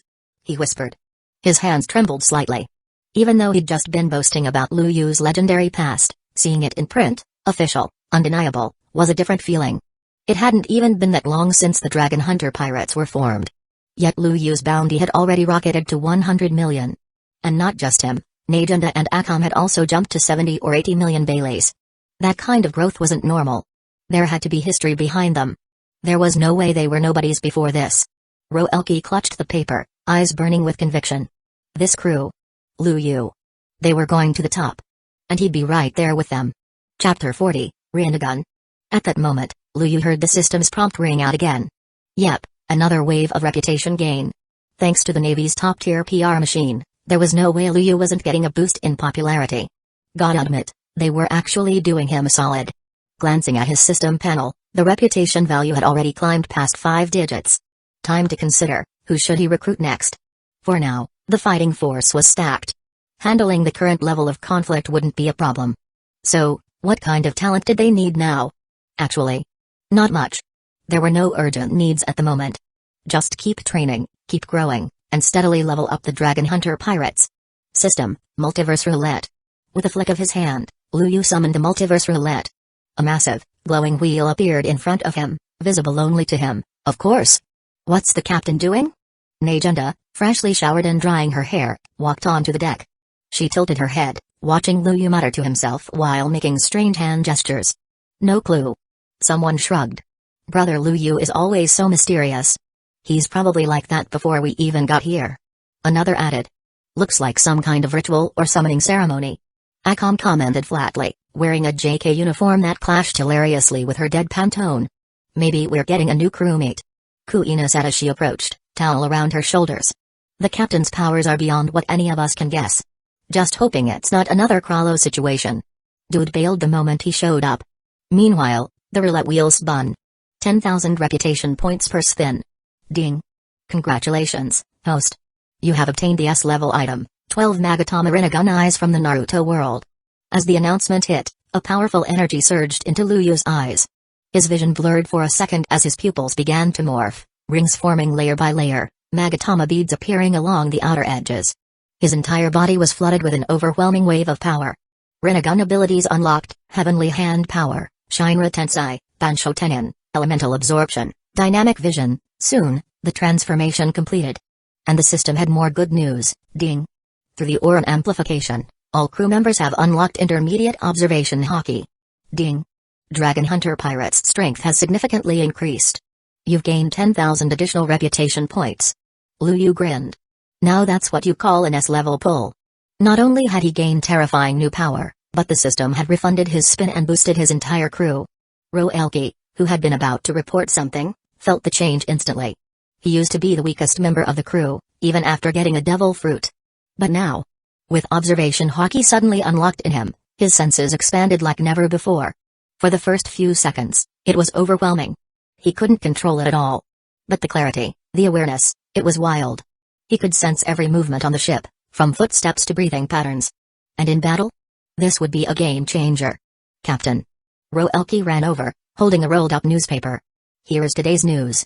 You and Big Sis have updated bounties. Also, the Navy just issued a public statement.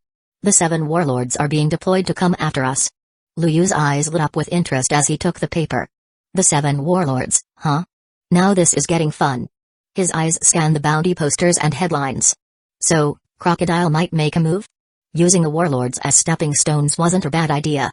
Not only would it bring more attention from the Navy, but it would also put the Dragon Hunter pirates on the global map.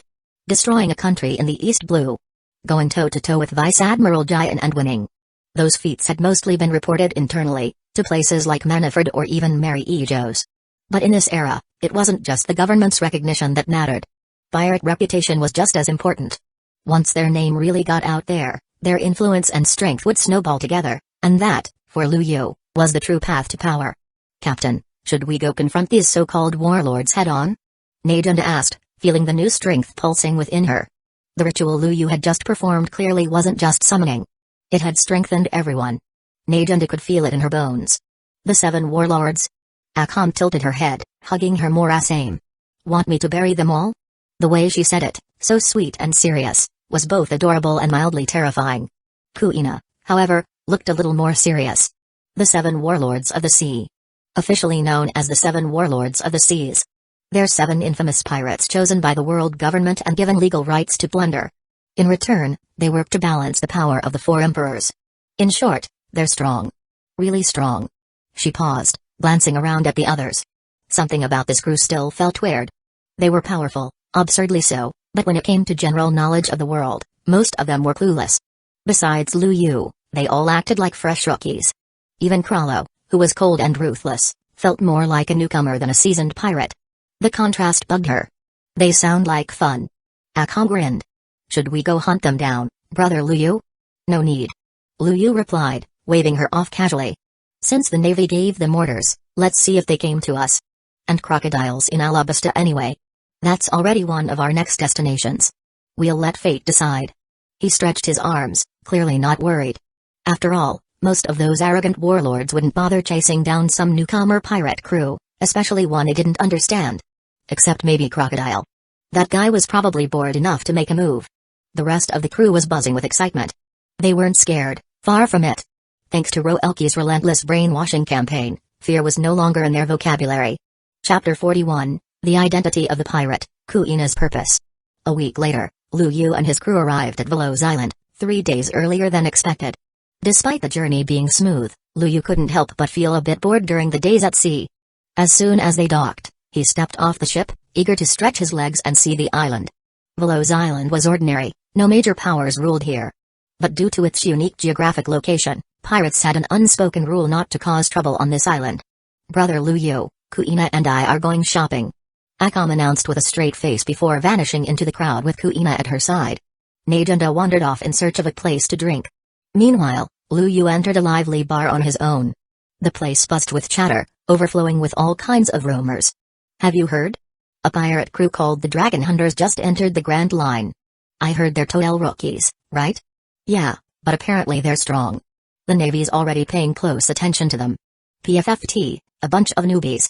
They don't even understand what it means to be pirates. Just tweening it. Exactly. They'll be an impel down before long. Laughter followed. The bar was filled with pirates discussing recent news. Alongside talk of Lu Yu's dragon hunters, the 7 warlords of the sea came up, especially Hawkeye. His rampage from the Grand Line into the East Blue had shaken many. Anyone who stood in his way had been mercilessly cut down. The title of world's greatest swordsman wasn't just for show. Lu Yu sat down and ordered a meal. Each island had its own flavors, and he always enjoyed trying something new. Nearby, another conversation caught his ear. Did you hear? That guy kid showed up in the Grand Line. Yeah, and I heard he's recruiting crew already. Maybe we should join him, they're aiming to challenge the 4 emperors. You mean Usta's kid's crew? Lu Yu paused mid-bite. Kid. So he's already making moves? And with a decent reputation, recruiting becomes easy. Lu Yu realized he needed to raise his own notoriety fast. Otherwise, even these low-tier pirates would continue calling him a rookie behind his back. Boss. Check, please. He tossed a stack of Baileys on the counter and stood up to leave. The bar was a good place for rumors, but nothing useful today. These guys hadn't even seen the wider world. Just as he turned to leave, a large, muscle-bound man stepped in front of him, blocking the way. Hey, kid, you seem to be loaded. Why don't you share some of that with me? Robbery? Lu Yu raised an eyebrow. Since when did pirates stoop to petty theft? You're a disgrace to real pirates. He muttered, stepping aside to walk around the man. It wasn't that Lu Yu feared conflict. This kind of person just wasn't worth his time, driven by nothing but desire, with no ideals or purpose. Killing him would only stain his hands. What the hell did you just say to me? I've been roaming the seas for 4 years. You think you can disrespect me? Pretty boy, you're dead meat. The brute swung a massive fist at Lu Yu. SH. Lu Yu barely moved. A surge of sharp energy burst from his body, slicing clean through the man's arm like a blade. It was the energy he'd gained from Krallo, now completely under his control. You dare call yourself a pirate? Boom. The man's body exploded into a bloody mist. Lu Yu calmly stepped out of the bar, unfazed. Wait. That guy. Wasn't that Lu Yu, the captain of the Dragon Hunter pirates? No way, that was him? He's a monster. Just one move. Now I kind of want to join them, but they're just a rookie crew, right? Still. Did you see that power? The bar buzzed with fear and awe. Outside, Akam and Kuina had just returned. Brother Lu Yu, look. I bought so many cute clothes. Akam grinned, her hands full of bags. The town was small, so they had quickly finished exploring and shopping. Lu Yu smiled. Glad you found what you liked. Let's get ready to head out, there's nothing more to learn here. He then glanced at Kuina. By the way, your appearance in the East Blue, it wasn't just to find that sword, was it? Kuina raised an eyebrow, but smiled knowingly. Well, picking up Wado Kamenji was just a bonus. Are you finally curious about my real reason for being here? You've never asked until now. Because back then, it didn't concern the crew. But now. Lu Yu replied, his voice calm but firm, you're part of the Dragon Hunter pirates. Your business is our business. Kuina stopped walking. A strange look flickered across her face. Then, her eyes brimmed with tears. Captain. Thank you. She stepped forward and hugged Lu Yu from behind, her voice trembling slightly. Kuina, you Don't move. Just let me stay like this for a moment. Lu Yu fell silent as she sobbed quietly against his back. Eventually, her sobs faded. My father. Is Kazuki Koshiro? Yes. He's part of Wano's royal family and head of a renowned sword-forging clan. Besides swordsmanship, our family also carries ancient forging techniques. But all of it was ruined when Kaido appeared. Kurizumi Orochi conspired with Kaido to seize control of the land of rivers. That's why I fight. As for why I came to the East Blue, it's because of a secret transaction happening here, one involving the four emperors, especially Kaido. Lu Yu nodded. So the deal was happening here. And the Don Quixote family's behind it, aren't they? Doflamingo, the warlord of the sea. He runs the underground arms deals. If you want to trace the network, Doflamingo's your guy. Kuina nodded. I know. But it's not just about what's on the surface. There's something deeper. The Don Quixote family handles the trade, but the distribution? That's controlled by a massive web of underworld networks. Those hidden channels. They're the real threat. Lu Yu understood now. Kuina's real plan wasn't just to intercept the arms, it was to sever the financial lifeline of the beast's pirates. Crush the trade networks, and force Kaido to redirect his attention away from Wano. A bold plan. And one Lu Yu would help see through. Chapter 42, Ace. After hearing what Kuina said, Lu Yu fell into deep thought. Most of the arms deals going around were purchased by powerful allies, and even the world government was a customer. The central figure behind this web of illegal trades was none other than Don Quixote Doflamingo, one of the 7 warlords of the sea. If Lu Yu made a move against Doflamingo now, it wouldn't just be about taking down a warlord. The ripple effect would reach the world government itself. And once that happens, they'd slap a bounty on his head without hesitation. If the Navy sent an admiral, combined with the world government's influence and might, the Dragon Hunter pirates wouldn't stand a chance. Kuina, don't worry about that for now. Lu Yu said calmly. When the world government created the warlord system, they already chose to abandon the allied nations and other kingdoms. What they care about is balance, keeping the 3 major powers in check. But outside of that structure, new pirate groups like us. We're the wild cards. Of course, the Revolutionary Army is also a factor. He added. But even with their strength, they're still hiding in the shadows. That's why we need to move carefully, step by step. When we reach the New World, I'll take you to tear down the so-called Underground Empire. But not yet. Lu Yu's voice was steady, but firm. Kuina's determination was admirable, but the path she was eyeing was one that touched the very core of this world's power balance. Anyone who poked at that power structure too early was marked for elimination. And Lu Yu wasn't planning to spend his life being hunted across the seas. I understand, Captain. Kuina said softly. She let go of him, wiping away the last of her tears with a smile. Seeing her like this, Lu Yu nodded in approval. Together, the 3 of them made their way back to the ship. Captain. We found an incredible pirate. Just as Lu Yu stepped on deck, Roelki rushed over, visibly excited. He had stayed behind to guard their warship, the evil warship. After all, a ship this magnificent couldn't just be left unguarded. Incredible pirate? Lu Yu raised a brow. Aren't there already enough incredible pirates on this ship? Roelki froze for a second before scratching his head. Well. Yeah, I guess we are kinda amazing too. But seriously, Captain, we found the 2nd Division commander of the Whitebeard Pirates. Fire Fist Ace. Lu Yu's expression shifted. Ace? The son of Goldie Roger. And the godson of Whitebeard? Also a member of the D clan. He muttered. The one who'll trigger the summit war in the future. Lu Yu quickly sifted through everything he remembered about Ace. Why was Ace near the East Blue? Could he be trying to visit Luffy before chasing down Blackbeard? Or, more likely, knowing Ace's direction-challenged personality, he just wandered here by accident. As for tracking Blackbeard, it probably depended more on dumb luck than any real plan. Fire Fist Ace, huh? Lu Yu smirked. Invite him aboard. We're old friends. Back in Fuusha village, he used to mess around with those 3 troublemakers all the time.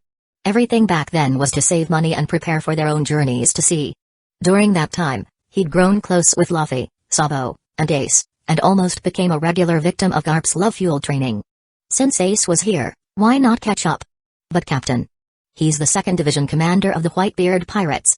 Roelki said hesitantly. His bounty is 550 million Baileys. You really think he'll come? Roelki didn't doubt Lu Yu's strength, he knew their captain could take on monsters. But still, Ace's connection to Whitebeard added a dangerous layer. Lu Yu simply grinned. He's my brother. He'll come. Then he turned toward the ship. Susan Sakaimi, get a feast ready. We're having a guest tonight. Understood, Captain. The two chefs responded in unison. Both had become the culinary backbone of the Dragon Hunter pirates. Their skills were top-notch, far better than Akam's, though hers wasn't bad either. Alright, I'll go get him. Roelke said, bolstered by Lu Yu's confidence. Lu Yu's easygoing smile made it clear, he wasn't joking. Roelke set off to bring Ace to the ship. Huh? Dragon Hunter pirates? Ace raised an eyebrow. That new pirate crew? Never heard of them. His main priority right now was Luffy. Well, that and chasing down Blackbeard, though that idiot was annoyingly hard to pin down. Blackbeard had been laying low for a while now. Maybe he was hiding because of internal Whitebeard politics, or maybe he was scared. Either way, Ace wasn't interested in dealing with other pirates. Mr. Ace, our captain said you're his brother. Roelke pressed. He's invited you to dinner, please don't refuse. Roelke had expected to be intimidated, maybe even grovel a little in front of Ace. But as he stood there, all he could feel was pride. He was a member of the Dragon Hunter pirates. And that meant something. His brother? Ace blinked. Then he laughed. Haha. I'm my old man's son. Wait, did Whitebeard adopt this guy too? Well, now I'm curious. Let's see who this brother is. Ace followed Roelke back to the Extreme Evil Warship 7. After all, his old man had a habit of picking up sons like seashells on a beach. Maybe this crew was one of them. Damn. This is a nice ship. Ace said, admiring the sleek design. Your captain's got good taste. Then, something hit his nose. Whoa, what is that smell? He turned and saw a massive feast laid out across the table. Is this all for me? Ace's eyes sparkled.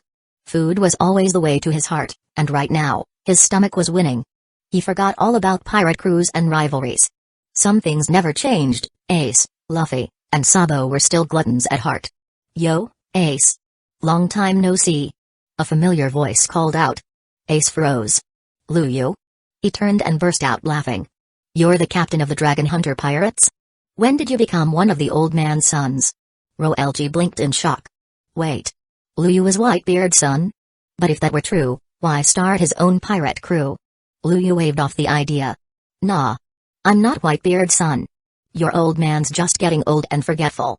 I heard that. Ace joked. Say that again and I'll punch you. Lu Yu chuckled. Alright. Come eat. Ace grinned and plopped down at the table. Chapter 43, Ace joins the crew. After that, the two didn't talk much. Ace was focused on the food in front of him, and Lu Yu followed suit, digging in. There was still that old saying, no talking while eating, no talking while sleeping. And surprisingly, Ace had picked up some manners from Ms. Makino back in the village. Soon enough, the entire table was cleared. Plates emptied. Bottles drained. Ace leaned back, patting his full stomach as he let out a satisfied burp. Normally, after a big meal, he'd been knocked out and snoring within minutes. But Lu Yu's food? Nah, it didn't make him sleepy, it was too damn good. Lu Yu. Who's your chef? Ace sat up, eyes gleaming. Can I buy them off you? I'll pay 100 million. Lu Yu raised an eyebrow, lips twitching. Oi, are you half asleep or just dreaming with your eyes open? He put down his chopsticks and let the ship's crew clear the table. My people aren't for sale, you idiot. Then his tone shifted slightly. Anyway. Have you found any leads on Blackbeard? Hearing that name, Ace's expression darkened. Meanwhile, the crew cleaning up gave subtle glances toward the two. Seeing their captain casually chatting with Firefist Ace, a man with a 500 million bounty, was surreal. Some of them couldn't believe their eyes. This was Ace. That Ace. And he'd even said thank you to the ship's handyman. They were floored. That single word, coming from someone of his caliber, made them feel like their role on the ship mattered. Of course, what they didn't know was, Ace was just that kind of guy. Polite by nature. You know what's crazy? Ace muttered. That bastard Teach. I can't believe what he did. I haven't tracked him down yet, but word is, someone spotted him in Alabasta. I'm heading there next. Alabasta, huh? Lu Yu leaned back. Crocodile's turf. If you go poking around there, you'll end up on the Sandgator's radar. Ace snorted. Crocodile? Whatever. I'm not there to stir up shit with him. I just want to find Teach. By the way, when did you head out to sea? He asked, glancing around at the impressive crew. And you already formed such a strong group? Your crew's no joke. That girl with the sword, the one with the red eyes. Even those who just served the food gave me chills. Lu Yu smiled, watching Ace take it all in. Gone was the kid from Fuusa village who needed protection. Now, Luyu's strength was something even Ace couldn't fully grasp. I left the same day Luffy did. Luyu said casually. If my guess is right, he should be nearing the Grand Line by now. Ace blinked. Luffy. He really went out to sea? Luyu nodded. Yep. And he's not alone. That idiot's got a solid crew behind him.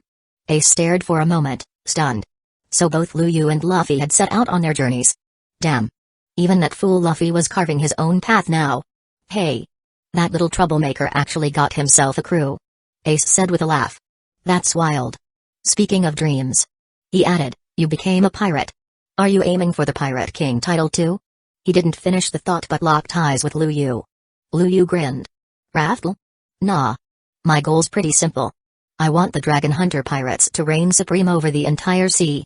The one who'll become Pirate King is Luffy. Ace froze for a beat, then burst out laughing. Ha. You really said that with a straight face. Reign over the sea, huh? Actually. Ace paused, eyes twinkling.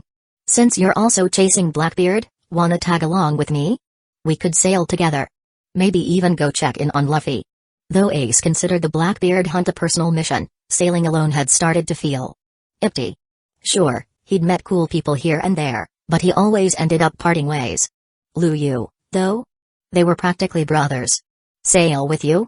Luyu raised a brow. You just don't want to steer your own damn ship, do you? Ace grinned sheepishly. Luyu sighed.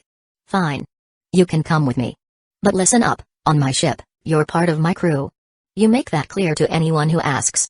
I don't want people confusing us with the Whitebeard pirates. His voice was firm. The Dragon Hunter pirates were building their own name. He wasn't about to let that reputation be split or overshadowed. Yeah, got it. Besides. Ace smiled. Sailing with my brother again? Hell yeah. Get lost.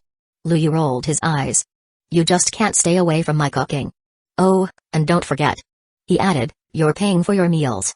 PFFT, ha ha ha. Ace laughed so hard he nearly choked. You saw right through me. The two of them stood there, cracking up like a couple of fools. From a distance, Kuina, Najunda, and Akam watched silently. When did the captain get this side to him? Najunda asked, genuinely puzzled. I thought he was the super serious type, always calm, always steady. Kuina smiled softly. Maybe this is his real personality. And honestly, I kind of like it. Seeing Luyu loosen up like this made him feel less like some untouchable powerhouse, and more like a real, young man. Brother Luyu is so handsome when he laughs. Akam said dreamily. Kuina and Najunda exchanged a quick look, both sighing internally. They admired Luyu too, of course. But Akam? She was blatant about it. Still, they couldn't blame her. Young, powerful, skilled, and with a personality like that? How could anyone not be drawn to him? But most of the time, they kept those feelings buried.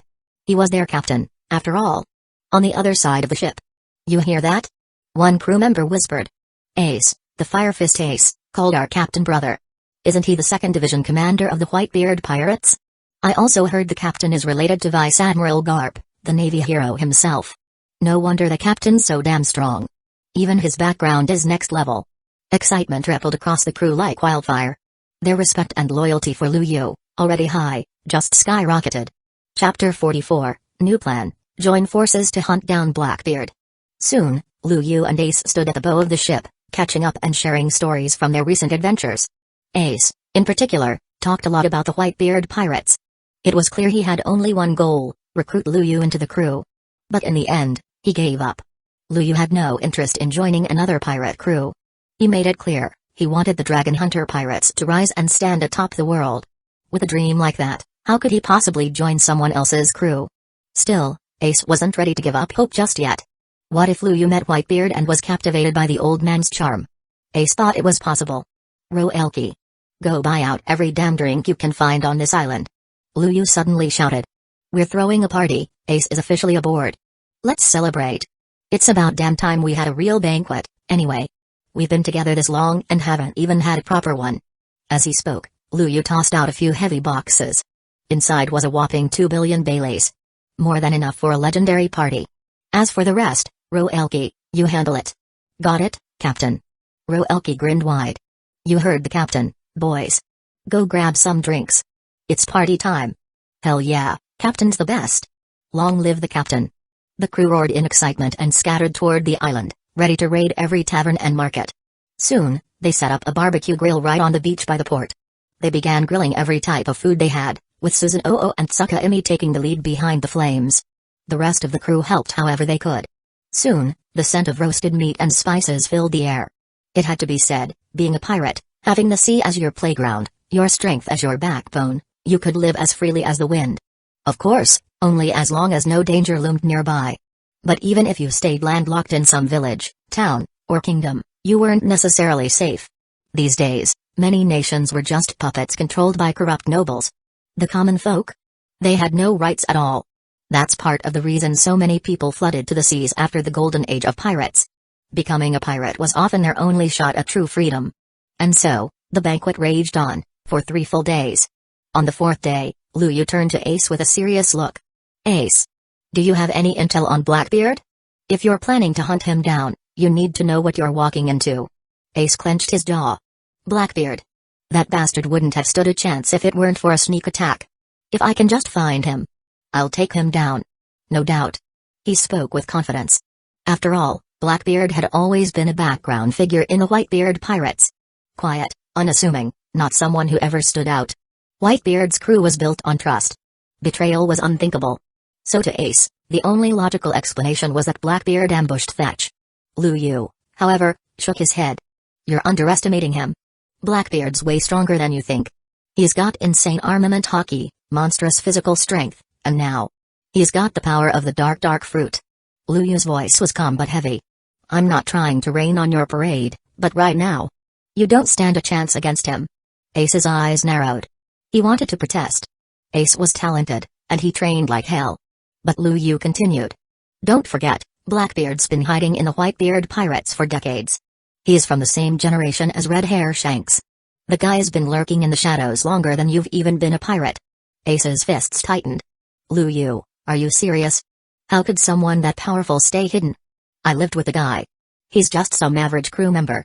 If he really had all that strength, how come nobody noticed? Luyu met his eyes. Because nobody was looking. The Whitebeard pirates trusted each other too much. Blackbeard played the long game. Plus, your flame fruit? The dark fruit can completely absorb any elemental attack. Your flames won't mean jack. Add his physical abilities and potential backup. If you go alone, you're walking into a slaughter. There was no hesitation in Luyu's tone. Ace stayed silent for a long moment. Then exhaled. Damn. I guess you're right. Maybe I do need to go back to Dad. Talk to the old man about this. Luyu rolled his eyes. What, you gonna run back with your tail between your legs now? As my brother, if you embarrass yourself, that's my reputation on the line too. He smirked. Since you've run into me, why don't we handle Blackbeard together? Ace froze. Then burst into laughter. Luyu. Just come with me to meet Dad. You'd fit right in. He'd love you. We could be brothers again under Whitebeard. Hell no. Luyu snapped. You've been brainwashed, haven't you? That old man adopts sons like he's collecting Pokemon. What, you planning to take Luffy to him next? Gonna make him Whitebeard's 3rd son or some crap? Ace blinked in surprise. How'd you know? Because, yeah. That was the plan. You're hopeless. Luyu sighed. Whatever. Let's stick to the plan for now, hunt down Blackbeard. We'll worry about your dad issues later. He waved his hand dismissively. Ace, still grinning like a kid, asked, alright, but what's for dinner tonight? The rest of the Dragon Hunter crew had been watching from the sidelines, completely lost. The conversation between Luyu and Ace had touched on some seriously deep stuff, secrets of the sea, betrayals, power struggles. Yet they came to such a major decision so casually. Roelke, on the other hand, looked like he'd just seen a god. His eyes sparkled with admiration. His captain had just rejected the Whitebeard pirates. Whitebeard, the man known as the strongest in the world. And Luyu turned him down without blinking. From that moment on, Roelke didn't just respect Luyu. He worshipped him.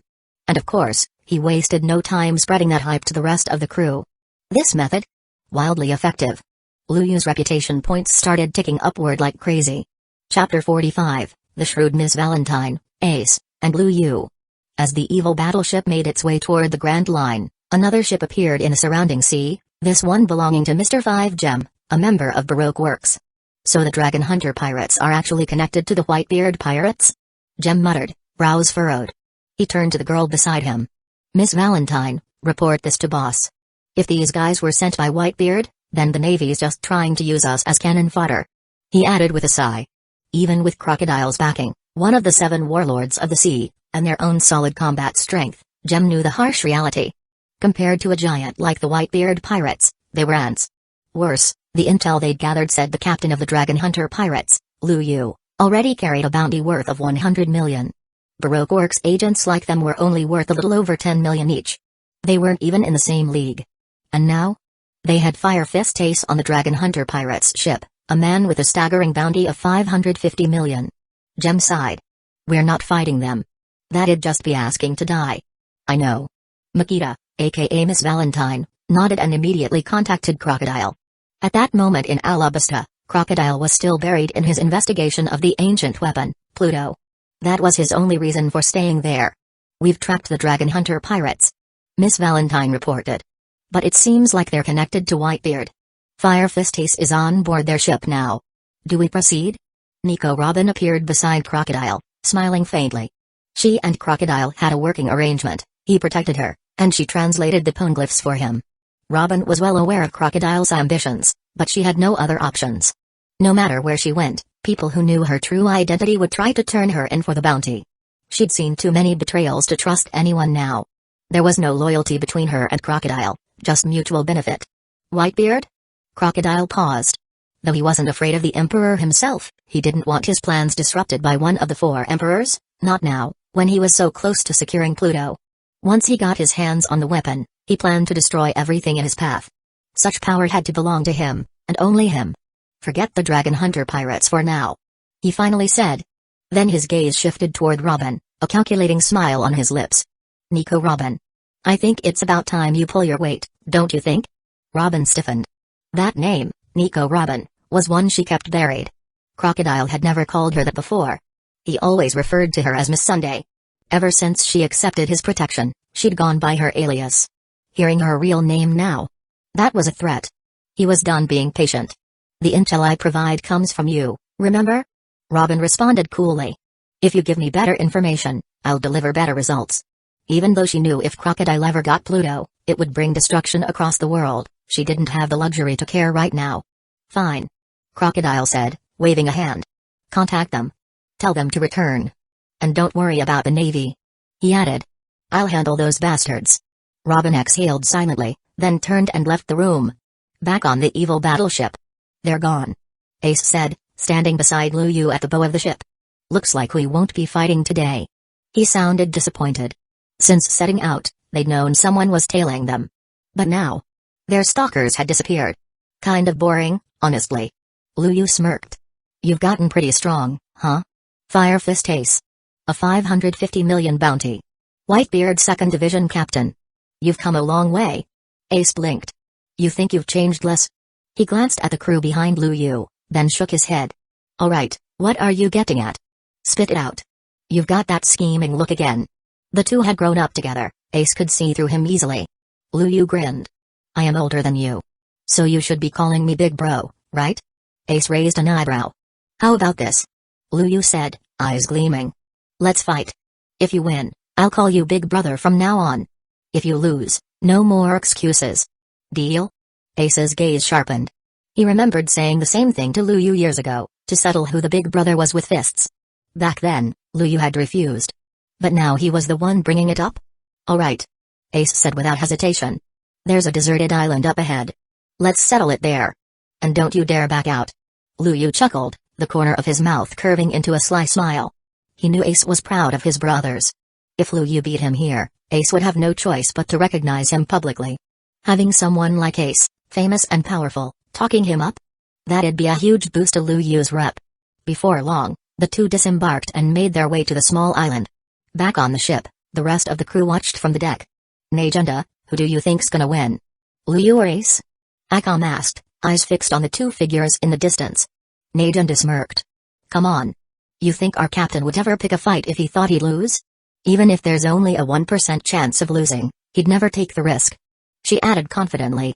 Just wait, he's got this. Akam looked thoughtful, but Kuina chimed in with a more cautious take. Don't underestimate Fire Fist Ace, she said. He's one of the top new generation pirates. In just a few years, he's already faced the red hair pirates and went after Whitebeard himself. Sure, he lost, but he still earned a 2nd Division captain's spot afterward. That's huge. The flame fruit is a Logia-type devil fruit. That firepower has turned him into a nightmare for other pirates. Kuina had more knowledge about the seas than the others, and she couldn't help feeling a little nervous for Lu Yu. Najenda, meanwhile, just smiled. Sounds like he's got a pretty legendary journey of his own, she said, sitting on the railing with a cup of coffee from Susan Oo in hand. But either way, those two. I don't think either of them plans to lose. Chapter 46, Calm, Ace explodes. On a quiet, isolated island, two figures stood facing each other. The air between them crackled with tension. Lu Yu, I know you've made serious progress, Ace said, his eyes narrowing. You've built a solid pirate crew too. But if you think you can take me down easily, you've got another thing coming. As he spoke, flames ignited in his palm, just a small ball of fire, but the heat it radiated distorted the surrounding air. This wasn't just for show. The temperature alone could burn an ordinary person to ashes. The power of the flame fruit, huh? Lu Yu muttered with interest. Ace, show me what that fire fist of yours can really do. Without waiting, Lu Yu unsheathed Tame no Habakiri. With a single, clean slash, the surrounding grass and trees were cut down, clearing the battlefield instantly. A swordsman, huh? Ace raised a brow. I wonder who's stronger between you and Vista from the Whitebeard pirates. But you're losing today, Lu Yu. And after that, you're coming with me. Join my crew, and maybe then you'll find the answer. He grinned and mimicked a pistol with his fingers. Fire gun. Toot toot toot. Flames exploded from his hand, turning into countless bullets of fire that flew at terrifying speed, each packed with deadly force and piercing power. Rinnegan. Lu Yu activated his ability instantly. Thanks to the enhanced dynamic vision and his observation hockey, every single flame bullet's path became crystal clear to him. He didn't dodge. He didn't flinch. He just stood tall, calm, and walked straight toward Ace. The fire bullets whizzed past him, deliberately missing his body as if the flames themselves feared to touch him. You didn't dodge at all? Ace muttered, stunned. Fire fist. Ace's signature move roared to life, an enormous fist of flame surged forward like a runaway train. Lu Yu's body shifted in an eerie motion, slipping past the fire with ease. Then, in a flash, he charged straight at Ace. Firefly Flame Buddha. Just before Lu Yu could strike, sparks danced into the air. Boom. Boom. Boom. Explosions erupted all around. Smoke and dust swallowed Lu Yu whole. Ace took a few cautious steps back, chuckling nervously. Hey. I didn't overdo it, did I? But deep down, Ace felt something he hadn't expected, pressure. He hadn't even landed a proper hit on Lu Yu yet, and from the speed and fluidity of Lu Yu's movement, Ace knew this wasn't the same guy they once protected. Lu Yu's strength might not be greater than his, but it was dangerously close. One mistake, and it could end badly. Honestly, that was kind of weak. Lu Yu's voice rang out. He stepped out from the cloud of dust, completely unharmed. Not even his clothes had a speck of soot. Seriously, Ace, is this what you've done with the flame fruit since you got it? Feels like you're just trying to warm me up. The flame fruit is about more than fire. It's about heat, combustion, and sticking power. So what are you playing at? Ace's eye twitched. Yo, Lu Yu. We're sparring here. Isn't that a little arrogant? Fire fist, big explosion. Ace had enough. Lu Yu's trash talk got under his skin. This time, when he launched a fire fist, it detonated midair, just before reaching Lu Yu, to prevent him from sidestepping again. The explosive shockwave rippled across the battlefield, heat and force swirling together for maximum destruction. You better start using observation hockey properly, Ace. Lu Yu's voice came from behind. Or I might just take your head. Ace turned just in time to feel a sharp slash at his neck. Lu Yu's blade had struck clean. But instead of blood, a burst of flame replaced Ace's body. His elemental transformation saved him.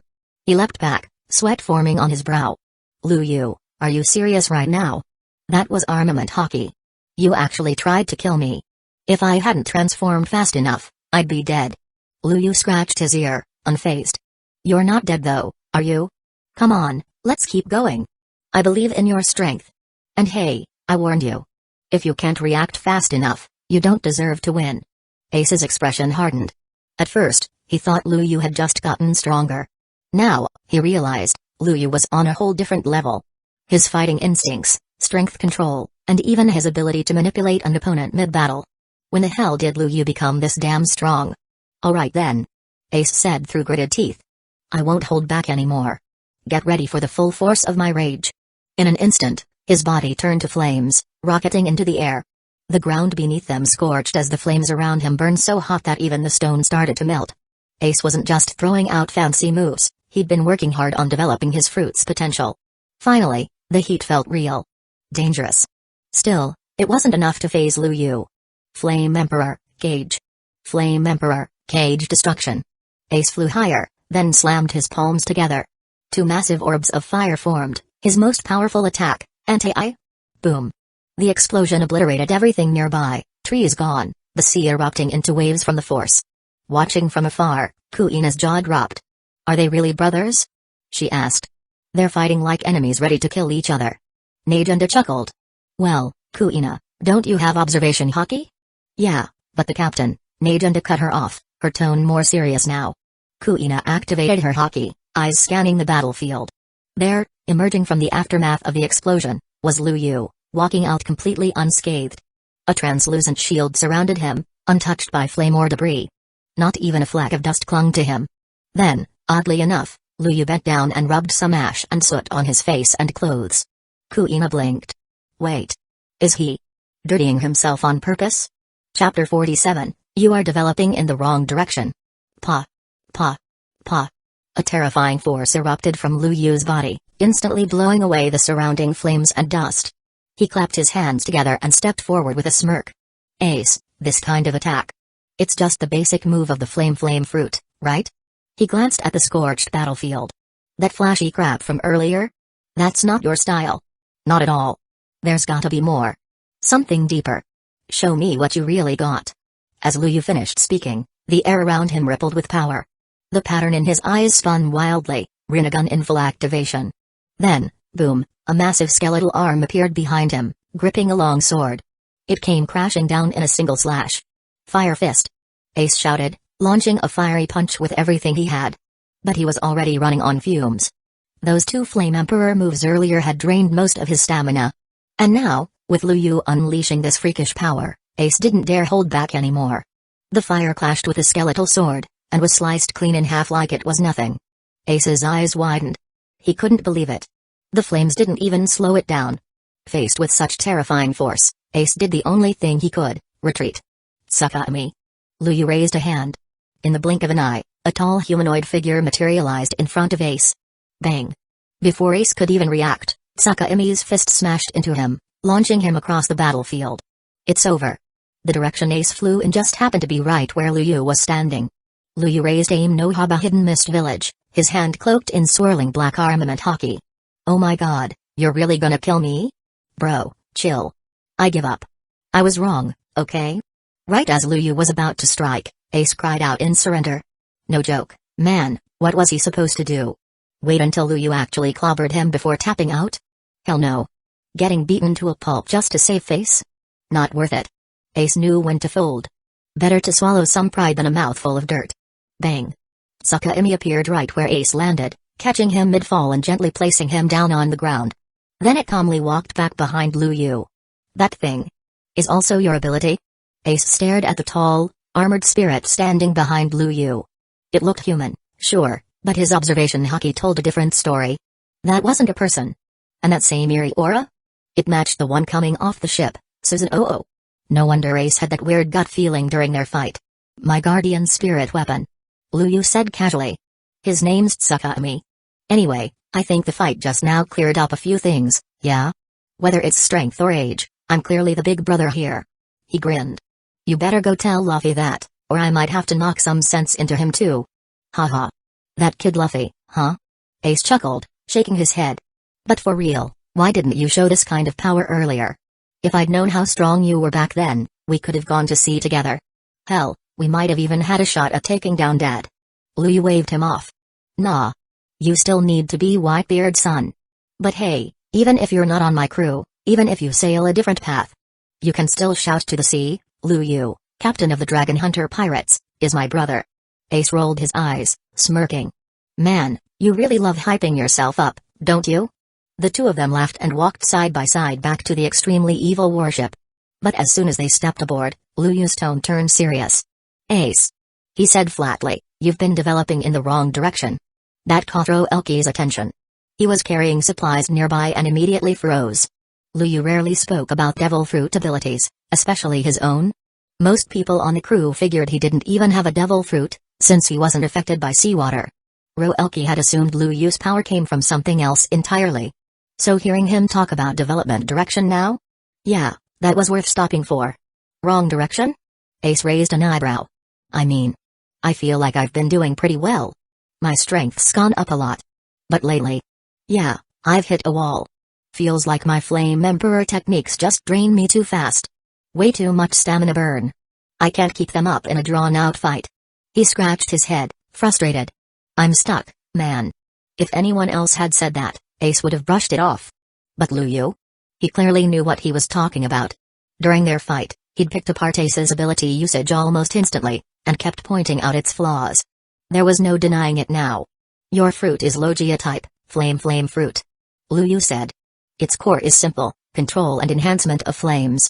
But you focused way too much on control. You barely scratched the surface on enhancement. He leaned back, voice calm and precise. The true strength of fire can be summed up in two things, temperature and burning. High temperature brings destructive force. And burning, true burning, means leaving damage that lingers. Ace tilted his head. Temperature and burning? But my Flame Emperor already has insane heat. And my Fire Fist? It sticks to enemies and explodes. Isn't that burning? He looked puzzled. This wasn't news to him. He had thought of these things before when developing his moves. So why did it sound different coming from Liu? You're not wrong. Liu nodded. You've developed both. But you've been chasing style over substance. All your moves, they're flashy, huge, overwhelming. You could call it violent aesthetics. But Ace, have you ever stopped to think about efficiency? In real battles, it's not about how cool your moves look. It's about survival. It's about putting down your enemy, fast, clean, absolute. Only after that can you worry about flair. His tone was low, but firm. And Ace knew he was right. His journey had been smooth. Too smooth. After defeating a few strong opponents, Whitebeard himself had offered to take him in. From there, Ace became the 2nd Division commander of the Whitebeard Pirates. With that title alone, most people wouldn't even dare fight him, even if they could win. That status gave Ace a sense of invincibility. False confidence. He didn't need to push himself. He didn't have to evolve. But now, Ace clenched his fists. It had been years since he became 2nd Division commander. And his strength? It hadn't changed much at all. No breakthroughs. No growth. He'd been floating. Stagnating. And Liu just slapped him in the face with the truth. Chapter 48, Ace wakes up and is released. Ace was silent. Liu, standing beside him, calmly analyzed the characteristics of his devil fruit ability. He pointed out a few flaws in Ace's development so far, quirks and potential he hadn't fully tapped into. Are you just gonna keep denying yourself? Liu asked, his tone growing sharper. You realize developing a devil fruit isn't some walk in the park, right? Ace's silence lingered. You scared or something? Liu suddenly shouted. Don't forget who the hell you are. You've got Conqueror's Haki. The words hit Ace like a slap to the face, snapping him out of his daze. Conqueror's Haki. Ace looked at Liu, confused. He remembered using it once, back when he was a kid. But that was just a glimpse. Later, no matter how hard he trained, he couldn't seem to awaken it again. Maybe his method had been off. Maybe he'd given up too soon. But now Liu was bringing it up again? What's your dream? Liu cut through his thoughts. Ace blinked, stunned. My dream. He paused, then slowly spoke. At first, I wanted to surpass that man. I wanted to be the strongest pirate in the world, so people wouldn't just see me as his son. His voice turned firmer. But now, I want to protect the Whitebeard pirates. My place is with Dad. Liu shook his head. You've gone off course, Ace. What? You're heading the wrong direction, your ability, your mindset. Even your dream. You forgot why you went to sea in the first place. Those words struck deep, like a blade through fog. Everything suddenly felt clearer. Ace let out a chuckle that grew into a loud laugh. Hey. Ha ha ha ha. Damn, bro, you really know how to hit someone where it counts. I get it now. No point developing a half-assed ability. No destruction, no creation. Time to show you what real flames look like. Ace stood tall, clenching his fist. A burst of flame exploded in his hand, but it wasn't the usual orange blaze. Hidden within it was a trace of white flame, faint but distinct. Neither Ace nor Liu noticed the change just yet. Ding. Congratulations, host. You've been recognized by Fire Fist Ace as his big brother. You have gained 8,000 reputation points and unlocked the ability, Flame Frenzy. Lu Yu grinned. Knew he'd cave eventually. Being acknowledged by Ace was no small feat, especially considering who he was. Just this recognition earned Lu Yu 8,000 reputation points. If I send him back to the Whitebeard Pirates to brag about me, I might rake in tens of thousands more. But for now, Ace had another mission, tracking down Blackbeard. And if I catch Blackbeard first, or even take him out myself, no war at Manaford, no Whitebeard's death. Plus, a whole new wave of reputation points. Hell yeah, I'm living good. Brother Lu Yu. Akam's voice called out. She dropped from the mast and landed smoothly beside them. Several pirate ships just appeared ahead. Should we take them down? Pirates? Lu Yu raised an eyebrow. Yeah. Ace stepped forward, his eyes flashing. Hold up. Let me handle this. He cracked his knuckles, itching for a fight. I got my ass handed to me just now. Time to blow off some steam. Lu Yu waved him off. All yours. I'm not wasting energy on small fries. Meanwhile, on one of the enemy ships. Captain. It's the Dragon Hunter pirates up ahead. The lookout shouted. Intel was right, they've only got one main ship and a bunch of trashy ones. Probably just came from East Blue. Their gear looks outdated. If we take them down, we might get noticed by the world government. We could even be candidates for the next 7 warlords of the sea. Their captain, a hulking man with a mace and a cruel grin, laughed. This is our shot. The Byarudo pirates are finally gonna make a name for ourselves. He twirled his weapon, its head wrapped in armament hockey. With a 170 million bounty under my belt, it's about time they start recognizing me. 7 warlords of the sea, here we come. 7 warlords of the sea. Lord Byarudo. Lord Byarudo. The crew chanted in unison, fired up by delusions of grandeur. But then, Captain, someone's coming. Another lookout cried, eyes wide in fear. It's him, it's really him. Who? Byarudo snapped. Captain of the 2nd Division of the Whitebeard Pirates. Fire Fist Ace. Byarudo froze. No way. Why the hell is he here? Panic started to set in. If Ace is here, is Whitebeard nearby too? He's probably just passing through. Byarudo said quickly, trying to reassure himself. We can, boom. Before he could finish, a wave of searing flame shot across the sky, engulfing several pirate ships in an instant. See, Captain. What do we do? He's coming right for us. Boom. Another blast. This time, the fire engulfed their own ship. In just seconds, the entire Byarudo pirates, ambitious scum with delusions of grandeur, were reduced to ash. Their 170 million bounty didn't mean shit. It came from crimes, not strength. They mistook infamy for power. And paid the price when they ran into a truly furious Ace. A man with something to prove. Ace landed back on deck, flames still flickering around him. Phew. Now that's what I needed. He said, cracking his neck with a grin. Blasting fools like that really helps clear the head. With that, he turned, walking calmly toward Lu Yu's ship.